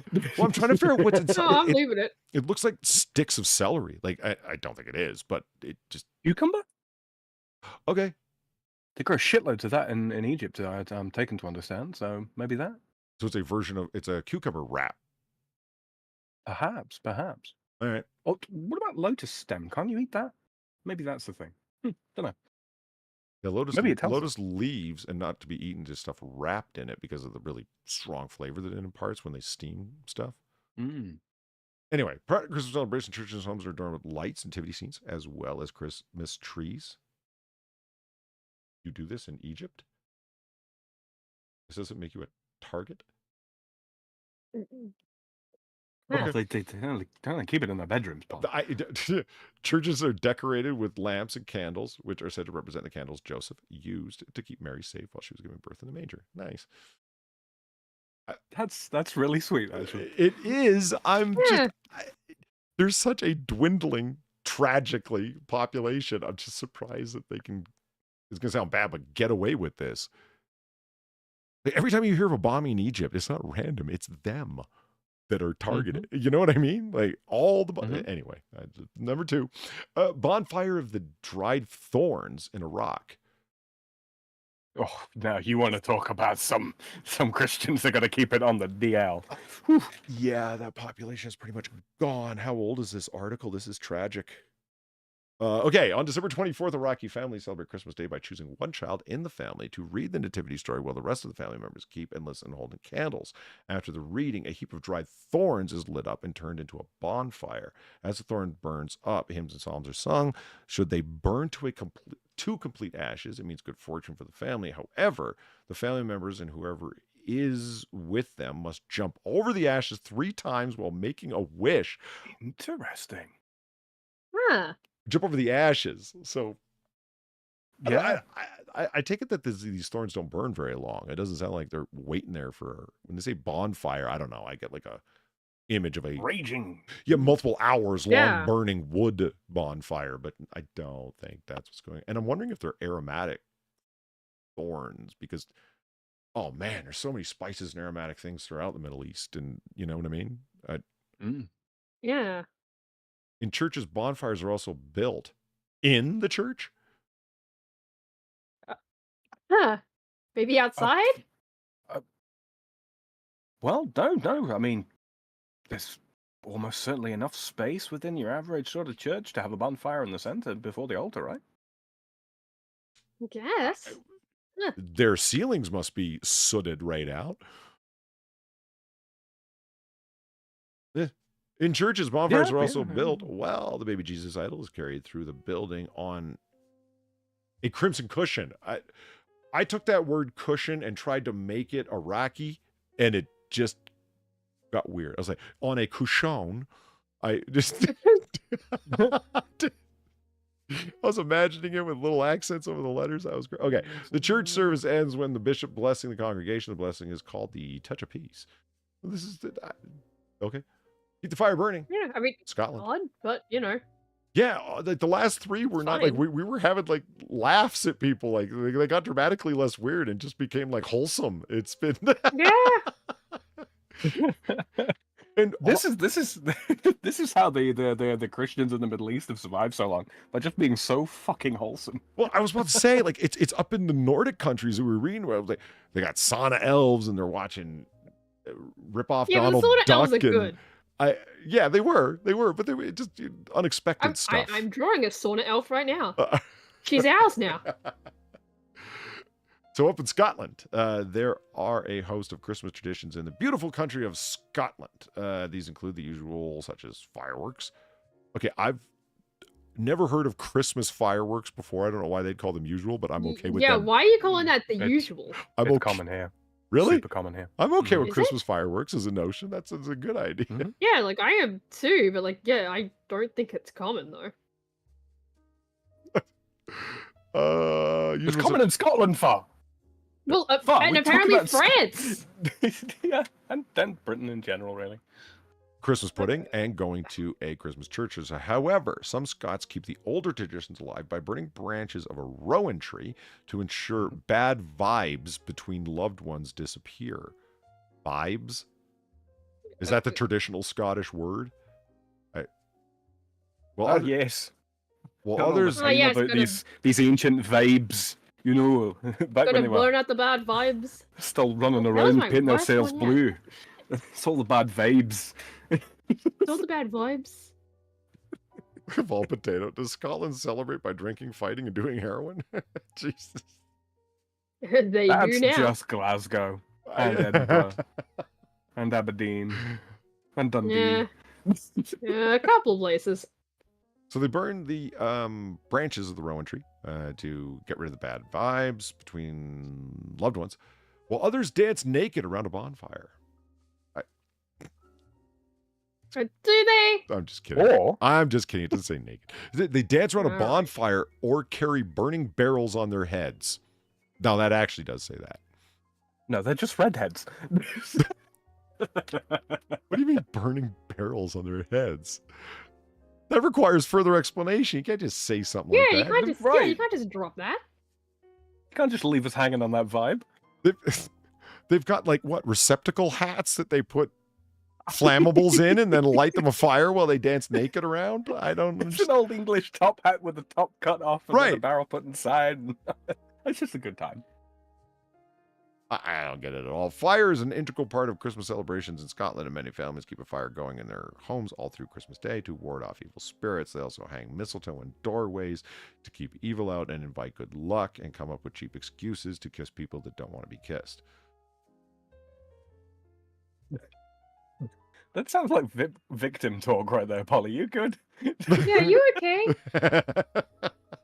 Are you a victim of the mistletoe? Hashtag mistletoe. Right. 10 weird British Christmas traditions. Pretty much all of them. Yeah, okay. Okay, the word pudding is bugging me.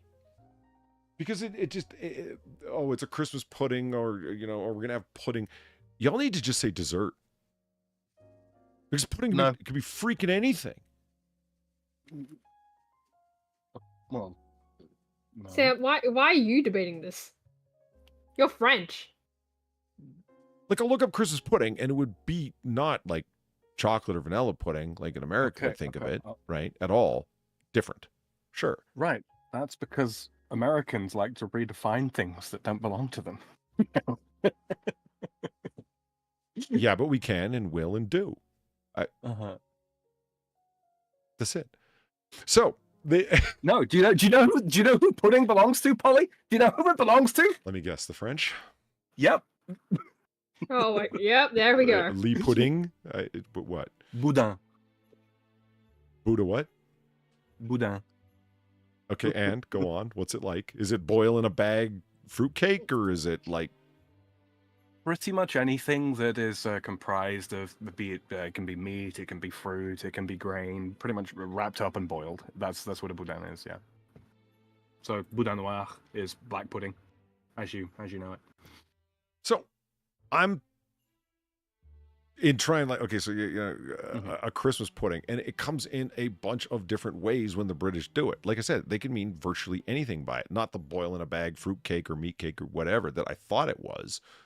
It's any damn thing. I've looked it up online. They're like, well, traditionally it can be called, it's come to mean all these other things. I'm like, so dessert. Stop calling it pudding. And it's like, I get what you're saying. Like, oh, well, Americans redefine it. But I'm not asking for it to fit an American definition. I'm simply asking for it to fit any definition. Just one consistently is all I ask.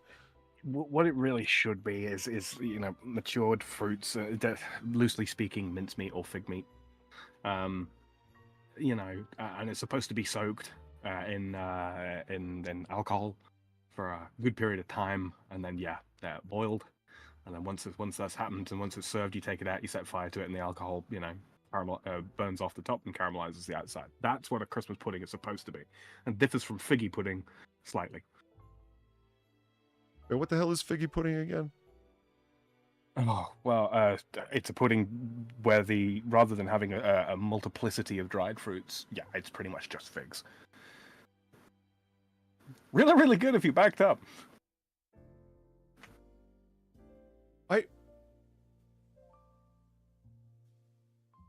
Top 10 Christmas songs dark enough to ruin your season. Now, people disagree with me that Have Yourself a Merry Little Christmas should just be called the Suicide Song. And they say, well, damn, you're dark. And I'm like, no. That song is. I'm correctly describing and expositing upon it. Like that, yeah. You listen to that song. It's a song directed towards the saddest, loneliest, alone person that has nothing to look forward to and ever will. Oh. Mm-hmm. But remember, not Have Yourself a Merry Christmas, a Merry Little One. The song is absolutely tragic, and I find it depressing. And people are like, "Well, what's wrong with you? Who hurt you?" I'm like, no one, except the writer of that song.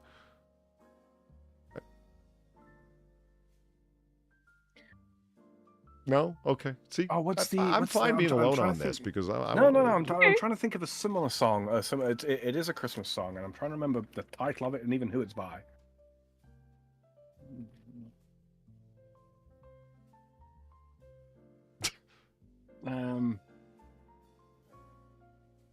Merle Haggard. Well, his name's Haggard.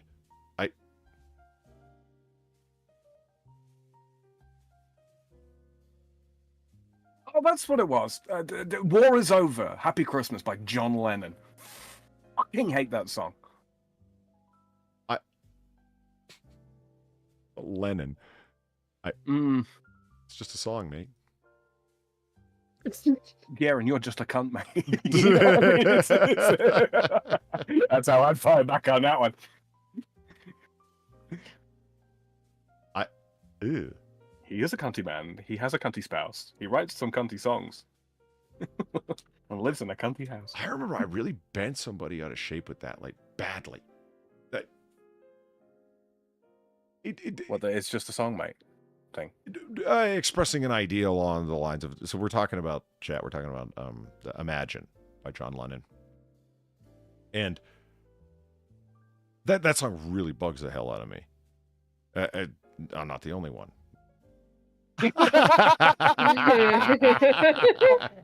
Well played. Well played. The chat, that's how it's done. And Valine says I get way too drunk and nonsensical towards the end of the show. Bullshit. The timing, the little lacuna beforehand. Oh, brilliant. Absolutely brilliant. Sterling, Polydub. Thank you. Normally I would pass off the compliment, but it was against Lennon's Imagine, so I'll take it this time. That song really does annoy me. And I love that the Hollywood actors during COVID, remember when they all sang it? Yes. Over social media. I'm electing to not remember that they exist and did the thing. Mm-hmm. Yeah. So I was saying to him, English guy.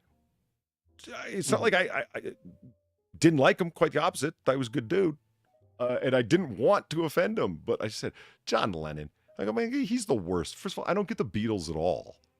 Like, I was in a mood. I may have polyranted. Not loud or yelling or even talking fast, but just, opining, if you will. And I said, John Lennon, I don't even get, he's the worst because I don't get the Beatles at all, but he, to me, is, like, first of all, like, when he goes off separately, makes some of the worst music. It's all sappy. It's all seen and promoted, especially by him and his ridiculous wife, as being like revolution music or speaking to the people, as he is a man of the people. The guy was a multimillionaire, didn't want to be among the people, had no interest in it, wanted to live on his lake home at the time.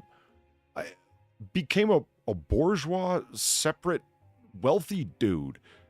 Everything supposedly that he spoke against, and his big revolution was sitting in bed and with his wife and letting his hair grow. Remember that? Oh, we're gonna do we're not gonna fast for 50 days or whatever out of protesting something. We're gonna stay in bed. Him and Yoko Ono. The guy is, he's a fraud. And that's the way I ended. I said his whole image. Like, at least Mark's had an actual job once. Sort of, and once, yes. The rest of the time, he just relied upon the kindness of strangers. Much like other well-known whores. Streetcar Named Desire always relied on the kindness of strangers. Yeah, in any case. The, he goes, you know, John, after I say he's a fraud, basically. He looks, you know, John Lennon, that guy's music got me through some real hard times, you know? And he got all serious with me. And I was like, really? Lennon did? And he goes, yeah. When I was about your age, yeah, I remember that guy got me through some real hard time. I don't think you're looking at that music right. And you're really full of shit. You know that? I was like, whoa, man. Oh my God. Yeah, he took it personally. And I'm like, you know, Mark David Chapman was a nut bar. But the fact that he murdered the guy, that's the guy who shot Lennon. I mean, that didn't make Lennon a good man. It made his death tragic, and it was. But that didn't somehow sanctify all of his prior actions, if you know what I mean. He was a self-righteous fraud who died tragically. That's not a bad statement. It's just an accurate one. I don't think it's an unfair statement. I mean, people get this idea of like, you shouldn't speak ill of the dead, and like, okay, maybe not immediately afterwards, but let's not talk about something that happened 30 years ago to a guy. Yes, albeit tragically, but yeah, let's not. Let's take the rose-tinted, round-rimmed glasses off here for a second.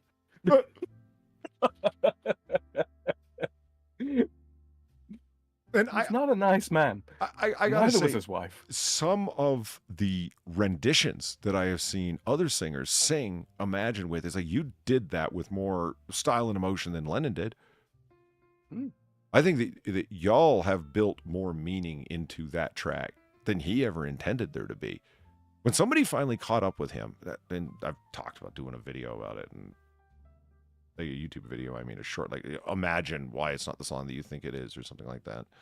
It would culminate with the story that really does sum up Lennon's career up to that time, him being a revolutionary, and the notion of that he wanted people to believe of him versus what he actually was and knew he was and didn't want to promote.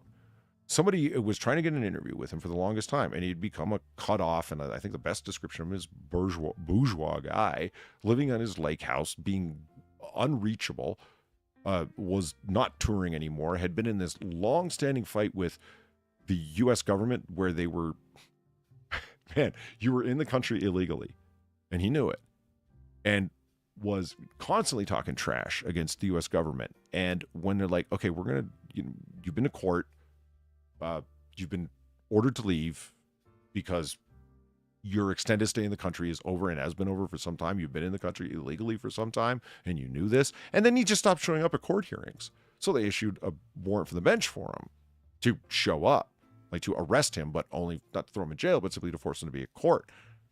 And he didn't, and so on and so forth.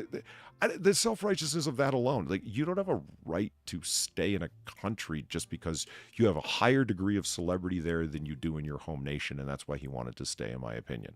Well, the only reason that the Beatles moved to the States in the first place is because they were getting taxed at like fucking 98% in Britain. Yes. That's the only reason they went there. It's profit. There are no beautiful lake houses for me to buy in Liverpool, and my money goes a hell of a lot less far there than it does here. Yeah. So, and I mean, I have a higher degree of celebrity here, so I want to stay here. I'm not saying that they should just stayed in Britain and suffered the 98% tax rate.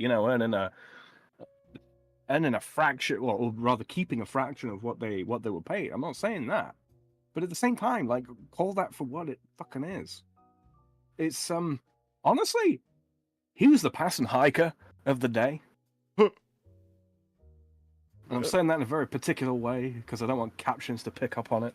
I don't want to give that I get you. fucking cretin any more fucking mention than he's worth.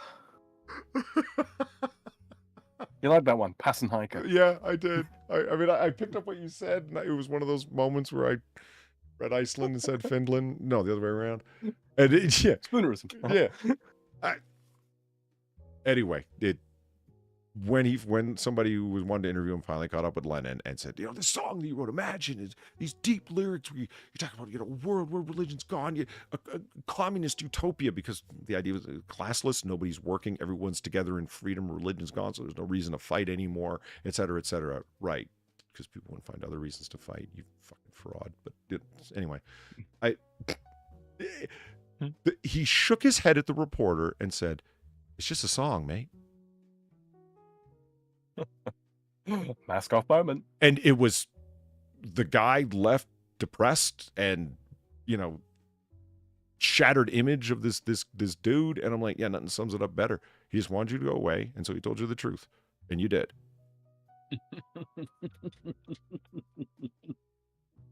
I mean, imagine that. Yeah. Mm-hmm.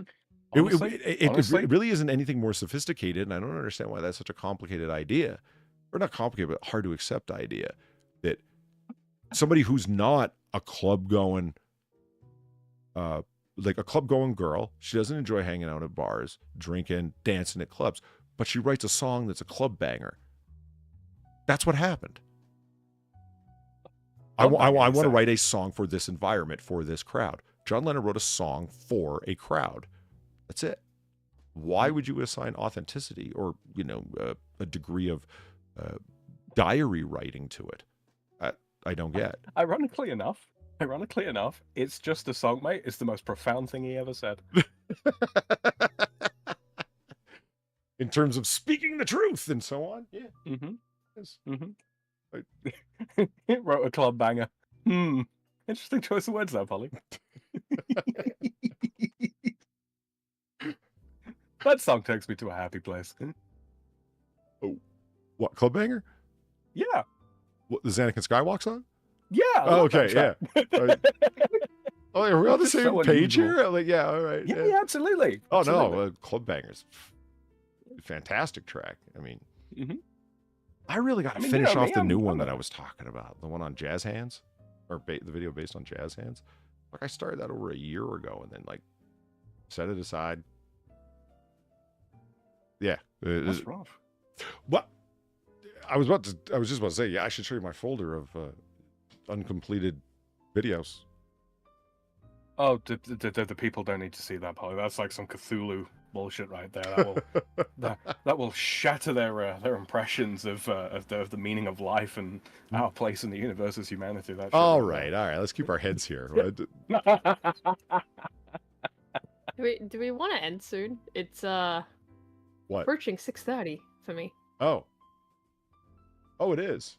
Shit. Well, I don't know. I'm drunkenly shooting the breeze in the bar. It's what happens in bars, And then, as is traditional, some woman nags, and we have to go home. Hey. Here's our first example of how you ruined everyone's Christmas with your opinions. Jesus Christ, Polly.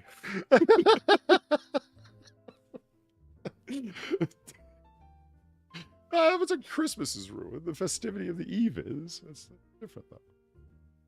Nick his ass far. All right, there it is. Polly? Them's was jokes.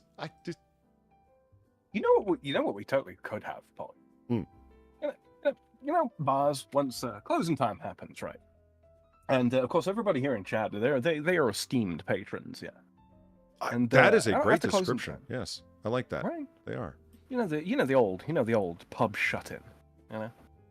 After closing time happens, you close the doors and all the shutters are shut in the windows, so the cops can't peek in and see that, frivolity is still occurring. Mm-hmm. Could totally have a little animation that plays after a certain period of time.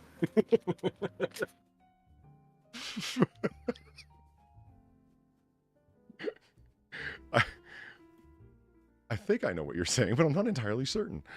They shut and lock the doors to the pub, and they draw the blackout curtains across the front door. Are you saying you want to show stag films? No. What the hell are you talking about then, man? You've stayed in a bar after closing time, right? You're in one. This is an illegal speakeasy. It's an after-hours joint. I mean, that's true. That is true. I don't know. I'm trying to add some color. What, you trying to say we let the... What? Yeah, we kick out all the drunks at closing time. Right. They all have to go home. Speak plainly. What do you... And then everybody that stays behind, those are esteemed patrons. Right. That's when the cards come out.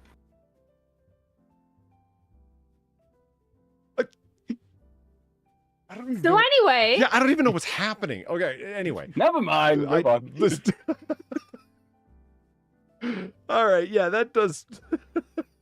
it is time to wrap up. I think Far is correct. I didn't see the time. I just enjoy hanging with you guys and talking with chat and everything so much that, yeah, I let the time slip away from me. But that's okay. Far pointed it out to us, and she's quite right. It is getting on. So, boom. Puppies to play out. You said what? Put the puppies on to play us out. What's a poppy player? Put the puppies on to play us out. Oh, yeah. After all, that's why we're here, isn't it, Polly? We're here to celebrate your Driftwood Jubilee here at the Noir Bar. Oh man, I didn't show. No, I did show the Driftwood otter. You did? Yeah. Yeah. Okay. Hold on. Button box is confusing. Late at night. There we are. There's the puppies. Okay. No.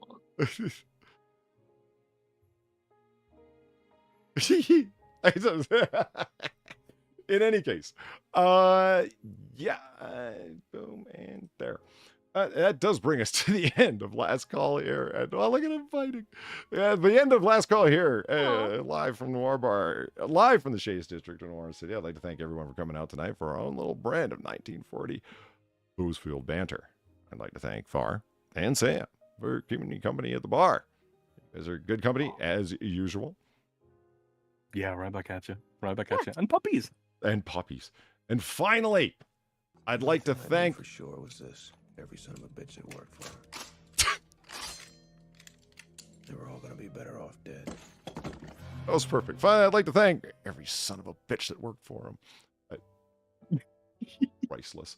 Oatsan, thank you very much for the $9. Here's some couch cushion coins for the puppies to play us out. Fantastic. Thank you very much on behalf of the puppies. And finally, I would like to thank all the very generous people who tipped the bartender, because all of the bartender's tips tonight are going towards these little fellers to train them up to be support animals for wounded veterans. Fantastic. You guys are awesome. It's I am glad you came out and you really are. Generously supported the what is actually a fantastic charity to help people. I think of these little fellers. It's good. Little fuzzballs. Yeah. So awesome charity. Happy to support it. And I am happy you guys helped out with that. Far and Sam, once again, thank you. Any final thoughts for the peoples? Noir Bar Christmas stuff's up. There you go. Oh, yeah. Go Have get fun. yourself a And Christmas the sketches otter. for tonight. Oh, sweet. Oh, yes. Go check those out. I shall retweet shortly. Got a little bit more stuff coming up in the not too distant. I'm going to be doing some more of the Pixel Quest with Eva Zelthor in the coming week. Trying to nail down a date and time for that. But yeah, come hang out, chill out, watch, take part in that. That'll be fun. And even after the show's over, I believe the people can still throw pennies into the puppy fund. That right, Polly? Absolutely. Absolutely. Mm-hmm. If you're listening tomorrow, by all means, do so. Excuse me. Just chug my vape there a little bit. Oh, good. Yeah. And that'll all be tabulated and worked out and calculated and all that kind of thing. I'm going to let you know how much was raised in the next Noir Bar. Yeah, absolutely. I mean, I'll have the numbers for Monday's AAA, but I will definitely be talking about on the next Noir Bar. Just went to step on his head, slipped off, and just fell down into a sleeping position. I just Yeah, I've been there. Yeah. He just. Oh no, he's back up again. I thought he actually was just going to sleep where he fell. That was great. So we will see you guys again. Thank you again for coming out. And as we always say about this time, you don't got to go home, but you got to get the hell out of here. Have a good night, everybody. Good night.